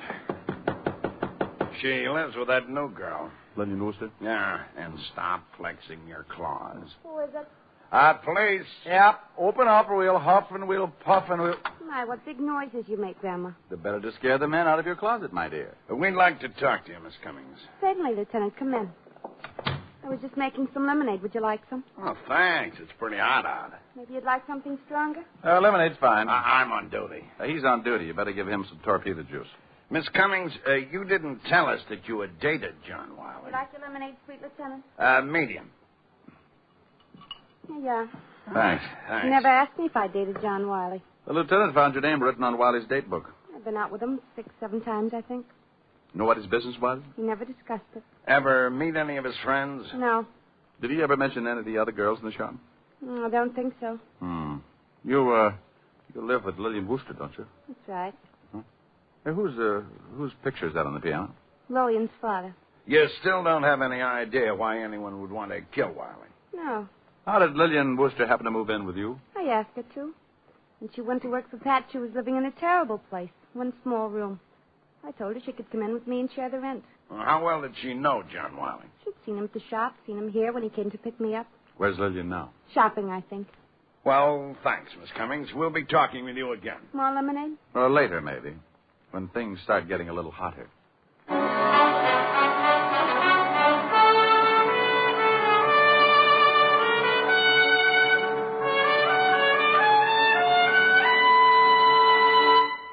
Before we continue with the adventures of Richard Diamond, private detective, here's your Rexall family druggist. Here's an important fact about Rexall aspirin I'd like you listeners to remember. It's simply this. There's no faster-acting aspirin made. Oh, but what do you mean by fast-acting? Well, ma'am, aspirin itself is too fine to hold together in tablet form. So it has to be bound with an ingredient that will quickly disintegrate. That is, break up the tablet. So the aspirin itself will immediately be free to do its job. Well, you mean the aspirin can't go to work until the tablet breaks up? Exactly. And that's why Rexall scientists developed a binder so low in moisture content it begins to break up the very second it touches water. Now that means that when swallowed with water, the 5 full grains of pure aspirin in every Rexall aspirin tablet are ready to go to work for you even before they reach your stomach. Well, that's fast enough for me. And it's fast enough for 10,000 family druggists, too. Quality like that is what we're talking about when we tell you you can depend on any drug product that bears the name Rexall. And now back to tonight's adventure with Richard Diamond, private detective, starring Dick Powell. 3 in the afternoon, out of Nancy's cool apartment and down in the blistering street. The thermometer crowding 90 and the humidity sticking to us like a steaming blanket. I feel awful. A terrible day to solve a murder. Yeah. I'm going to go look through some newspaper files. What for? That picture on the piano. Lillian Worcester's father? Mm-hmm. I've seen that someplace before. News story connected with it. I'll drop you off. I got to get back and see if Otis has found the safety deposit box that fits John Wiley's key. Walt dropped me off at the newspaper, and I went down to the morgue file to do some hunting. The air conditioning made the job easier, and by 4 o'clock, I walked into Walt's office with an interesting bit of information. We found the bank and the safety deposit box. Oh? Anything turn up? Wiley was doing some pretty fancy blackmailing. Here's a bundle of evidence and a list of names. Mm-hmm. Well, I can understand why someone would pay to keep these out of circulation. Lousy photography. What did you find out? Here. Newspaper clippings. Mm-hmm. Oh. Picture of Lillian Worcester's father. Same picture as the one on the piano. Prominent banker leaps to death. William Baker. William Baker? The girl's name is Worcester. That's what she calls herself. William Baker. Give me that list we got out of the deposit box. I've just been looking at it. William Baker's name is on here, all right. That clipping I just gave you mentions that he left a daughter and a wife. Well, let's go pick up Lillian Worcester or Baker or whatever her name is. Well, it might not have meant a thing, but at least we had found one person who had a strong connection with John Wiley other than socially. The girl who called herself Lillian Worcester was the daughter of one William Baker, deceased, and one of John Wiley's blackmail victims. We climbed to the squad car and hurried back to Nancy Cummings' apartment where Lillian Worcester lived as roommate. Let's go. Hey, wait a minute. What's wrong? Hold it. Lillian Worcester coming out of the building. All right, we pick her up on the street. The doorman's hailing a cab for her. Let's see where she's going. Wouldn't it be easier to just ask her? Oh, stop trying to ruin my afternoon. There's nothing more relaxing than a pleasant drive through quiet, peaceful little old Manhattan. We started tailing Lillian Worcester's cab, across town, along the river, and across the George Washington Bridge. She's headed for Jersey. Oh, you looked at your compass. That's not fair. We kept going through Hackensack, past the outskirts, and on out Route 17. Pretty expensive cab ride. Pretty expensive makes it pretty important. We kept following like that. Lillian's cab a good quarter of a mile ahead, so she wouldn't notice us. They're turning off on that road. Oh, you're absolutely amazing, Patty. I probably would have missed it completely. No. We took the road to the right off the highway and spotted the cab up ahead, pulling into the entrance of a large white building. The sign over the tall iron gate read, Woodview Sanitarium. She's getting out of the cab and going in. Wait till she gets inside. Then let's go up there and find out who Lillian Worcester is visiting in the Woodview Sanitarium.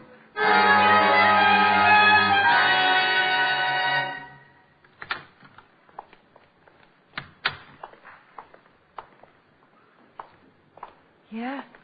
Something I can do for you? I'm looking for a girl. You know, honey, something that doesn't look like a man. Now, you stay out of this, Diamond. Don't you start getting me confused again. He gets confused? At the drop of a hat. Watch, I'll drop my hat. Now, you stop that. He doesn't like it, does he? Oh, it nearly drives him with... Now, you understand. Yes, of course. Where are you going? I think you better talk with Dr. Gerson. All right, run him out. Temper. Rick, I swear if you don't stop these confounded routines. Routines? Well, you know what I'm talking about. Who's on first base? Oh, don't you know who's on first? Huh? I'm Dr. Gerson. My friend here is given to mass demonstrations in the aisle. Oh, shut up, Rick. I'm Lieutenant Levinson. I bet you're with the cavalry. You get wise with me, Mac, and I'll bust you one. Extreme persecution complex ever since Uncle Julius took away his mandolin. Well, we have some lovely mandolins here, Lieutenant. I am Lieutenant Levinson, New York Police. Now, it's more fun in the cavalry. Maybe you'd think it was more fun in a cell. Well, it's wonderful. We have some very nice ones. Let me show you. Now, listen, I am Lieutenant Levinson, New York Police, 5th Precinct Homicide. And if you don't lay off this foolishness to help me, I'll tear you limb from limb. I'll get some help. You won't get anybody. Get away from that phone. Look, I think you better let him tell you why he's here. Will it calm him down? I'm here trying to catch a girl. Rick. That's right. He's here trying to catch a girl. Certainly. Why don't we all try and catch one? Look, would you do me a favor, friend? Why, of course, Lieutenant. Take a look at those credentials. Certainly. Oh, my goodness. I'm afraid he's a real policeman. I need no help from you, Mr. Diamond. Grouchy. Oh, my goodness. Satisfied? Well, yes. Aren't you a little out of your territory, Lieutenant? I am not making an arrest. Just trying to catch a girl. I am following a girl. She may be a murderess. She came in here a few minutes ago. You mean Miss Baker? Then Baker is her right name? Who's she seeing? Her mother. What's wrong with her mother? Mrs. Baker is seriously ill. Have anything to do with her husband's suicide? Everything to do with it? I doubt Mrs. Baker will ever recover. We went back out to the car and tried to put it all together. Lillian's father had jumped off a roof. He was being blackmailed and couldn't take it. The shock had driven Mrs. Baker into a permanent breakdown, and John Wiley had been responsible for the whole thing. Motive enough for Lillian to get a job with Pat Stenz so she could get her hands on John Wiley's neck. We waited until Lillian's cab turned out of the driveway and headed back for New York. We stayed close, watched her get off at her apartment. Then we went over to see Pat Stenz. You gonna get a hair treatment tomorrow, Rick? That's right, honey. I want you to be sure that Lillian takes care of me. Did she do it, Rick? I think so. But why? She seemed like such a nice girl. Well, she had pretty good reason. But we need a confession, and Rick's got an idea how to get it. I want Lillian working on me through the whole treatment, especially when I get on the vibrating table.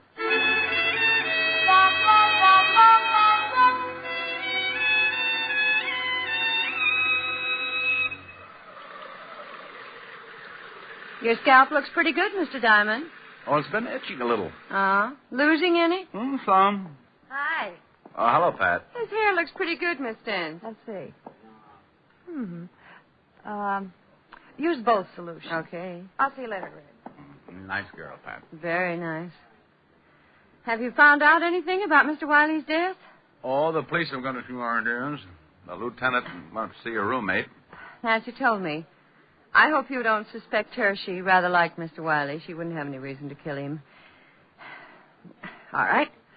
Let's go down to the other booth. Huh? You mean you're going to stick me on that vibrating table? Not if you don't want to.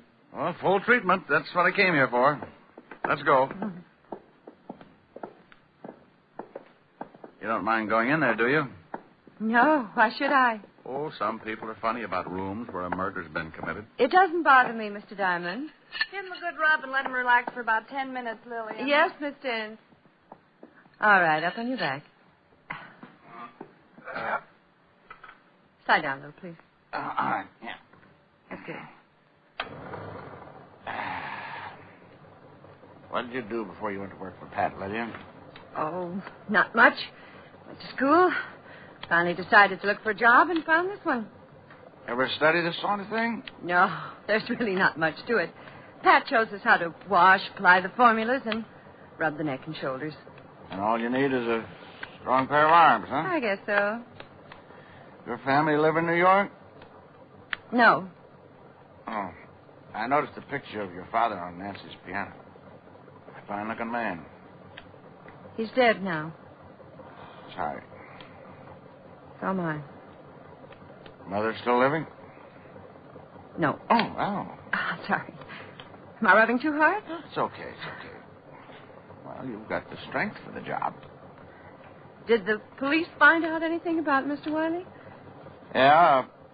He was a blackmailer. Oh, I'm terribly sorry. I'm a little nervous today. Maybe I better get one of the other girls. No. That's okay. I'm just a little tied up. Next step. Yeah. Try to relax. I guess I keep thinking about Wiley and his broken neck. Think I might break yours, Mr. Diamond? Well, it wouldn't be hard. If I was good and relaxed, you could snap it in a minute. I guess I could. So Mr. Wiley was a blackmailer? Yeah. I had a record. They're the foulest people on earth. They certainly are. You think he was blackmailing someone here in the shop?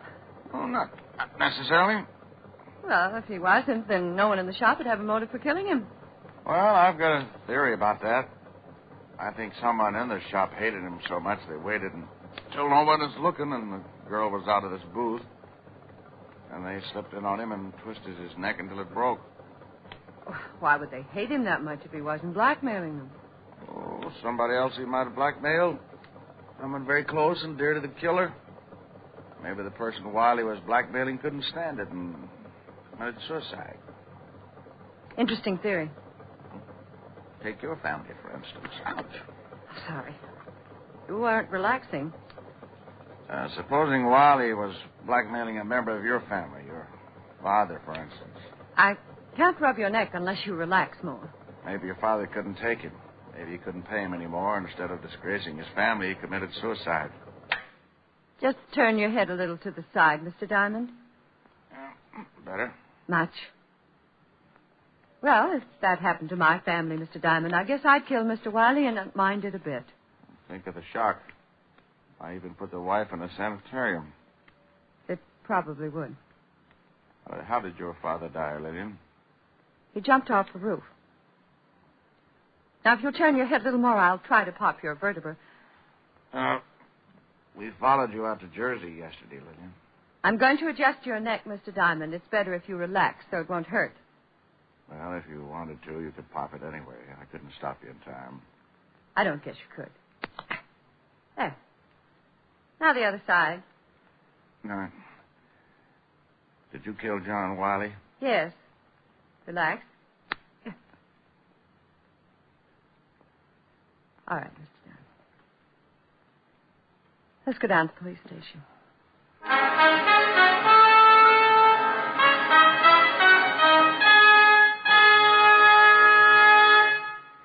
Again, here's your Rexall family druggist. If you're looking for a way to save money on drugstore needs, buy Rexall MI31, the triple-action antiseptic that makes an ideal mouthwash, a soothing gargle, and an effective breath deodorant. What's more, Rexall gives you a full pint of this quality product at the same price as other leading brands of smaller quantity. Ask for Rexall MI31 at any Rexall drugstore. And remember, you can depend on any drug product that bears the name Rexall. Good health to all from Rexall.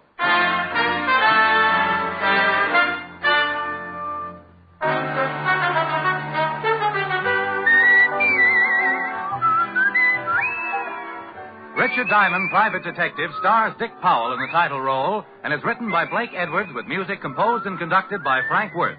Featured in tonight's cast were Mary Jane Croft, Ted DeCorsia, Wilms Herbert, Virginia Gregg, Bea Benaderet, and Larry Dobkin. Richard Diamond, Private Detective, is transcribed in Hollywood by Jaime Del Valle. This is Bill Foreman inviting you to be with us next Wednesday at this time when we will again bring you Dick Powell as Richard Diamond, Private Detective.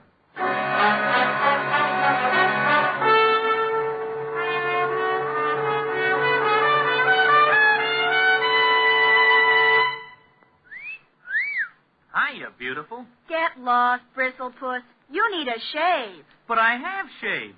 What else do you want me to do? Silly boy, she wants you to go Stag. Go Stag?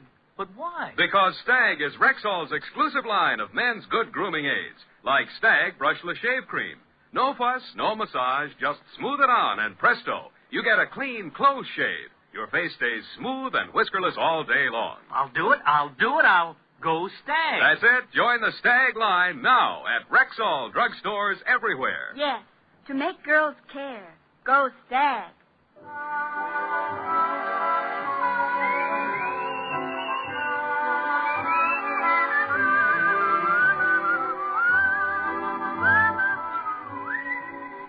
This is NBC, the National Broadcasting Company.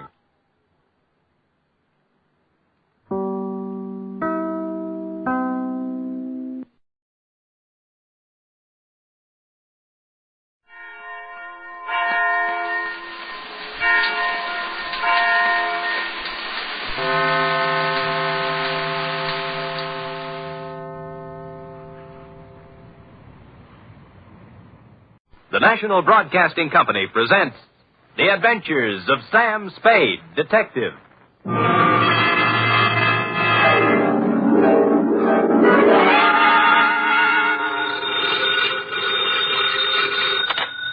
Detective Agency. Buono. I beg your pardon? Suonate il campanello. Sam, why are you... Nothing at all, sweetheart. I just happen to have the tourist lists of handy Italian phrases before me. North Beach never did that to you before, Sam. North Beach never did anybody like it just did me, F. But I thought you said old Bartolomeo just wanted you to drop by for a friendly talk. And some garlic bread and red wine. But does that explain the knife gash on my coat? Your new tweed? My old tweed now, Cherub. You see, it was never meant to be swum in. The bay?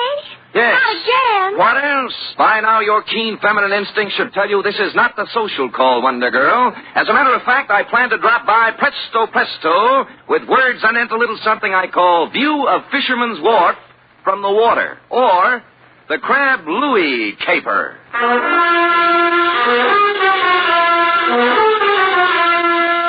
Transcribed for NBC, William Spear, radio's outstanding producer, director of mystery and crime drama, brings you the greatest private detective of them all in The Adventures of Sam Spade. Zing, zing, zing-a-ding-ding-ding-ding-ding. Buongiorno, Sam. Well, ballooning up, huh? Let me see now. Oh, desidero un carburatore per la carosella. Great. What's it mean? I found my secretary's list of most used Italian phrases, Sam. It means, I want a carburetor for my voiturette. I'll remember that. Shall we proceed with the business at hand? Ready, Sam. Date, fill it in. To Bartolomeo Maggiore, copy to Lieutenant Rossi, North Beach Division, from Samuel Spade, license number 137596. Subject, the Crab Louis Caper. Dear Bartolomeo, Fisherman's Wharf, as you know, is as changeable as an Italian wench. All smiles and laughter of a Saturday night with the lights blazing in the Cioppino palazzas and the tourists 3 deep around the steaming cauldrons outside. But it's something else again of an early dawn. Dark and lonely and quiet, except for the mutter of engines as the crab boats nose out into the fog that hang over the gate. Last night was somewhere in between. The lights were blinking out as I left my cab and walked over to your place of business, a gaudily painted building at the foot of the wharf with a red, yellow, and blue sign reading Museo Maggiore. Curios, souvenirs, waxworks. Admission 10 cents.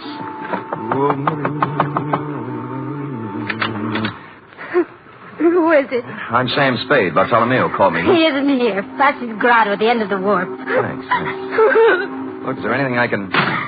Sorry.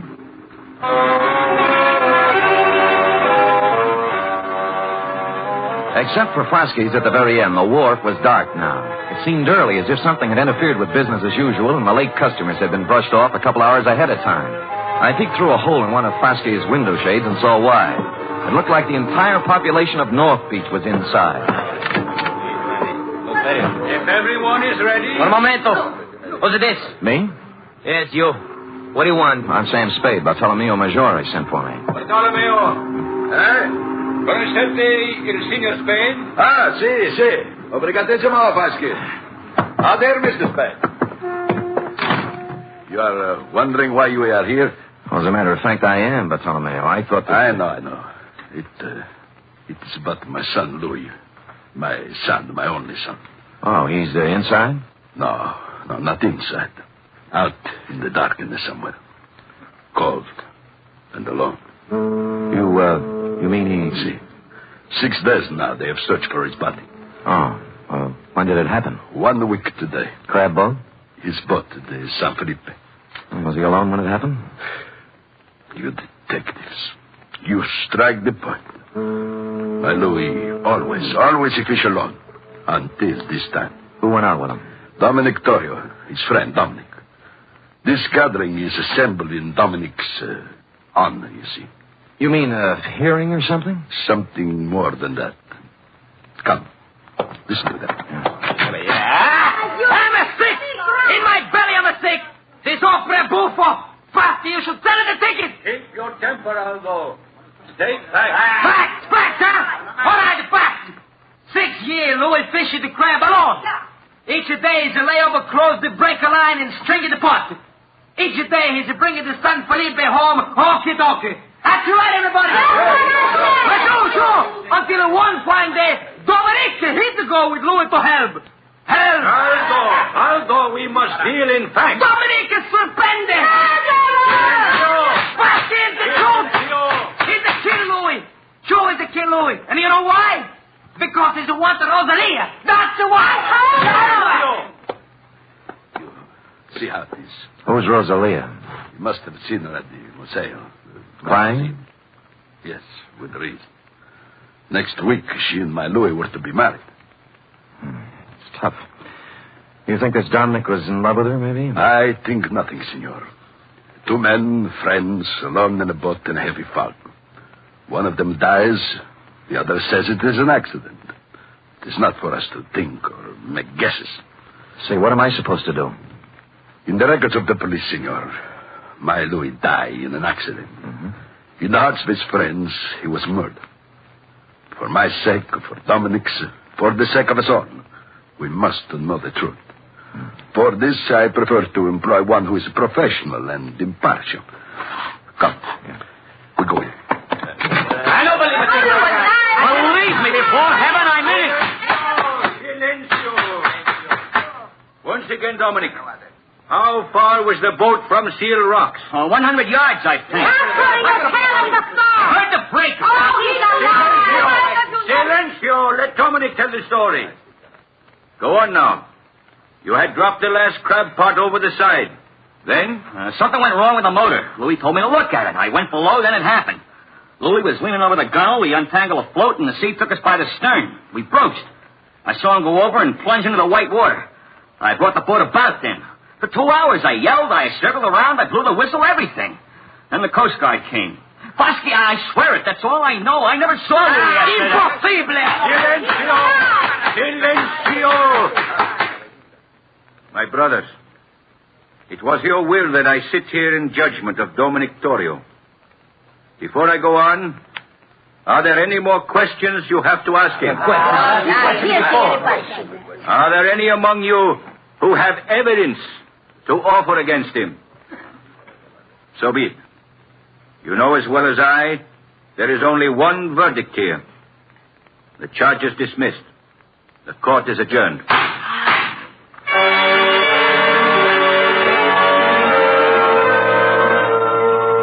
Everyone was still for a second, like a big tableau. Bosque, white-haired and dignified on the platform, looking down at Dominic, and the rest of them all on their feet now, boring holes through him with their eyes. He was the first to move, turning slowly, walking out through the crowd toward the door, looking tentatively from face to face, knowing now he hadn't been acquitted at all, as one by one they turned their backs on him. I felt terribly sorry for Dominic, until he walked past me and I got a look at his face, at his eyes. In my racket, I see that look more often than the next guy. I never saw it any clearer than I did now. It was fear and hatred and guilt. So I left you talking to Flasque, Bartolomeo, and walked back down to the wharf to the Museo. Rosalia. I told you Bartolomeo is not here. I've seen Bartolomeo. I want to talk to you. Sit down. I don't want to... Sit down. Oh. That's a good girl. It was quite a place, the Museo, a catch-all for everything nautical you'd run across in 60-odd years of living on the sea or next to it. From a 10-foot shark pickled in formaldehyde to a life-size figure of Captain Kidd, complete with drawn sword, lace cuffs, and treasure chest at his feet next to the door. I turned back to Rosalia, sitting on a rum keg under a flickering hurricane lamp, the only light in the room. What do you want of me? Bartolomeo wants the truth about what happened on the San Felipe. They're deciding that at the meeting. They already did. They did? You mean Dominic... How did they decide? Dismiss the charges. No evidence, no witnesses. It was the only thing Fosky could do. You feel better? It doesn't bring back my Louis. No, it doesn't. Dominic's going free now from both the law and his people. No vengeance for Louis. Why were you crying when I came by tonight? Haven't I the right to cry with my Louis? Drop it. Huh? Why didn't you go to the meeting? Afraid to give yourself away?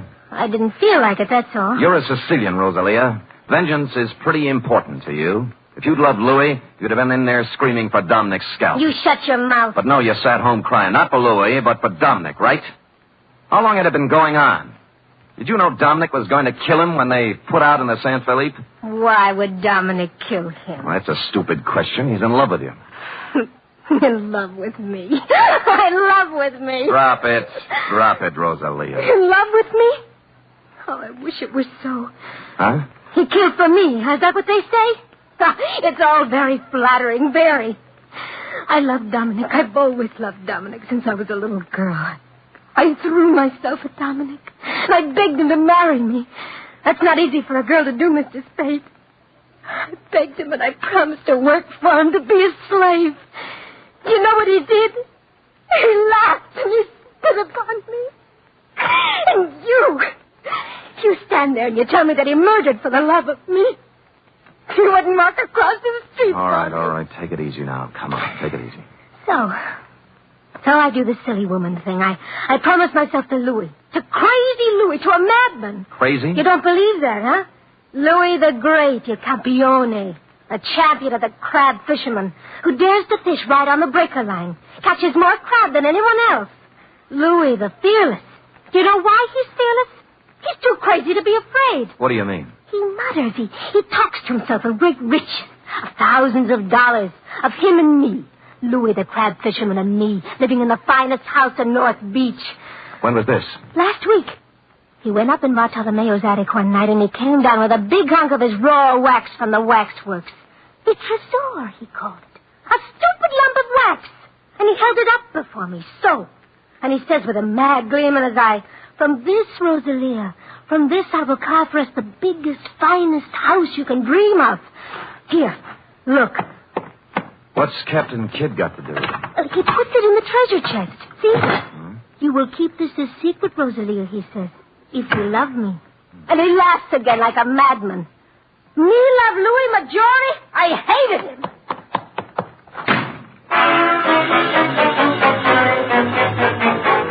Too good to be phony. The triangle notion had to go. You could hardly blame Rosalia for thinking he was crazy. And the treasure chest was a hunk of tallow, not a very fresh hunk at that. And Louis's routine with it must have hit her like the graveyard scene from Hamlet. Therefore, having no theory, nor evidence, nor witnesses, I also had no motive. As always in situations like this, I did the sensible thing.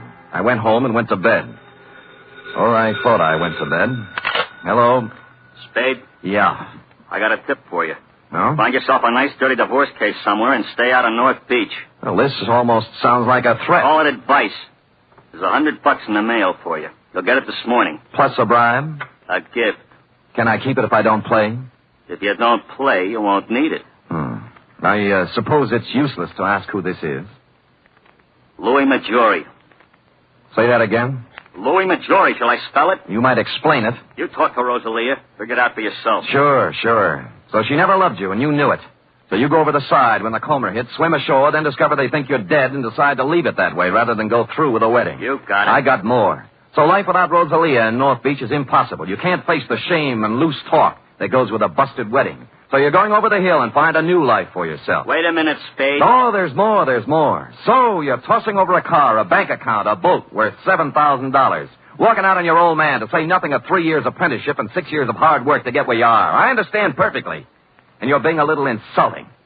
I make a lot of my dough with my big flat feet, but I do make some of it with my head. Now try again.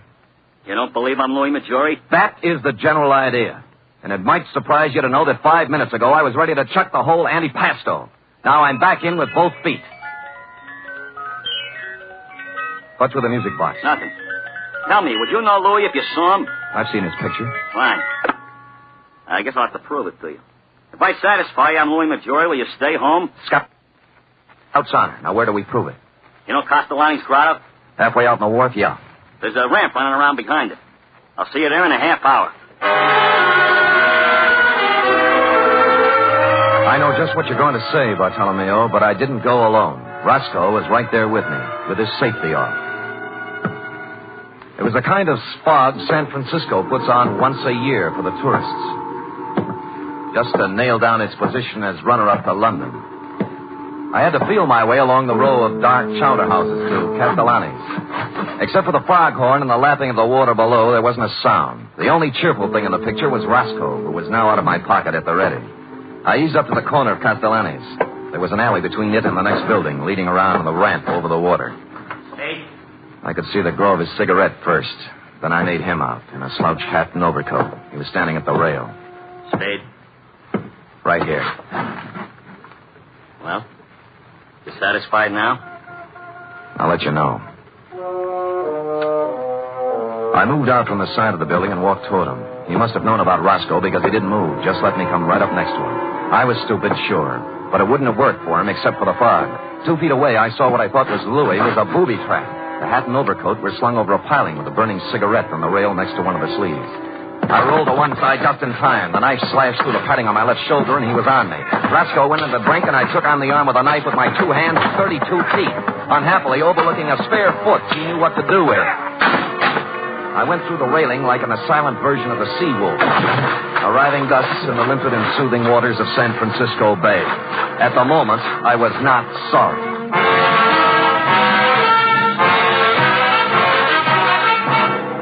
You are listening to the weekly adventure of radio's most famous detective, Sam Spade.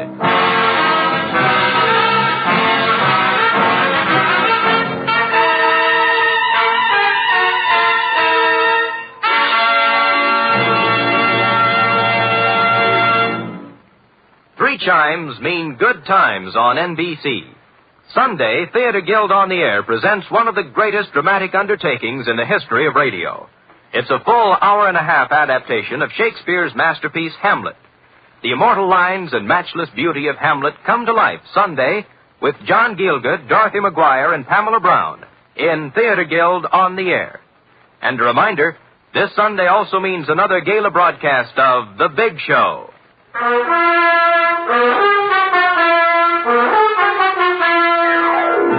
And now back to the Crab Louie caper, tonight's adventure with Sam Spade.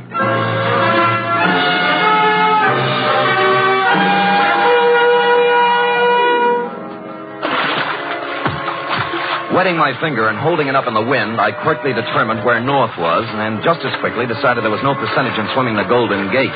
A bright blur on my starboard bow called to mind the old saying, where there's a light, there's life, so I headed there. 3 strokes this side of exhaustion, I pulled up at what proved to be a landing with a Jacob's ladder, at the top of which I found the rear entrance to Foskey's, or more accurately, Foskey's private office.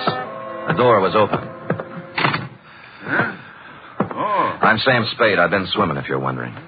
Bartolomeo told me about you. He didn't say you were crazy. Well, maybe he didn't know. You wouldn't have a brandy lying around loose, would you? Well, sure. Sit down. Thanks. I think I saw Louis tonight.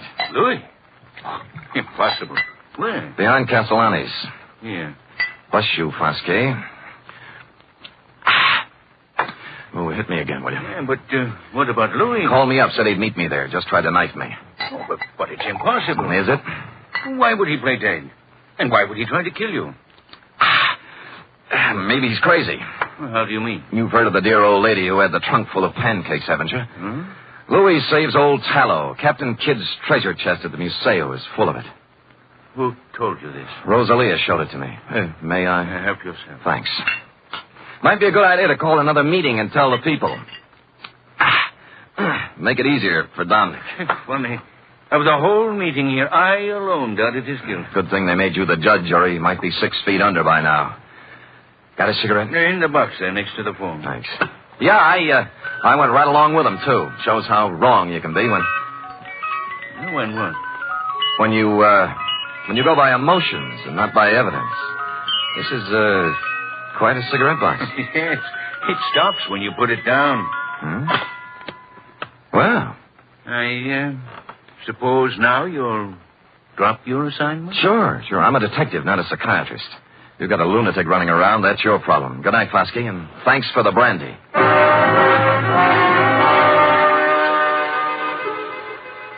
If Roscoe had been along, I might have played it differently, but when you're sitting across a coffee table from a guy you suddenly realize has the wet cement all ready, you do what I did, make polite noises and concentrate on getting out on 2 feet. It was 7 to 3. Dominic was stashed in a handy closet listening to the whole thing, which was handy since the next obvious move was his room in a house on Jefferson Street.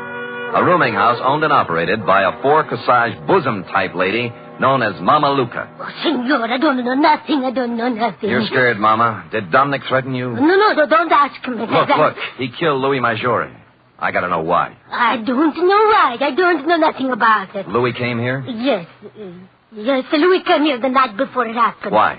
I don't know. He was all excited. A handful of wax. Wax? You know. What about it? He showed it to Dominique, and they go into his room and talk, and then he ran off to send a telegram. Telegraph office, huh?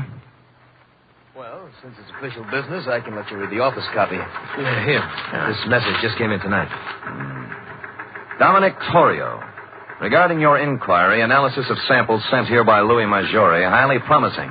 If quality uniform and weight correct, would estimate value minimum $60,000.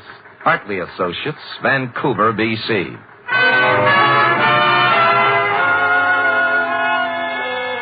A lump of smelly stuff that looked like old tallow, picked out of the ocean and worth $60,000 was a strong enough clue for even stupid Sam to pick up. I left the telegraph office on the double and pulled up at the Museo Maggiore 10 minutes later. Blasted lock is jammed. He was too busy to notice me. I slid a marlin spike out of a rack next to the rum keg. Locked. Must be locked. I hate to do this, Fosky. Wait a minute, Spade. Wait up! The next voice you'll hear will be the nurse with the breakfast tray. Bartolomeo! What have you... Look. What have you done? His Honor was playing Pandora with Captain Kidd's treasury. Treasure box? Yeah. But why? Who is it? Who? Fosky. Surprised? Fosky? Why would he, of all people? He likes a buck as well as the next one, possibly even more, when there are 60,000 of them. $60,000? Yeah. Is he mad? Like a fox. Here, let me pry this cover off. There. What is this? Well, it may not look like much to you and me, but to a perfume manufacturer, it's prettier than the Venus de Milo. Tallow? Ambergris. It's what happens when a whale gets a tummy ache. Louis must have run onto it 10 days ago. Madre mia, $60,000. Yeah. That's the big why of it, Bartolomeo. What now? You think Fosky... He won't talk, neither will Dominic. They're next and they know it. Still 2 men alone in a fog in a boat. See. There were only a witness. There was a witness. Hmm? The eye of God was on Dominic when he did it. And the judgment of God is swift and is sure. Dominic knows it. You think so? I know Dominic. Why you ask? There's a way to find out. What time is it? 1:30. There's time. Where do you keep your razor? Razor? Yeah. I'm going to shave Captain Kidd.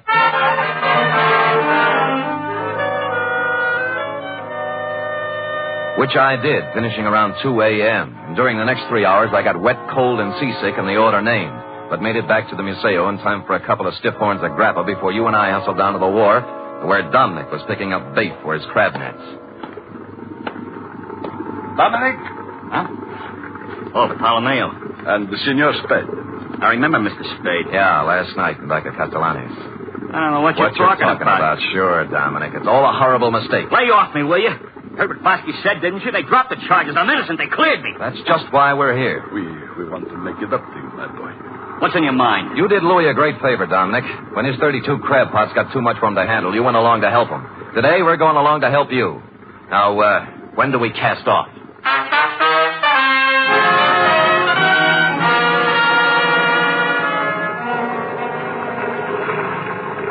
There's a float up ahead. What color? Yellow and red. Is that yours, Dominic? That's mine. Great. Pull up alongside. Well?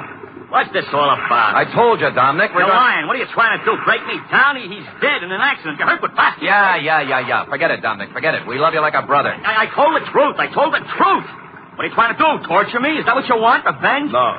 The matter is in other hands now. What? You mean? There is always one witness, isn't there, Dominic? Oh. That's what you mean, huh? Is that why you came to tell me that? That's a good one. Hold the wheel, Spade. I'll bait my net. I'll spit in your eye one day, old man.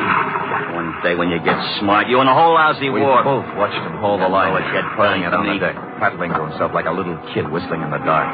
He was a lousy actor, pale under his sunburn and drenched with sweat. I won't let you forget Up it came, pal. coil by I got coil. something to prove. Then it began to come slower. And make it stick. When I can prove it in court, I'll sue you till you bleed. Hey, what's the matter here? What's pulling on this line? Maybe it's your conscience, Dominic. It's heavy. The Lord moves in strange ways. I can't get it up. Let me help you. There we go. 1, 2. Up. Louie! Get away from me! Let me go! Louie! No!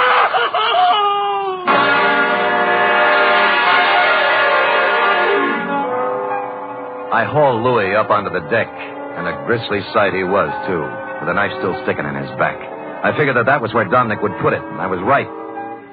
Not that it mattered, because Dominic wasn't thinking logically from the moment he saw Louis's body tangled in his crab line. He sang us all 50 verses then and there and repeated them for the police stenographer later when we got him to headquarters. It looks like a first-degree rap for both him and Fosky, but I'm waiting till it happens before telling him the corpse was Captain Kidd, minus beard and ruffles. Period. End of report. Sam, again and again I rediscover you. And each time a new facet, a new thrill. You're just wonderful. It's true. But it pleases me to hear it from you, F. And so I propose to reward you in a fitting manner. First, back salary? Tut, a carburetor for your voiturette. And second, back salary? 10 free tickets to the Museo Maggiore. Third, back salary. An invitation to accompany me, your employer, to browse upon 2 bowls of Cioppino tonight at Castellani's. And fourth, I give up. back salary. Sam! Count it, girl, count it, and bless you. The voiturette, complete with carburetor, will call at your door in precisely 1 hour. Until then... Good night, Sam. Good night, sweetheart.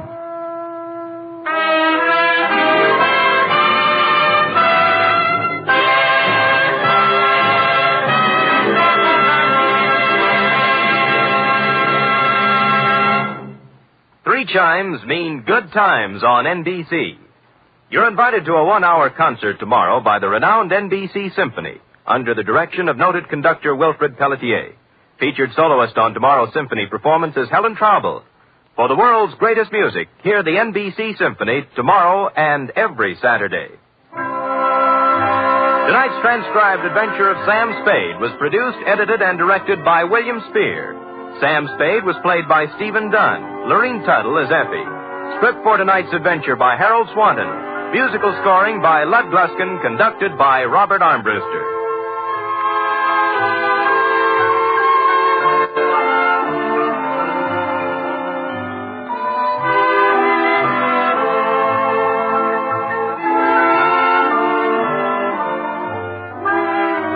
Join us again next week, same time, for another adventure with Sam Spade. Through the years, the Red Cross has helped the victims of disaster and helped protect the health of our nation. Today, with the country rising to meet the challenge of possible aggression, the Red Cross has been asked by the government to undertake additional tremendous tasks. A goal of $85 million must be reached during the 1951 Red Cross campaign. This year, when you support the Red Cross, you'll be helping to mobilize for the defense of our nation. Join the magnificent Montague. Then it's Duffy's Tavern on NBC.